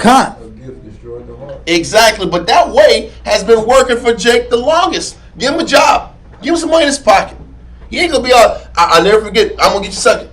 When the pro-black dude was sitting back here, he's pro-black. He had a whole army of guys, and then the job they protested at the damn government office like it was a job fair, right? And they lost all their guys because they had a job. They got a job, right? The brothers went down with guns. Yeah. And came back to the job. And the revolution ended immediately. You gave some black men jobs. No more rebellion. No more fight. I ain't mad no more. That's the point. And that's the liberal agenda. Give these cats some money. Give them some vacation days. And then let them barbecue. Let them barbecue all they want at. And you ain't gonna have nobody fighting nothing. Yeah, that's real. We're gonna chill. So that the laid back approach, I'm gonna let you do it. Just let us create this society wicked. Let me take your sons and daughters and make them weak. Versus sitting back here beating on them and not sitting back here and prosecuting. No justice. Then you gonna rile up Jake that don't want to rile up. Jake don't want to rile up. They like that Lions whoop. Who will rile them? Who will get them going? And that's what I'm just answering your point. I like that. The fight is of a strategy. How to control these cats. That's why they didn't get along, man. Listen, they like I see Edomites ready to go to war with Edomites. Listen, I've never seen them in the streets. Esau trying to go on Edomites, go to war with Edomites so we can beat up on some Jake dudes afterwards. With the right to beat up on more niggas. Said, this is how we do it. No, it's not. It's crazy. You do it like this, and they're going. Their teeth, people's teeth are missing. People are pulling out bats. They hit each other in bats with the street. This is in the streets, and they ain't put it on TV, but it's Instagram. It's like that. People got cameras. There you go. They showing it right there. They out there fighting in the streets. I've never seen a sight like this. These guys are turned up, man. Like our kingdom's gonna last only so long. You gotta do like this to extend it. Like we can't decide. It's like the ship is sinking. Yeah, exactly. But it goes back to the fact it's sinking And Esau's doing everything they can to keep it in their control, but there's a significant hatred because they know the time is almost up and Esau's about to lose their kingdom. And that's why the violence has been on Jacob for so long. TikTok. They're angry. They're pissed. They're angry. They know it's about to fall apart. Okay, so let's go. Let's continue in Ezekiel? yes, sir. Ezekiel chapter 35, verse 11. Therefore, as I live, said the Lord power, I will even do according to thine anger, and according to thy envy, which thou hast used out of thy hatred against them. And I will make myself known among them when I have judged thee. He's going to let the whole world know that it was the Most High that judged Esau. Read on. And thou shalt know that I am the Lord, and that I have heard all thy blasphemies, which thou hast spoken against the mountains of Israel, saying, they are laid desolate, they are given us to consume. Thus, with your mouth ye have boasted against me, and have multiplied your words against me. What people don't understand is that when Esau shows that hatred towards Jake, Esau's really showing hatred towards the Most High. You boasted against me. You're talking down to me. You think you're talking to some lowly blacks and Mexicans. You're really going at me. You're about to get it. Esau don't look at it that way. You're picking on me. You're mocking me. Read on. I have heard them. Thus said the Lord power. When the whole earth rejoiceth, I will make thee desolate. The funny thing is, he's saying the whole earth will rejoice once he makes Esau fall to the lowest again. Esau, the whole world is in agony, is in turmoil, is in stress because the wrong people are in power. And the kingdom's going to come when he takes Esau out of power. The whole world will be at peace. Read on. As thou didst rejoice at the inheritance of the house of Israel. Meaning, when Esau rejoiced, when they pillaged and they robbed our inheritance after Babylon took us out. Read on. Because it was desolate, so will I do unto thee. Thou shalt be desolate, O Mount Seir. You know, the rest of the world is going to loot them. He's going to pillage them. He's going to tear them down the same way they did to us. Read on. And all Idumea. And all Idumea, all the so-called white men is going to fall because of their envy and their hatred towards our nation perpetually over years. It's not about today. It's not about yesterday in 1961. It's not about, you know what I mean? It's not about one particular time. It's not about civil rights. Okay? We are stuck on civil rights. It has nothing to do with just the civil rights movement in general. This is a totality of all the hatred over the many generations and generations and generations. The Most High's had enough, and everybody is going to feel it. And there's no getting out of it. Read on. Even all of it. And they shall know that I am the Lord. The world's going to know, Esau in particular, Edom, Idumea, all them Edomite books we prove, we know Edom, Esau is the so-called white man. The whole white man nation is going to know that the Most High is the Lord by how he destroys them and how the world will realize that his children are going to be in power. They're going to all know it. Let's go to Obadiah chapter 1. It just shows without a shadow of a doubt who's in charge, and the Most High made it that way for a reason. Okay? Obadiah chapter 1 verse 10. No. It's 1 verse 1 through 10, if I'm not mistaken. Obadiah chapter 1 and verse 1. Yep, verse 1 through 10. The vision of Obadiah. Thus said the Lord power concerning Edom. We have heard a rumor from the Lord. An ambassador is sent among the heathen. Arise ye, and let us rise up against her in battle. He's saying the battle is coming. Now the Most High did say, wait upon the Lord, so we don't got to be some rogue groups trying to go out here and turn up. Yeah. The Most High is going to set it up when he's ready to set it up. But arise for battle, Esau, the time is coming. Read on. Behold, I have made thee small among the heathen. Out of all the nations in the world, Esau is the smallest in number when you look at a global scenario. But you also have to understand, as small he is a number, he was that much more cunning to take the whole world in control. It just shows you how great and skilled he is in his hunting skills and his sword to still be a world power and still be small around the world. Wow. Small in number. Gifted. He was truly gifted. Read on. Thou art greatly despised Amongst the entire world. That's why you go to different countries, Esau, it's called Great Satan. Yeah. Read on. The pride of thy heart hath deceived thee. You know why? Because when you listen, like Kanye said, it's hard to be humble when you stun on the jumbotron. Yeah. listen. When you're the world, when you're the king of the whole world, it's hard to be humble. The pride of thy own heart, his ingenuity, how he sat back here and has his whole place on lock. He says that pride has got you twisted. You think it was you and it wasn't the Most High. Read on. Thou that dwellest in the clefts of the rock. And we know that Esau's habitation is up high, in the mountains, in the hills. That's where his nature takes him. Okay, read on. Skyscrapers, the whole nine. Read on. Whose habitation is high. Mm-hmm. That said in his heart, who shall bring me down to the ground? His habitation is high in physical living and in pride. Like, I have all these systems in place. I have laws in place. I have laws in place, laws. I have all this system set up. Nobody's going to take me off this perch, off this position, off this power. Okay? Read on. Though thou exalt thyself as the eagle. And the funny thing, another way to explain that Esau is the so-called white man is Esau's symbols. If it's America, if it's Spain, if it's Germany, all of their national birds are eagles. Even the Romans.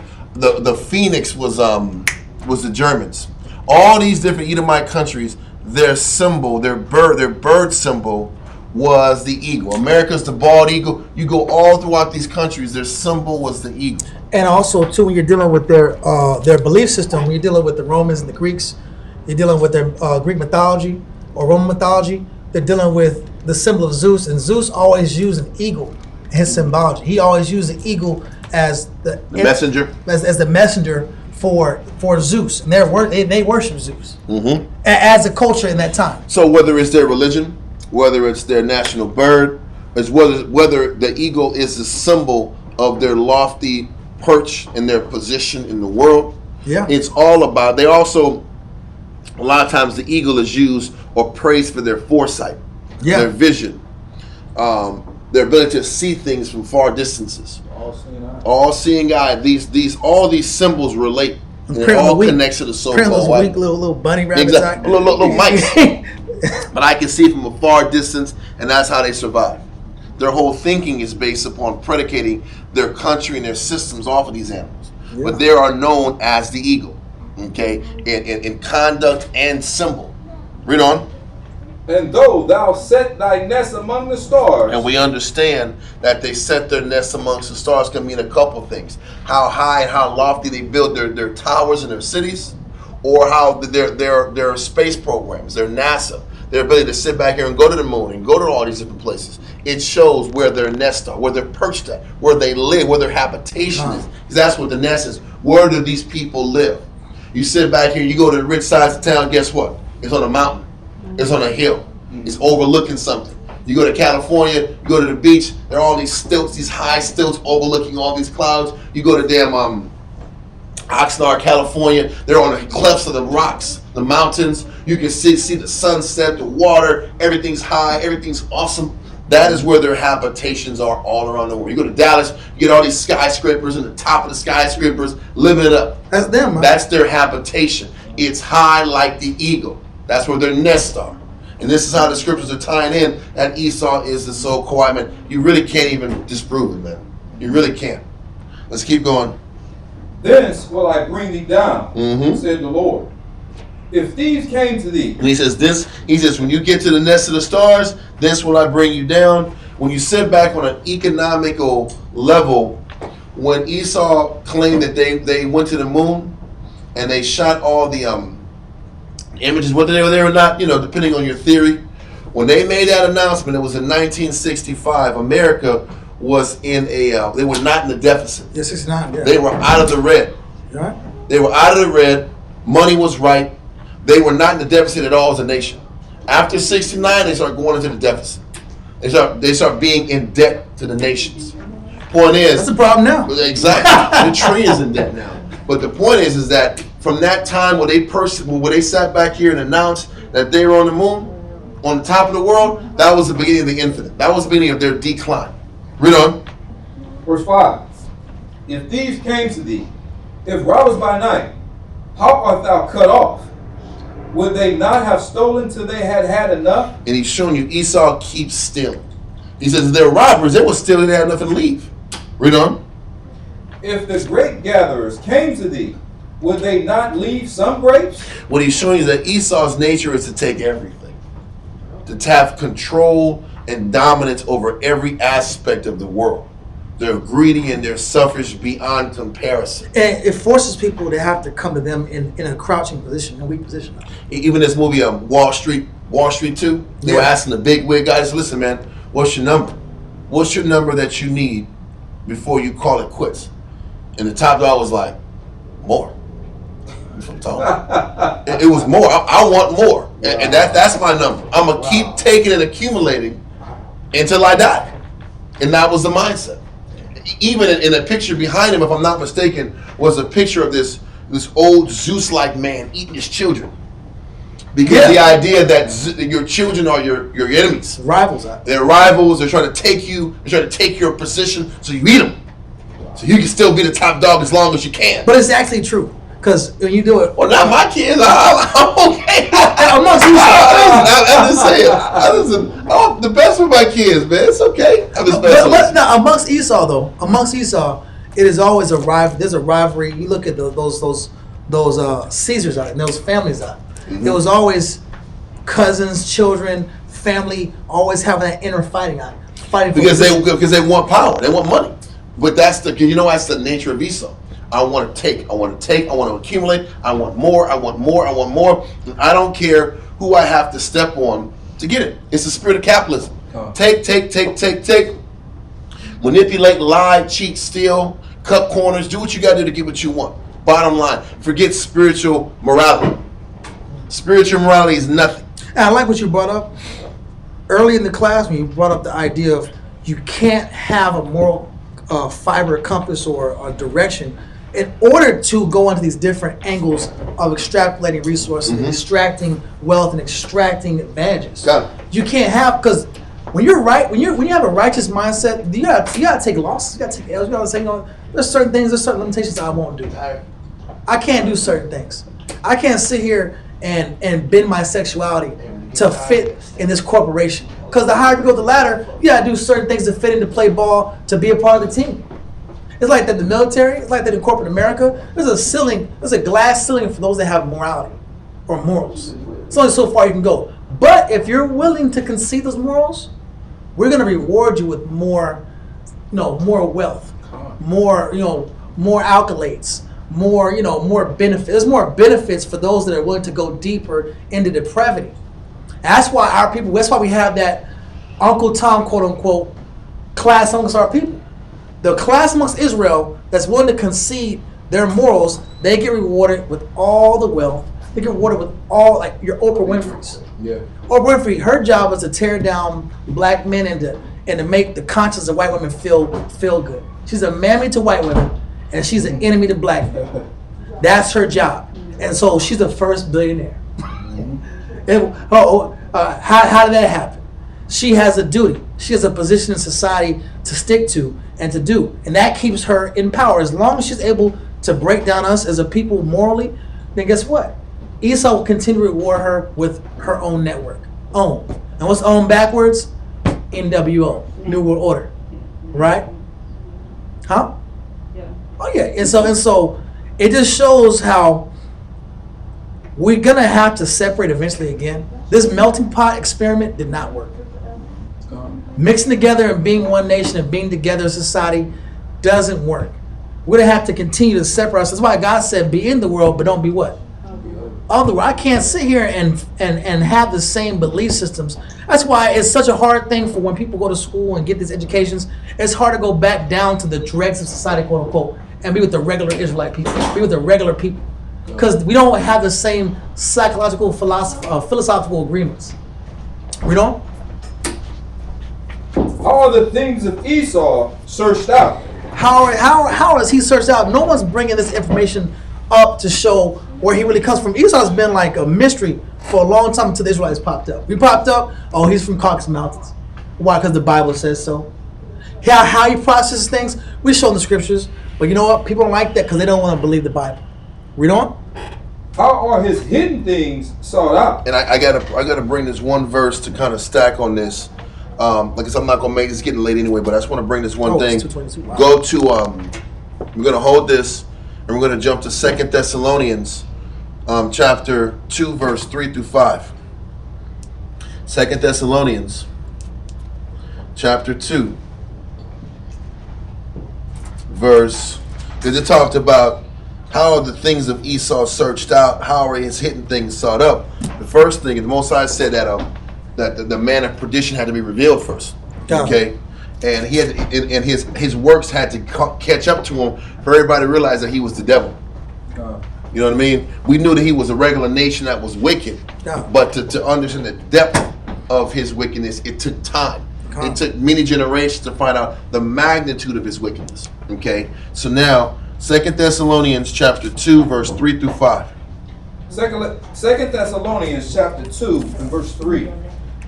Let no man deceive you by any means, for that day shall not come, except there come a falling away first, and that man of sin be revealed, the son of perdition. Esau was looked upon as this irregular nation until the end, when that falling away came, with us falling away in 70 AD, and that man of perdition was revealed then. We didn't know the magnitude of how Esau affected this world, or how the Most High looks at Esau, until we get to this point where we know that he is the physical manifestation of Satan. And we can go on to another time, but that happened. That man of perdition was revealed towards the end, around the Greeks and Romans time, to find out how horrible this guy was. That's why when you read in First Maccabees chapter 1, it says when the Greeks came into power, evils were multiplied on the earth. When Esau was just in Mount Seir, they were just doing Mount Seir. What was that word that you and the brother brought out of? Caveman things, troglodyte things. And he was doing troglodyte things back in those times. But as they came from that caveman age and they started getting into power, we started realizing how wicked they were and how more they would connect to the left-hand side. But that man of perdition was revealed later after our fall. Yeah. Read on. Who opposeth and exalted himself above all that is called the Most High. That happened later. That happened when he was perched up at that number one seat as the Greeks. That man of perdition was revealed then, but he was just a wicked nation. He was a wicked brother that went against the Heavenly Father before that. Mm-hmm. But that man of perdition had been revealed later. So when you're taking this Obadiah chapter, when it was saying that how the things of Esau are searched out, those things, those wicked acts of Esau have continued to just multiply and multiply, to realize that they were the physical manifestation of Satan on earth as a nation. Read on. All that is worshipped, so that he, as Yahweh. So it got to the point where they came from being troglodytes. I love that word. I love that word too. I'm going to say that. Listen, cavemen's cool, but troglodytes even better. Troglodyte. That's what anyway, saying, exactly. So the point is this: they came from troglodyte, and I think I'm saying it wrong, I'm enunciating it wrong, but they came from troglodyte. Let me say it again. to the children of the devil, and that was manifested over time when they had controlling power over the world. How this world has diminished in caliber, and that's how you know it went from gold, silver, bronze to miry clay. It was the caliber of kingdoms fell because this man wasn't about righteousness or honor or any type of good faith at all. Okay. Then it says, who oppose and exalt himself above all that is called the Most High, all that is worship. So that they've been placed themselves as so-called being God. Now that not only are they in I guess in control of the people, Now they're saying all these images of the Bible are really us. That will show you the They're magnitude of going their far into it. negative. They're going deep. They went in deep because they're making themselves be the Most High. Read on. Seated in the temple of Yahweh, showing himself that he is Yahweh. Exactly, and that's the magnitude of their negative. Once they got in the power, they lost their damn mind. Read on. Remember ye not that when I was yet with you, I told you these things. Listen, the prophecies kept showing you that these people were wicked. But it took time for them to be manifested to be as wicked as they are. Let that go. Go back to Obadiah chapter 1, verse 6. Obadiah chapter 1, verse 6. How are the things of Esau searched out? How are his hidden things sought up? All the men of thy confederacy have brought thee even to the border. The men that were at peace with thee have deceived thee and prevailed against thee. They that eat thy bread have laid a wound under thee. There is none understanding in him. What this is saying also is that even the alliances that Esau has now in the world, whether it's China, or there's all these countries that they do business with, they trade and they buy and sell, and they let China sit back here and buy into major property and stakes in the country, they're still their enemy. And what's end up happening is that all these people that they're in bed with, they're going to get exposed, they're going to get turned on. They're going to turn on Esau sooner or later. Because Esau is just using it as a money thing. These people want fingers into this country to destroy it from the inside out. Which is partially why Trump was trying to push all these cats out, to keep this place white and American like it used to be. Because that's the only way to maintain your dominance over the rest of the world. Because these people want revenge for the stuff they did. Exactly. I mean, the Japanese, they still want revenge for Hiroshima and Nagasaki. Hell yeah. Listen, them beefs ain't done. No. Esau can say never forget. You don't think these Japanese people say never forget Hiroshima? It's the same damn thing. You think the East Indian men forgot about the Opium Wars? Nope. Nope. Listen, Iraq, Iran, all these people. You think Iran is cool? North Africa, Libya, all these people are cool with them? No. So all the people they've gotten to bed with, they're setting themselves up for a rude awakening. It's just business. Read on verse 8. Verse 8. Shall I not in that day, said the Lord, even destroy the wise men out of Edom, and understanding out of the mount of Esau? All these think tanks you were talking about earlier, you can think all you want. You can't stop the wrath of the Heavenly Father. He's going at them cats too. He's going to confound them. Read on. And thy mighty men, O Teman. Teman is a city in Mount Seir. Read on. Shall be dismayed. All he's saying is these cities, these major fortified cities, are going to be dismayed. Read on. To the end that every one of the mount of Esau may be cut off by slaughter. He's saying not one Edomite is going to be spared. When everything is said and done, he's destroying this entire nation. Read on. For thy violence against thy brother Jacob, shame shall cover thee, and thou shalt be cut off forever. He's very clear with what he's saying. I'm not going to go into the rest of Obadiah. The whole Obadiah goes about Esau. Yeah. Oh, yeah, let me listen to the person. Okay. So we're going to do now, we'll go over Genesis 26 next week. I want to kind of keep it kind of pure on Esau today. We've gotten the majority of the verses. Are there any questions you guys got today?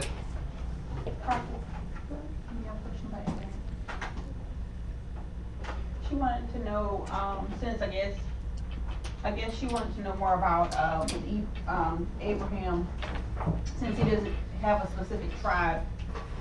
I guess, is he just the first Hebrew, or is he, what would his tribe be? Is that what your question was? He was a Hebrew. You go to Genesis 14 and 13 real quick. Don't forget, before tribes were established, tribes started getting established through Jacob's children. Okay. Now before that, we were Hebrews, and what separated us was the language. I know it was Isaac. Because I was wondering what tribe was Isaac, because he had Esau and Jacob, and I don't understand what tribe Esau was. Well, Isaac was Hebrew, and so was Esau and Jacob were Hebrews. Now, once Jacob wrestled with the angel, he became Israel. He is the prince of power, and his children were Israelites. Okay, but they're all Hebrews. Even, to be honest with you, even Ishmael, they're Hebrews.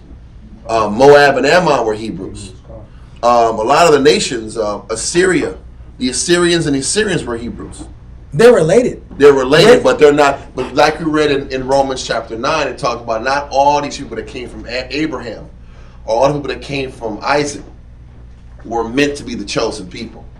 There's a lot of people had children, but it was Abraham, Isaac, Jacob, and his 12 sons. And through that lineage was the establishment. Was it? Can I make one point too? Yeah. All right. When you look at remember, this is about being chosen and being given the covenant, which is the Bible. The Bible is a law of, it's a book of laws. It's a covenant, right? So God gave this covenant, these laws to Abraham. That makes Abraham what? Chosen. Then Abraham passed to who? Isaac. That made Isaac who? Chosen. Then it got passed to Jacob, but not Esau. Esau didn't want it. Esau didn't want this right He didn't here. want He didn't the like birthright. this. He didn't like it. He didn't want it. He didn't like it. He didn't say, get it away from me. I like Isaac and they were trying to push him. God. He didn't want that. He wanted to marry Canaanite women. So go ham, get power. So whoever Money, has power, respect. whoever has the ability to be chosen in this book and fulfills this contract, fulfills this covenant, they're chosen. So Abraham was chosen amongst all the Hebrews. There's a lot of Hebrews. Then Isaac was chosen. There's still a lot of Hebrews, but Isaac was chosen. He was the one that fulfilled the book. Okay? Then Jacob was chosen, right? He was chosen. And then Jacob had 12 kids. You ever watch Teen Titan? Right? Teen Titan. Teen Titan. They have all these different characters and they're all powerful. They all have superpowers, right? So the fact that they have superpowers make them what? Chosen. This Bible, this book is our superpower. God gave this superpower, this spiritual superpower, to only 3 men: Abraham, Isaac, and Jacob. And then it was filtered to the children of Jacob, which were 12 children. Just to make sure we got it, it started from Adam all the way down to Abraham, Isaac, Jacob. Okay, there was all this specific family the Most High was dealing with, the Adamites. Before they were Hebrews, they were referred to as Adamites. Adamites. Then we got to Hebrews. Then we got to the Jews, the Israelites. So they were chosen. There's only one family bloodline chosen to have this superpower, this biblical superpower. All right, it really is a superpower because it gives us our superpower is how close can we be to the heavenly Father. How obedient we are to the Most High. The other nations don't have that superpower. We just simply don't want to embrace that power. The more you embrace this book and this lifestyle, I say lifestyle meaning following the best examples from this book, the closer God gets to be inside of us and filter through us, and that's our power as a nation. When we walk away from this superpower, this Bible, this book, we get weaker and weaker and weaker as a people. And that's how you see when you're driving around with your parents, you see us in the streets, sleeping outside, all living crazy, fighting each other, living crazy. You go on World Star, you see everybody acting crazy. That's because they're so far away from their power. They're far away from this book. For a kid, you know what I'm saying? You did it good. I'm about to say this too. Also, we have to remember that terminology-wise, we said we're Hebrews, Hebrew being our language. We Hebrew Israelite being our nationality, our nation. And the interesting thing that you brought up, Daria, I don't want to piggyback That's cool. off of this, is we also can't forget, since we just did this class over Jacob and Esau, is that Esau is our twin brother. Yep. So the Most High shows us without him, without his law, statutes, and commandments, through Esau. We can't forget that. That's how we be without the Most High. Yep. Like the example Daria brought out. World Star Hip Hop. Everybody in Niggerdom, niggas you see on the street, that's us without the Most High. We Edomites in the spirit. This with more spirit. We have more. We're breaking the laws with more better spirit. than Edomites. We break the laws with spirit and soul. That's how we exceed the works of the wicked. We're more turned up. It's the truth. When we sit in, it's worse. It's more flamboyant. It's more flamboyant and negative. Yeah. Any other questions? You good? You on that one? Cool. Okay. Amaja, Wapanya, Yerushalayim.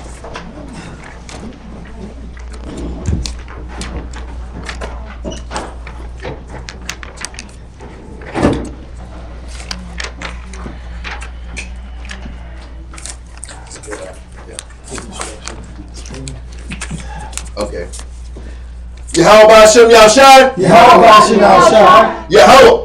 In the name of Yahushai. In the name of Yahushai. Please listen to us right now. Please listen to us right now. Send Michael and the righteous angels to watch over, bless, heal, protect, and make strong the people of Yasharal. Also, send unto us much wisdom, much knowledge, much understanding, much patience, much faith, much brotherhood, and much love, spiritual power, and forgive all of our sins. Yahushua, come quickly, for in thee is our hope, always and forever. Amen.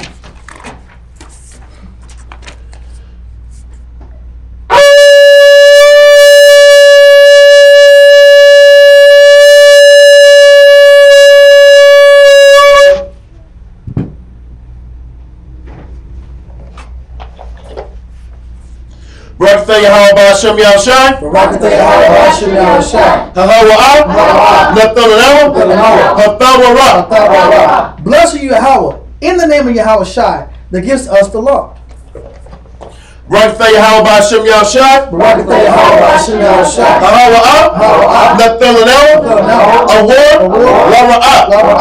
Bless you, Yahweh, in the name of Yahushai, that gives us the light to see. Okay. Barakatah Yahweh Hashem Yahushai. Barakatah Yahweh Hashem Yahushai.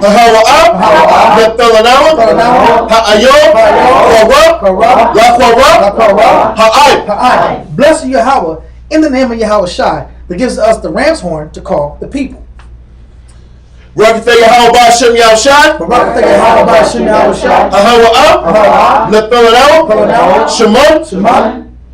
Zayat, Lamashak, Yashal. Bless you, Yahweh, in the name of Yahushai, that gives us the olive oil to anoint Israel. Psalms 92. It is a good thing to give thanks unto the Lord. It is a good thing to give thanks unto the Lord. And to sing praises unto thy name. To sing praises unto thy name. O Yahweh. To show forth thy loving kindness. In the morning. And thy faithfulness. Every night. Upon an instrument of 10 strings. And upon the psaltery. Upon the harp. With the solemn sound. For thou, Yahweh, hast made me glad through thy work. I will triumph in the works of thy hands. O Yahweh, how great are thy works, and thy thoughts are very deep. A brutish man knoweth not, neither doth a fool understand this. When the wicked spring as the grass, and when all the workers of iniquity do flourish, it is that they shall be destroyed forever. But thou, Yahweh, art most high forevermore. For lo, thy enemies, O Yahweh, for lo, thy enemies shall perish. All the workers of iniquity shall be scattered. But my horn shalt thou exalt. Like the horn of a unicorn. I shall be anointed with fresh oil. Mine eye also shall see. My desire on my enemies. And my ears shall hear. My desire of the wicked that rise up against me. The righteous shall flourish like the palm tree. He shall grow like a cedar in Lebanon. Those that be planted in the house of the Lord shall flourish in the courts of our power. They shall still bring forth fruit in old age. They shall be fat and flourishing. To show that the Lord is upright. He is my rock. There is no unrighteousness in him. By Hashem Yahushai. Psalms 133. Shayar, Hama'awa, Latawad, Hana, Ma, Tawad, Wama, Ma'ayam, Shabbat, Akim, Gam, Yachad, Kashaman, Hatawam, Ayah, Hara'ash, Yerad, Ayah, Hazakwan, Zakwan, Aharan, Shayaran, Ayah, Payah, Harawaf Yawaf, Qatar, Karamwan, Shayaran, Ayah, Haraya, Tazayawan, Kaya, Sham, Tazawah, Yahweh, Habaraka, Kayaya, Hamalam, Basham, Yahushai, Yahweh, Basham, Yahushai, Wakhlil, Washoya, Wabiyah, Sepoya, Turk. Yahweh, Basham, Yahushai, Wakhlil, Washoya, Wabiyah, Sepoya, Turk. Yahweh, Basham, Yahushai, Wakhlil, Washoya, Wabiyah, Sepoya. Yahweh, Basham, Yahushai, Wakhlil, Washoya, Wabiyah, Sepoya. Barakatha Yahweh, Barakatha Yahushai, Barakatha Yahweh, Barakatha Yahushai, Barakatha Yahweh, Barakatha Yahushai, Barakatha Yahweh, Barakatha Yahushai. All knowledge, all wisdom, all understanding, all love, all mercy, all patience, all power comes from Yahweh. All power comes from Yahweh. All power comes from Yahweh. By Hashem, Yahushai, the water. Yeah.